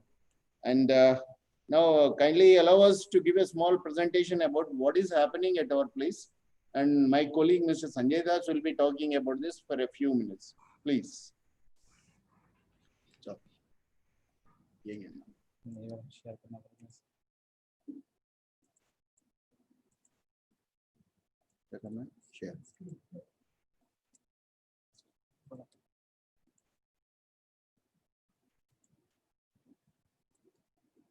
I think it's visible, sir. Okay. Yes. Thank you. Thank you, sir. Good evening, everyone. I am Sanjay Das, Manager, Cell ISP, going to present our desulphurization unit. So process flow is of our SMS is like that. Our blast furnace is producing per day 700,000 to 8,000 ton per day, and we have 3 converters, 150 ton each, 2 LHF, 3 ARS, and 1 RS degasser, and 3 casters, 2 billet casters, and 1 beam cum boom casters.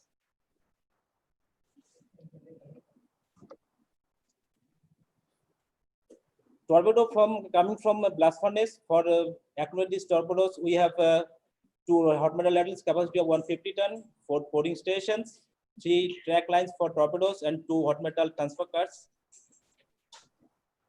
In DS, we have some main units or units, and the 2 silos for calcium-based compound, 2 silos for magnesium-based compound, 2 transport dispenser, 2 injection dispenser, 2 lance carriage, and 2 slag decking machine for deslagging the slag, and 2 combine car from where we transfer the ladle and tilting the car by deslagging, and combative measurement for temperature sample.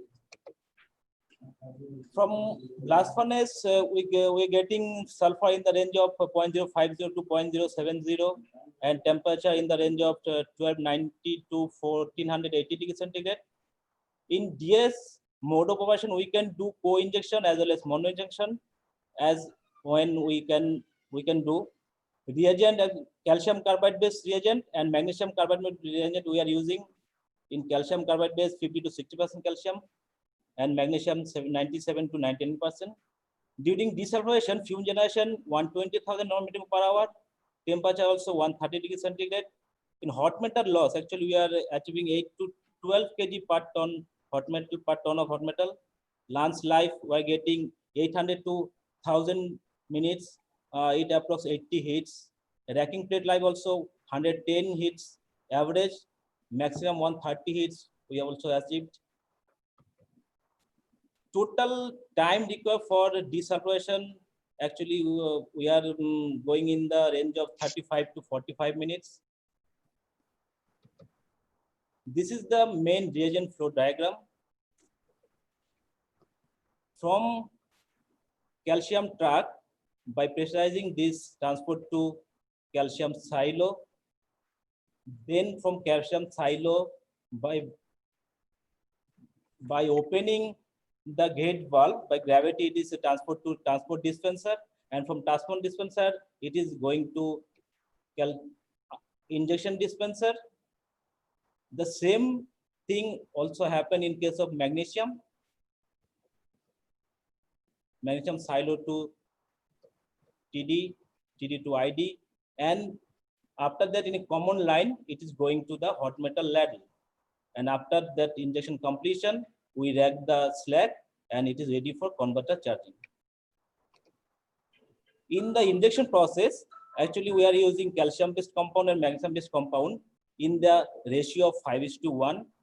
Initially calcium starts after 30 seconds, magnesium start, and before 30 seconds magnesium valve close, and remaining 30 seconds again calcium injected for optimization of the process. Consumption of reagent consumption of reagent according to our input sulfur. Actually, according to our input sulfur, calcium rate actually 2.5 kg per ton, and magnesium in the range of 0.5 in maximum cases, maximum sulfur input. During this desulfurization, actually our final sulfur always in the range of 0.008 or below 0.010, and it's a very good thing for us. Benefits: due to this low sulfur, non-competitive is granted due to sulfur has been reduced to 0. Ferroalloy saving achieved due to aiming of lower range of manganese, higher casting speed. We also achieved 3.1 meter per minute. This is only from the low sulfur. Reduced breakouts. Lower sulfur results improving properties like percentage of elongation, reduction in area, and durability due to minimization of inclusions. Calcium carbide and magnesium, actually this is a very unsafe for handling whenever it contacts with water. Acetylene and hydrogen generate. For care of this acetylene and hydrogen, we have a automatic supervision of analyzer which is installed in our silo building. From there, whenever the percentage of acetylene or hydrogen increase, automatically silo will flush by dry nitrogen, and then we can use this safely. And in this unit, uses of PPS like protective clothing or safety goggles is mandatory. Introducing practice of lime-based treatment is our in future plan, and request for suggestion like utilization of DS-lag is already discussed in this forum. And higher life of racking plate. Actually, we are getting average 110. We want more, about around 200 or more than. Thank you. This is a small presentation, sir, from our end. So if anybody can advise us regarding this raking plate higher life, that will be very kind of them. Thank you, sir. Thank you very much. That's all from us. Subrata and Dr. Mukesh Kumar, if you have any suggestions for ISP. You have to unmute yourself, Subrata. Small question for Mr. Ramakrishnan. I agree with him. In desulfurization process, one of the most important thing machinery is slag raking machine. It may sound very small, but that is the most important. The speed of slag raking machines are still imported. Dango, Yuma, and all these are imported. The speed of controlling the raking speed, if it cannot be controlled, again the slag, instead of flowing out into the slag pot, it comes back. So as I remember, when I used to work on this, 1.2 meter per second is the last speed. If you make it fast and quickly return the ladle, then you're gone. So till now, we have to manufacture a slag raking machine with proper speed control in India. So that is a big thing that will help in actual desulfurization. That was my talk, actually. Thank you, sir. Thank you. Thank you. That's I think Mr. Kaiser is there, and they have developed good machines. I think he will be the best person to answer this question, how they can do it. Mr. Kaiser is there. Yeah. You have to Kaiser, unmute. Please have to unmute yourself. Please unmute, Mr. Kaiser. This is exactly what I emphasized. The best injection, the best desulfurization makes no sense if you cannot effectively remove the slag. And another point is accurate, controlled, and fast slag raking machine also helps you to avoid pure metal raking. So also the tilting of the ladle in the ladle tilting device or on the ladle transfer car, that is also important. So that you have a smooth tilting of the ladle with slow speed or with 2 speeds maybe, and a well-controlled slag raking machine. This is very important, and this is what I said, and that's why we make no compromises on quality on the slag raking machine. And I know there are much different qualities regarding performance, regarding working space, regarding the different kind of movements. You can get a cheap machine, it's no problem, but you won't be happy with that. So it makes sense to invest a little bit more money in a good machine. Definitely. Yes, absolutely. Yes. Right. So with that, shall we move on to the next speaker? My elder brother and my good friend, Mr. Amit Srivastav, Managing Director of GSB Refractories India, and also Managing Director of EcoMaster India. So may I request, Dada, please, the floor is yours. Thank you. Subratada, can I take a break for 10 minutes? Can you please chair the session for the next 10-15 minutes? Yes, sure. Please. Thank you. Thank you so much. Thank you, Dada. So thank you very much. Good evening to all. And we GSB India. So along with me, our Vice President Technical Services, Dr. Andreas Metke, is also present. So I'll go for GSB India presentation.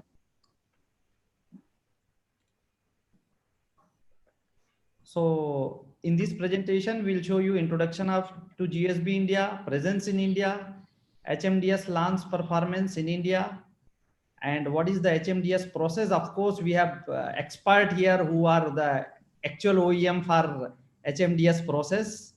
And then we have engineering of lances for hot metal desulfurization, formula for success of lances, and complete solutions, where one of the points came from ISCO Banpur and others, the slag skimmers, and also elbow.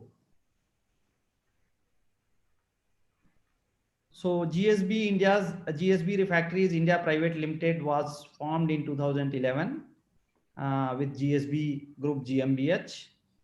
And we have the GSB Group GmbH, they have more than 50 years presence in European market. And India, we are manufacturing here locally from last 8 years. And our joint capacity is more than 15,000 lances per year. We are biggest in the world for the lances.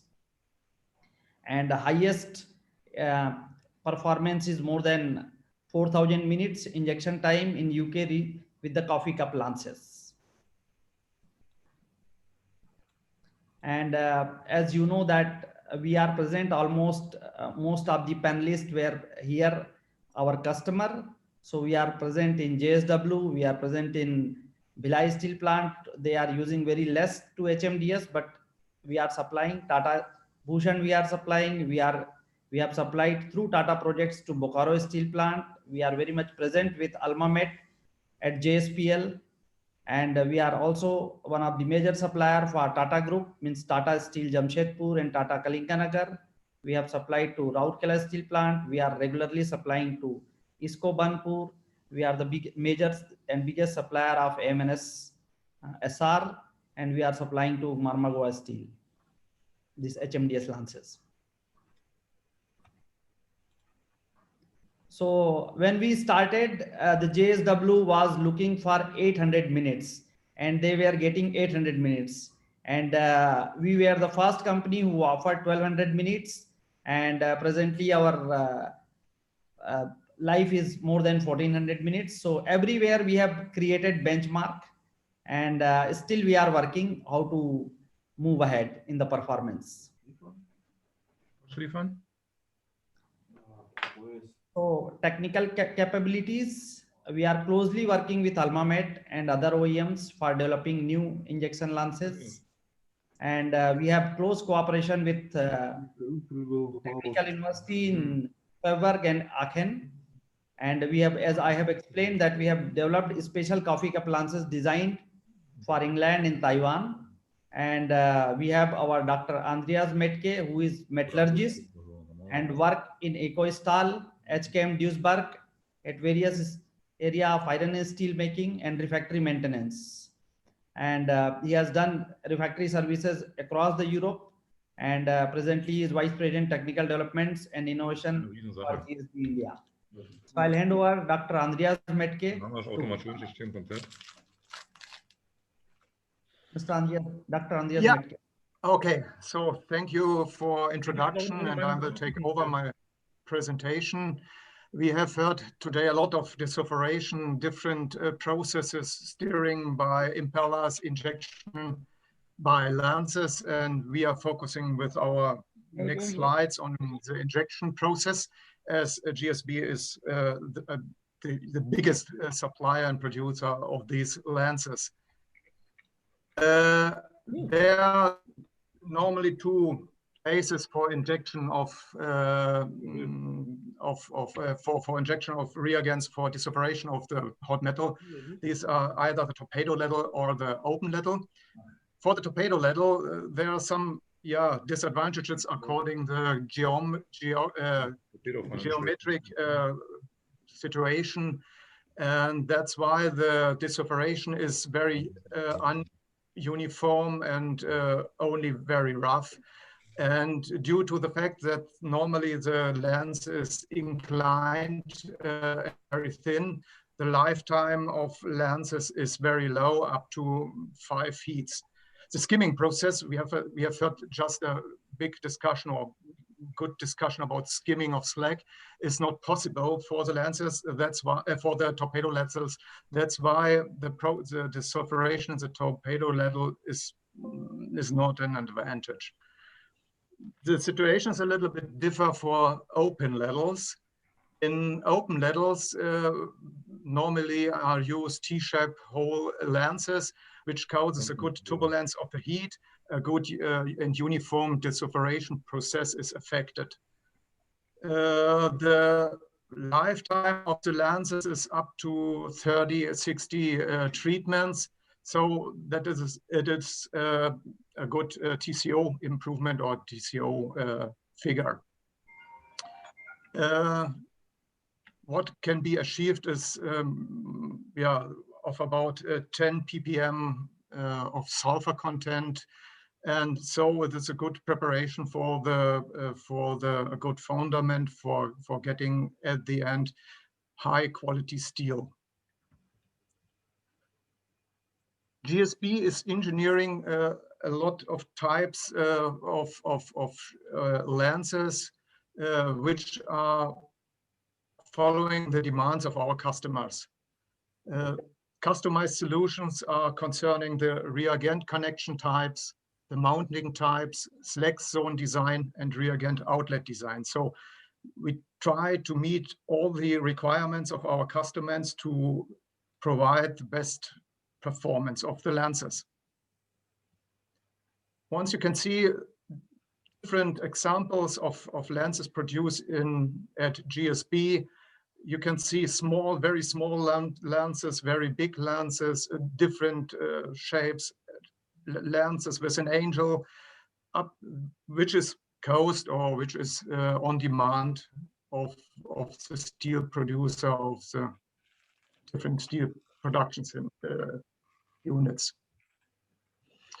Normally, you have some types, as you have different types of lens operations. The most common is a single lens type operation. In some steel plants, you have twin lens operations. Besides a T-shape port, you have a four-port lens And we have had discussed funnel lenses, which are common in the Ukrainian. What is very important for the lifetime of the lenses is to know what are the loads on the monolithic material which the lenses are made from. We have thermal loads, we have chemical loads, and we have mechanical loads. For the lenses and the performance, the biggest challenge is the hot metal temperature, the injection time, the times between the treatments, the mechanical stability of the lens manipulator, so for the lens movement, and the combination of the reagents for desulphuration we have heard today a lot of. So, success formula. We are focusing for that on rigid steel core construction, on a proper anchorage system, the selection of appropriate castables for the performance, choice of fiber material and fiber type, well-controlled fiber addition, the proper curing and drying of the lenses, and the packaging of the lenses. To get all these items and to get best result, it is very important to have a well-trained staff, what we have at GSB India, who is able to deal with all these requirements. After we are producing the lenses, the careful handling of the lenses during transportation and storaging at the end customer is as well important as the harmonizing with the operation practices. Some highlights of GSB lenses. We are supplying lenses to more than 90 steel mills. The desulphuration is taking place in more than roughly 60 steel shops. 9 steel shops are supplied with lenses for torpedo ladle desulphuration. The smallest size for open ladles is 35 ton, and the biggest size is 400 tons. The smallest lens diameter is 190 millimeters, and the biggest lens diameter is 300 millimeters. So you can see we are able to meet all the expectations of our customers in a wide range. What we discussed is dislagging. For the dislagging on a vital roll are the skimmer blades, which GSB is producing as well. Skull removing is in question is an issue, removal practice is an issue. The reagents used and the quantity of slag has to be removed is on interest. The skimming time between skimmings, hot metal temperature, the geometry of the skimmer, the geometry of the ladle mouth plays an important role. And for that, the design and wall thickness of the skimmer is determine the lifetime of the skimmer plates. The skimming machine design we just discussed, Mr. Kaiser explained the important role of a good and proper skimming unit, which is able to deslag very fast and on a good level. And yeah, what can help to deslag is the use of purging plugs in the wall or in the bottom to remove the slag from the wall in opposite of the deslagging machine.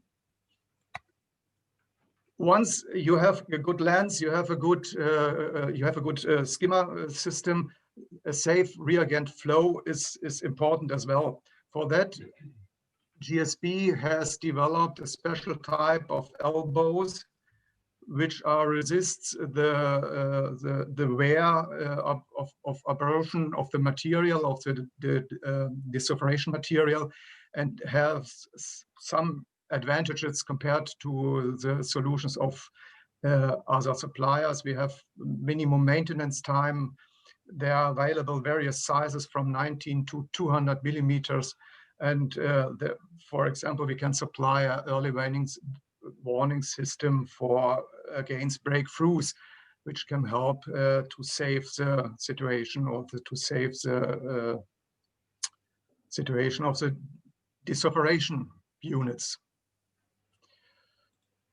Summarize what I said before, the refractory lenses and skimmer plate performance differs according to the plans and operation conditions, process requirements, and reagents used for desulphuration. The castable selection and the core design plays a vital role for the performance of the lenses and the skimmer plates. And GSB India is able to supply customized solutions in close cooperation with the customers to get optimal results for the desulphuration of the hot metal. So it was quick, I think, but nevertheless, the lenses is on an important part of the desulphuration. And yes, thank you very much for your attention and happy lensing. Thank you, Dr. Andreas and Mr. Srivastava of GSB. So actually this GSB is doing the actual on-ground work. Yes. Putting the reagents into the ladle is actual operation. So it's good to find out that one of the largest suppliers of lances is through GSB in the world. Yeah. So another thing, its lances are so very important that we have seen in plants earlier when it was new monolithic lining, it can cut. The lances are cut because earlier, if you must be knowing, there used to be sleeves. Refractory sleeves were put on one on other with the lining at the outside, so that the lances used to be cut and the operation used to be suspended. So it's good to hear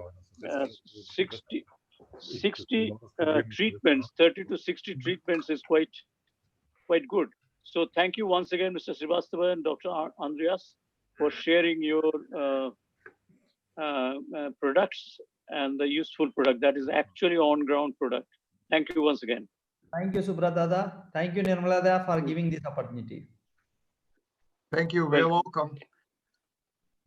Welcome. Now, Ankit. Yes. Next, do you have any more panelists, please? Yes, of course. If there are no questions, we can go ahead. Other questions? Are there, yeah. So anyone from the panel? Do we have any questions from the panel?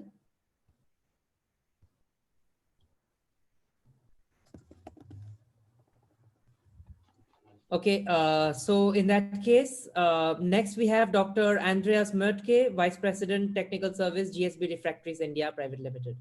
No, He just spoke. Dr. Andreas has given with me, along with me. Okay. He has just finished.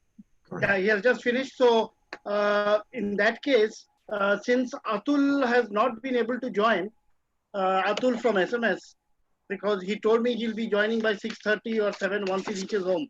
Maybe like yesterday, he got stuck up in another meeting. So we'll move on to our last speaker, Dr. R. Vasant Kumar. Dr. Vasant Kumar is the professor and head of Materials Chemistry Group, fellow of Trinity Hall, University of Cambridge, and fellow in the Institute of Materials, Mining and Metallurgy.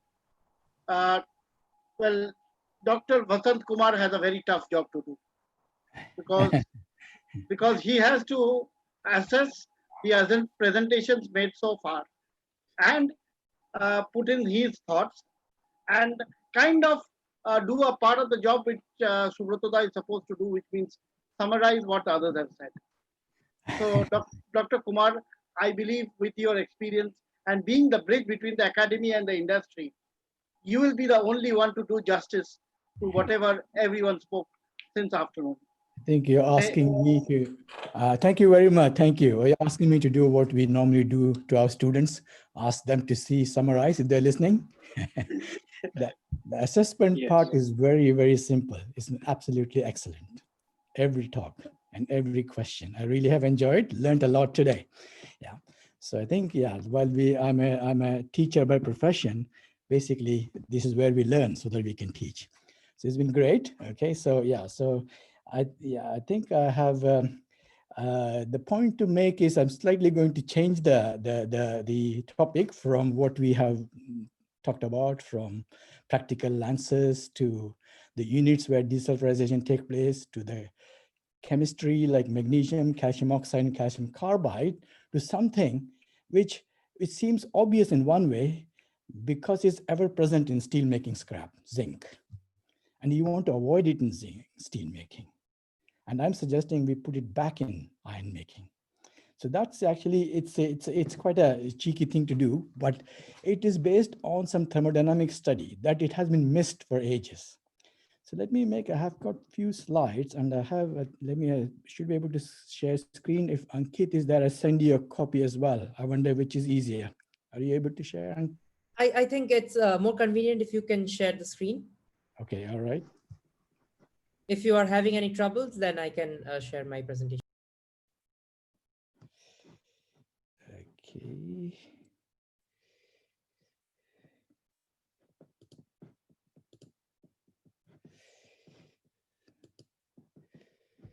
Dr. Kumar, the best thing to do would be if you open the slide and then share it. If you open the PPT I've file, opened the slides now. Yeah. now you can just click on the share screen option. It will be easier that way. Now you can click on the green icon, which is at the bottom of your screen. Yeah, that's what I did, share.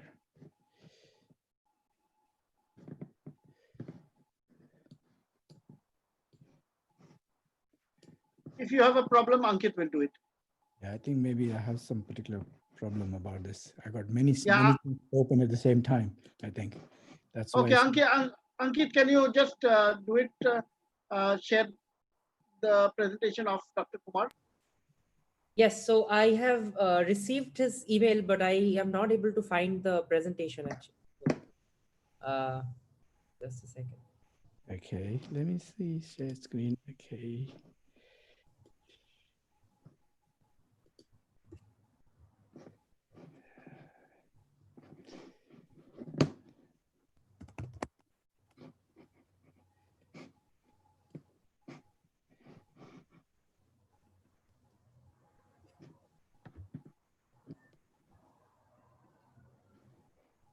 Did you get it, Ankit? Can you check your mail? Yeah, so I found it. Yeah. Good, thanks. Great. I'll be sharing it.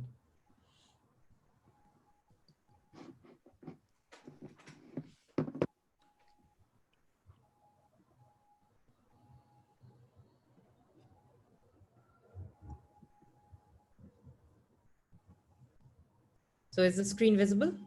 Yeah. Yes. Yeah, great, thank you. Yeah, there's Now, okay, just the introduction there is, yeah. Now, Ankit, can you go to the slideshow option? Yeah, okay. Yeah, if you go to the next slide, please, second slide. Yeah, okay, so basically the thermodynamic factor for using zinc oxide as a desulf agent, the reactions are pretty much similar to calcium oxide. You can just change zinc for calcium, you get similar reaction.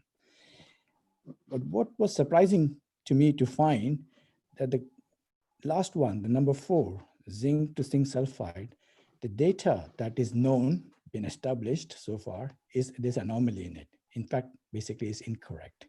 That's why there's one reason why we mostly miss this possibility. Next slide, please. Okay. And that's because solid zinc sulfide actually is known to sublime at 1450. So we are very much at the temperature of hot metal desulfurization, which is about that. So therefore, zinc sulfide product is a gas. And therefore, the current thermodynamic data essentially assumes zinc sulfide stays as a solid and becomes a liquid and a gas. And therefore, it's usually extrapolated all the way from room temperature to very high temperature. And therefore, one would miss the data. So it's uncritically that, yeah, so if you go to the the next slide. Yeah, this just shows that very simple proof that zinc sulfide will sublime if we just do a thermogravimetric analysis, basically heat it up in a small furnace, and you can see at the temperature that I mentioned that there's a weight loss, and that corresponds to complete loss of zinc sulfide from that crucible into a gas phase.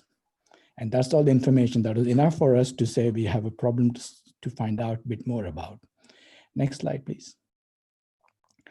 And I won't go through this in detail, but essentially we are able to measure the thermodynamic properties of systems such as zinc oxide to zinc sulfide reaction with sulfur using a technique which is known as electrochemical technique.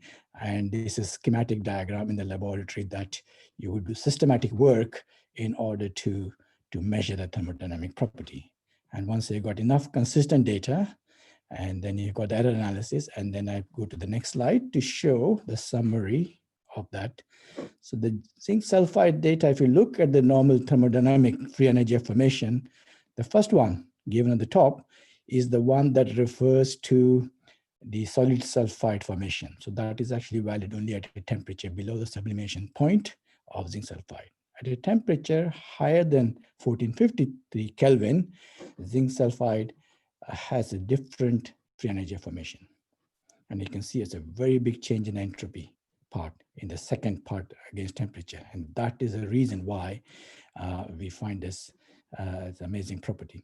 At temperature which is less than 1453 Kelvin, the agreement with literature data is excellent, which therefore we know that our system, that the measurement system is working well. But high temperature, we find the net effect of this change in thermodynamic data implies that the enhanced stability for zinc sulfide due to phase change. So therefore, if we were to calculate thermodynamically in a carbon saturated hot metal, the equilibrium sulfur is 0.1 ppm with zinc oxide.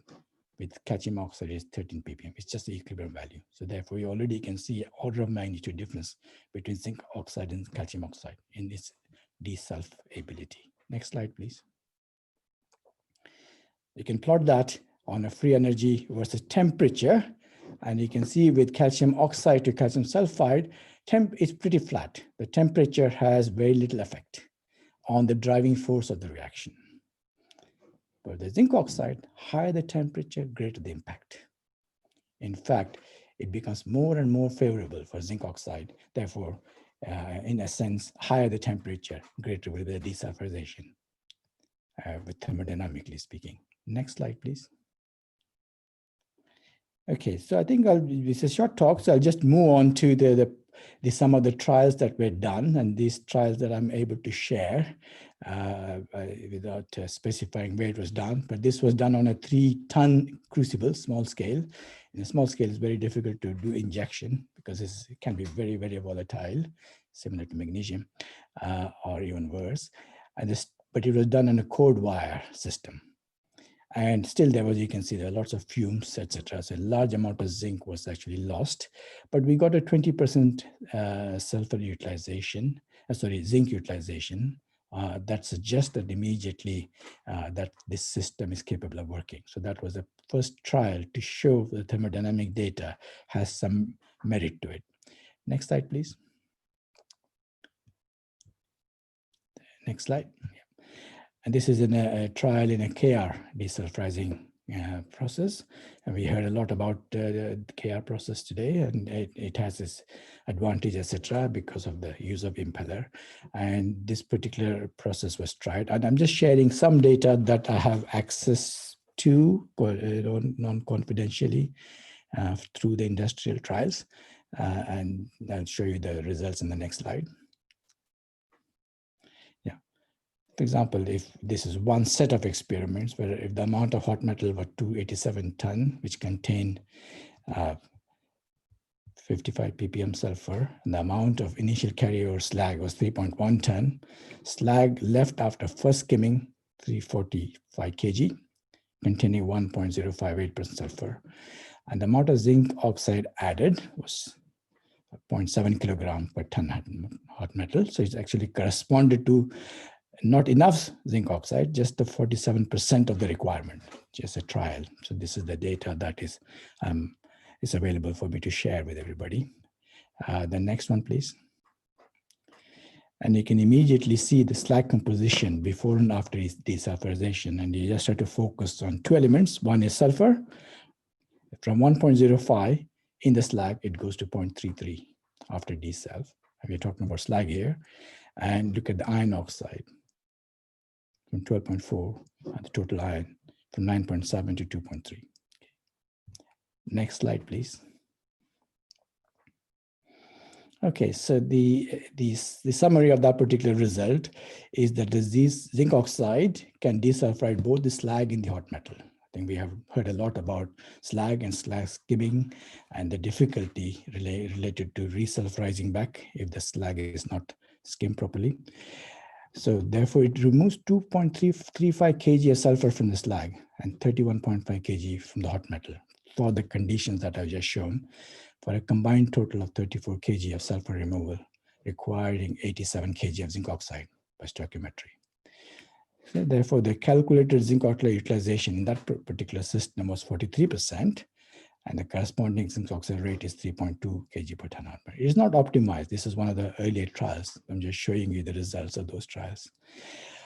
Of course, there was a considerable amount of activity because we know zinc oxide will react with carbon from zinc, which has an even lower boiling point than magnesium. But however, the endothermic reaction of zinc oxide, it tempers that to some extent. And also the captured dust, there was no attempt made to capture the zinc sulfide directly. It's oxidized along the way. So you will get zinc sulfide, but there is zinc sulfide definitely present. So that shows that the zinc sulfide actually retained, even though some of it is oxidized in the exhaust. Next one, please. Okay, so the benefits are easy to see, and this has all been borne out through a number of trials. And the formation of zinc sulfide at high temperature results in a greater thermodynamic driving force with increasing temperature. The product zinc sulfide is eliminated from the hot metal because it's a gaseous phase, resulting in the renewal of the reaction. So therefore, the kinetics is favored along with the thermodynamics. Reduction in slag skimming time due to removal of zinc sulfide. And the use of zinc oxide post-injection to desulfurize slag is another opportunity. And minimum sulfur reversion problems is observed.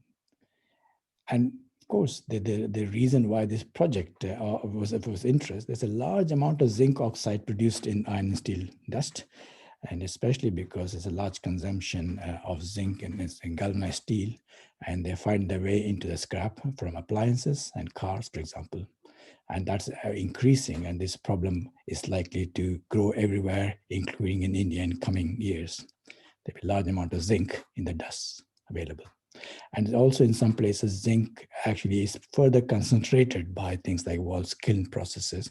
So one can get a very high quality zinc oxide with containing up to 30–40% zinc oxide. So therefore it can simultaneously be recycled with all the other dust, which are all very valuable, and also used as a reagent for desulfurization. Or at least if it's not completely used by itself, it can be co-injected with magnesium, for example, or calcium oxide or calcium carbide. So it becomes another possible reagent in that mix. Next one, please. Okay, so because this zinc vapor is formed in situ in the hot metal, this is advantageous kinetically, of course, and the exothermicity of zinc sulfide produces a lot of heat, and it does, which is helpful in one way, but also it makes it very, very vigorous. So but it's tempered by the zinc oxide reduction. Zinc has a low solubility in hot metal compared to magnesium. It's about 7 ppm at, let's say, a temperature of 1700 Kelvin, but magnesium is about 32 parts per million. So that's the reason why magnesium fading takes place with magnesium, or it cannot actually carry on the desulfurization effectively towards the end to very low levels. That's why one needs calcium oxide or calcium carbide for the finishing job, but zinc can desulfurize right to the end. because of its very low solubility. So it doesn't reach an equilibrium and reverse the reaction back. And if that zinc sulfide was carefully collected in the exhaust gas, it becomes a valuable byproduct. And to the extent any amount of zinc oxide can be used, there will be an advantage in saving an expensive magnesium. Next, please. I think it's the last slide, I think. Yeah. Okay, so the last slide of what I want to say here is that the zinc oxide is available within the steel industry itself. Therefore, it offers new avenue, taking away the pressure to produce very high zinc oxide to sell it back, and that's expensive. And the potential availability of low-cost desulf agent from waste product is as a valuable reagent is quite attractive in itself.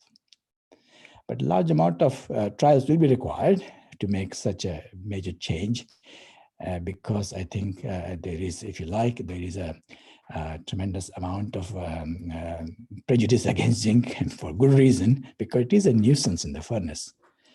In all the furnaces, blast furnaces, it degrades coke, and in basic oxygen furnace, and electric arc furnace produces various type of sludge or dust, fine dust. So it is but nevertheless, if you can't avoid it, because our scrap will contain galvanized steel, at least there's an opportunity to use that material.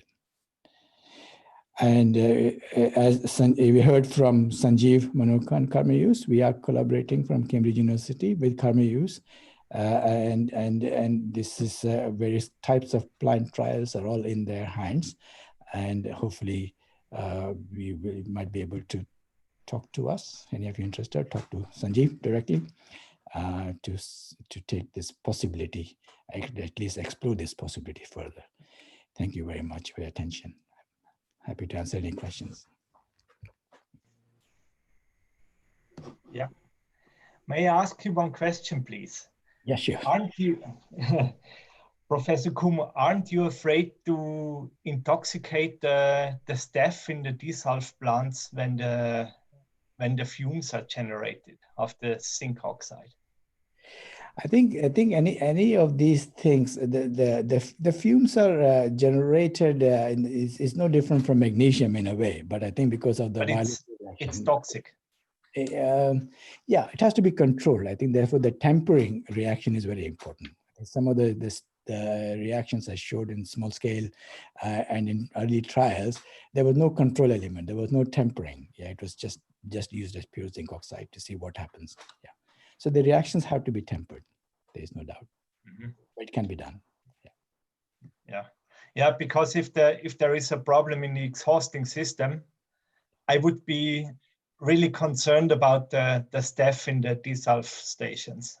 Yeah, but then electric arc furnace and steel making furnace have zinc oxide dust in the fume already. So it is an issue that exists in the steel plant. Yeah. So one has to apply the same safety risk assessments that's applied to, say, basic oxygen furnace exhaust or electric arc furnace exhaust. Mm-hmm.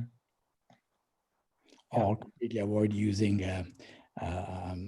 the scrap containing zinc, which will be impossible to do so in the future, because galvanizing has become such an established method of protecting steel. Mm-hmm. And how about if these zinc oxides are moving or moved into the slags, are you able to deposit them, or is this an issue then? No, I think it's not an issue, because zinc oxides are converted into zinc sulfide and they leave the system. So they have to be collected, the exhaust as zinc sulfide. Mm-hmm. They react. There's a huge driving force for the zinc oxide to become zinc sulfide, similar to magnesium. So one would never want to lose magnesium vapor, too expensive. You want to make sure it completely reacts with sulfur. So that's the modeling of the system. That it arises, it must completely react, so that by the time it reaches the top, there's no zinc oxide left. Mm-hmm. And it's completely. I would just be concerned about the environmental problems generated by zinc oxide in the slags or so. Yeah, or sulfides, one can minimize that. One wants to convert in a way. These are desulfurizing agent. If you have too much zinc oxide in the slag, that means you're you're adding too much reagent, more than required. So one has to optimize that. I mean, this is absolutely one has to try. This is new. Yes, it's the beginning. I'm sure these kind of problems are absolutely relevant issues to be sorted out, and I'm sure these kind of problems existed when magnesium was first introduced as well. Yeah, but magnesium is not poisonous. Yeah, but it's expensive to lose as a vapor. Yeah, okay. Yeah, so it's the same problem, but for different reasons. Well, Dr. Mukesh Kumar, would you add anything to it? Yeah, Dr. Kumar, this is a good research what you are taking for, but 2 or 3 questions from your presentation. Just I want some clarification if possible. Number one, you told that this is an endothermic reaction. And if this is an endothermic reaction, it means there will be a fall of temperature. It means we have to tap the metal at high temperature to compensate for your drop in temperature because of the endothermic reaction. So in case you have studied anything on this part, this is one question. Yeah, so the zinc oxide reaction with carbon is an endothermic reaction. Yeah, but when the zinc forms and reacts with sulfur, that's an exothermic reaction. So therefore, the two reactions tend to balance each other, more or less. Yeah. So there is an endothermic part and exothermic part. And if they happen kinetically simultaneously, then there's a heat exchange is so quick that they balance each other. Yeah. So I think if we split them apart, let's say if we just use zinc, we can use pure zinc, for example. It's very, very volatile. And also it'll produce tremendous amount of heat because zinc sulfide formation is very exothermic as well. So that would be the worst to control. The use of zinc oxide tempers against that. And second thing you told the efficiency is around 43%. It means a large amount will be going in the form of the vapors, around 57%. Like in electric arc furnace.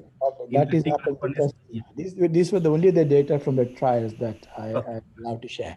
The early data, which proved to the trial companies that there is merit in doing that, studying this further.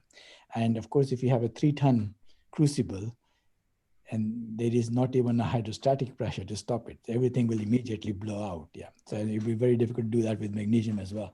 And but it's just a proof that it works, because of course there was a doubt when I first presented the thermodynamic data and showed it to people, the experiments we showed the data. I couldn't believe that it's even possible that zinc will desulfurize. They said they would have observed that in steel, in hot metal blast furnace, there is zinc floating around, but nobody has reported desulfurization. So we had to find out the reason why it doesn't do that, because it recycles back and back. Zinc is moving up and down, so it never desulfurizes the hot metal in the blast furnace. So so having seen that, then they wanted to show in a small scale, without a huge amount of expenses, that there is a sulfur removal taking place. And of course, we could do it in the lab as well in small scale. The efficiency is very, very poor, because if you have a few kilograms of hot metal, you will never be able to contain such a vigorous reaction in the lab. But we consistently found that sulfur was dropping. We had no magnesium, no lime, just zinc oxide. So we knew it works, but it was proved at a 3-ton and in a KR process at nearly 300 tons. And one last question is about what Wolfgang has told, because in EF, what we are doing right now, we are collecting zinc dust and trying to recover zinc through hydrometallurgical route. But adopting similar type of practice in a ladle furnace, in a ladle, will become slightly difficult, because it is a batch operation. There it is a continuous type of operations are there. So environmental issue definitely will be a major area of concern about this thing. And then utilization of the slag, zinc laden slag, how to utilize, where to utilize, and how to dispose it of, that may also raise some issues there. Yeah, I think the capture of dust containing zinc sulfide. Zinc sulfide can go back to the zinc industry, because they mine it, zinc sulfide. And they mine it at 10-20% zinc sulfide. But if you get a higher value. But recovery of zinc sulfide from the slag will be again a I think not in the slag, it will be the dust. The idea, because zinc sulfide has such a high vapor pressure, nothing should be in the slag. It's extremely high vapor pressure. So that's why it leaves the system. No, it is a good area to rethink at least. Yeah, yeah. Yeah. I think in 10 minutes, I just gave you a Yeah, snapshot. because you told very rightly that it is a initial studies and it may take some time, and things need to be make perfect in a timeline manner. Indeed. No, thank you. Thank you, Nirmala. Thank you, Dr. Mukesh Kumar. I think, Dr. Kumar, today you changed the entire narrative of the way we are looking at desulfurization. So the entire narrative got changed. I'm questioning myself why I didn't ask you to be the first speaker rather than being the last one.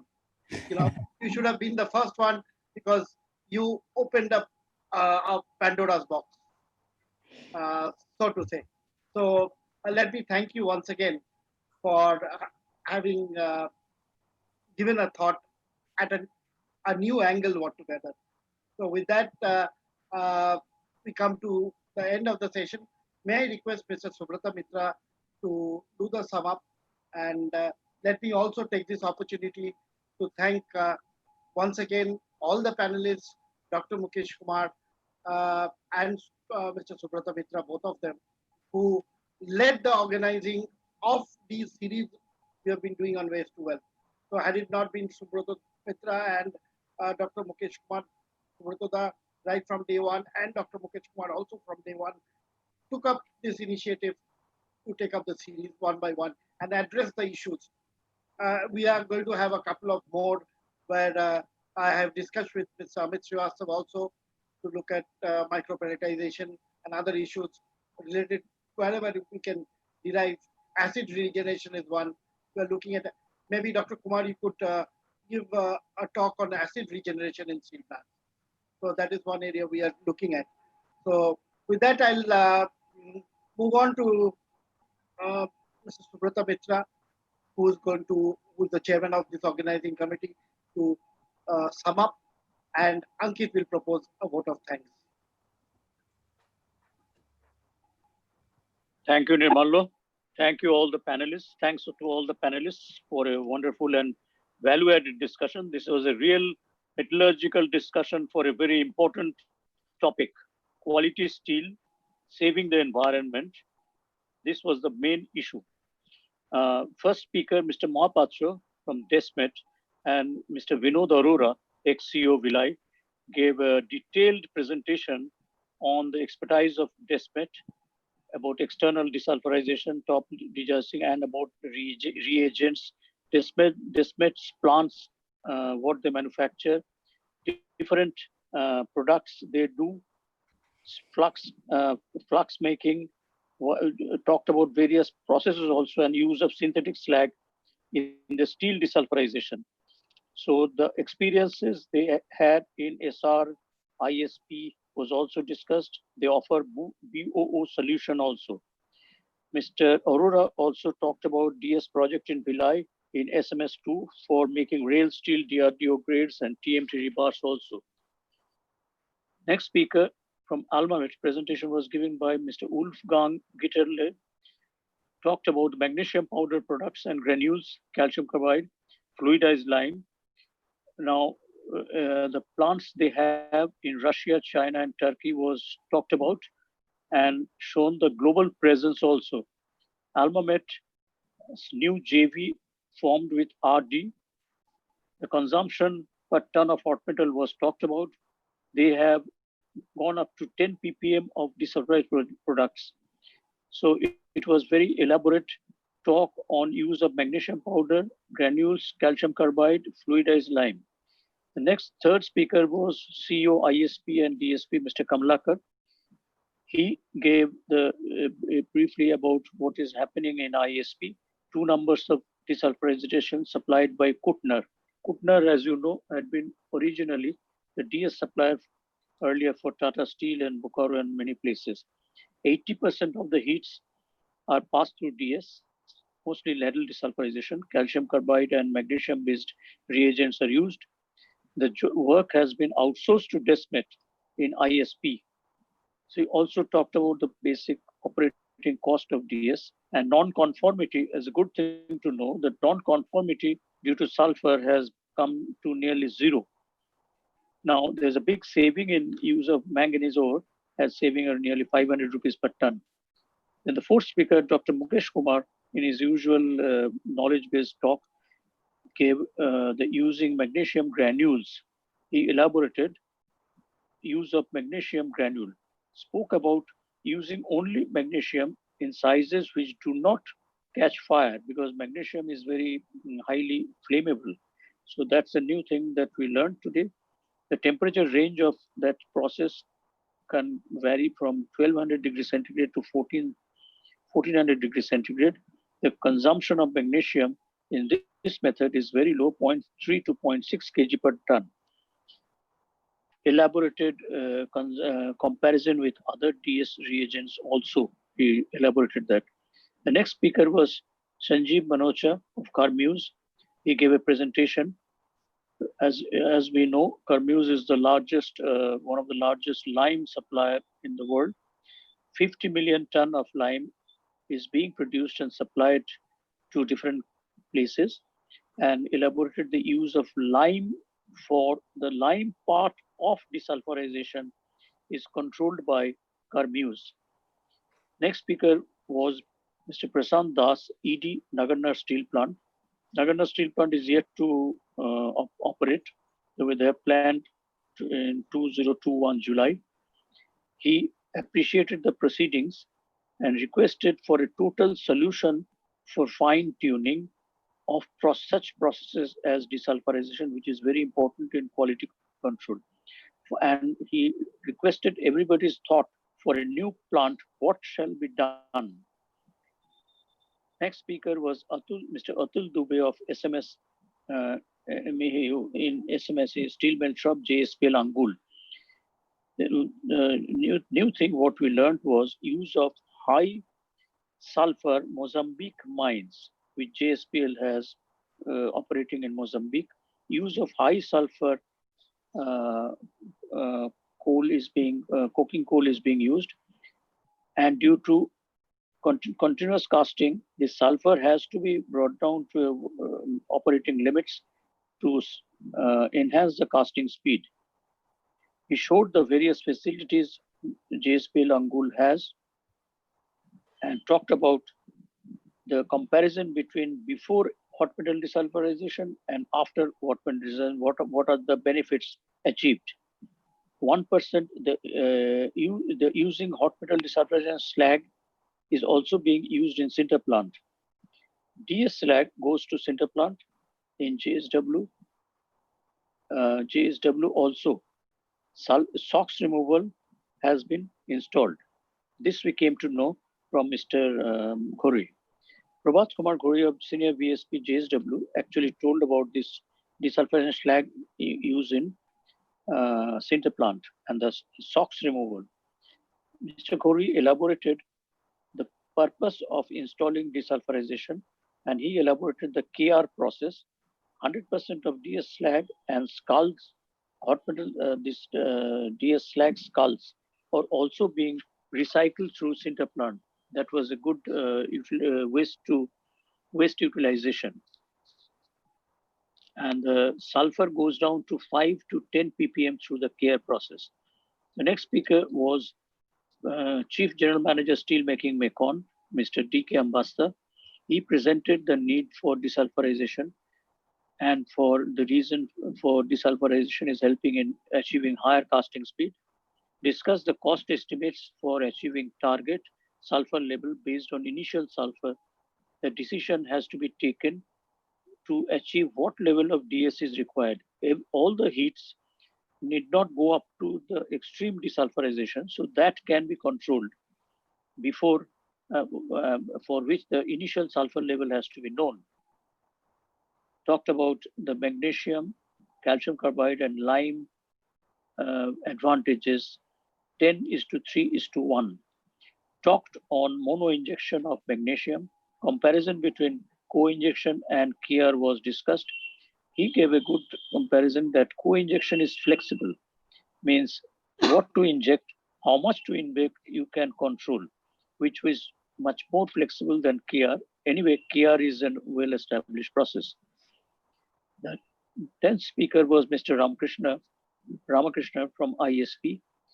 He discussed about the better utilization of tundish metallurgy, and Mr. Sanjay Das of ISP presented the DS process at ISP. In this, the slag raking machine was also touched upon.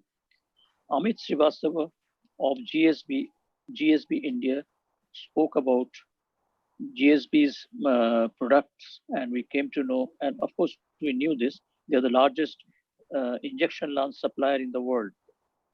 And the lance life goes up to 1400 minutes. Means if we consider say 20 minutes, 25 to 30 minutes of treatment time, 30 to 60 heats are possible through a single lance. That's a good achievement. They are developing coffee cup lances for UK and Taiwan plants. Dr. Andreas Metke also spoke along with Mr. Srivastava. The place for injection, he elaborated the injection locations and talked about injection in open ladle. Then the last speaker was Dr. Vasant Kumar from University of Cambridge. This is a new thing, using zinc oxide in place of calcium oxide.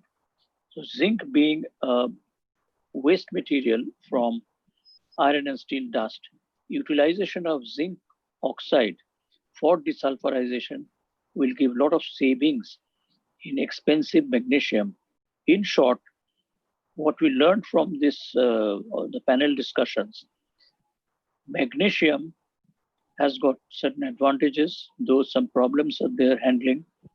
Calcium carbide use singly, alone calcium carbide use is coming down. So lime and magnesium based injections are gaining ground. And some of the plants are still continuing with calcium carbide. So in short, we had a very good discussion on the metallurgy and the technologies for desulphurization. Thank you all the panelists. May I now request Ankit to propose a vote of thanks. Thank you, Subrata. Thanks for extensive summary, summarizing the entire proceedings of the last 5 hours. So, welcome.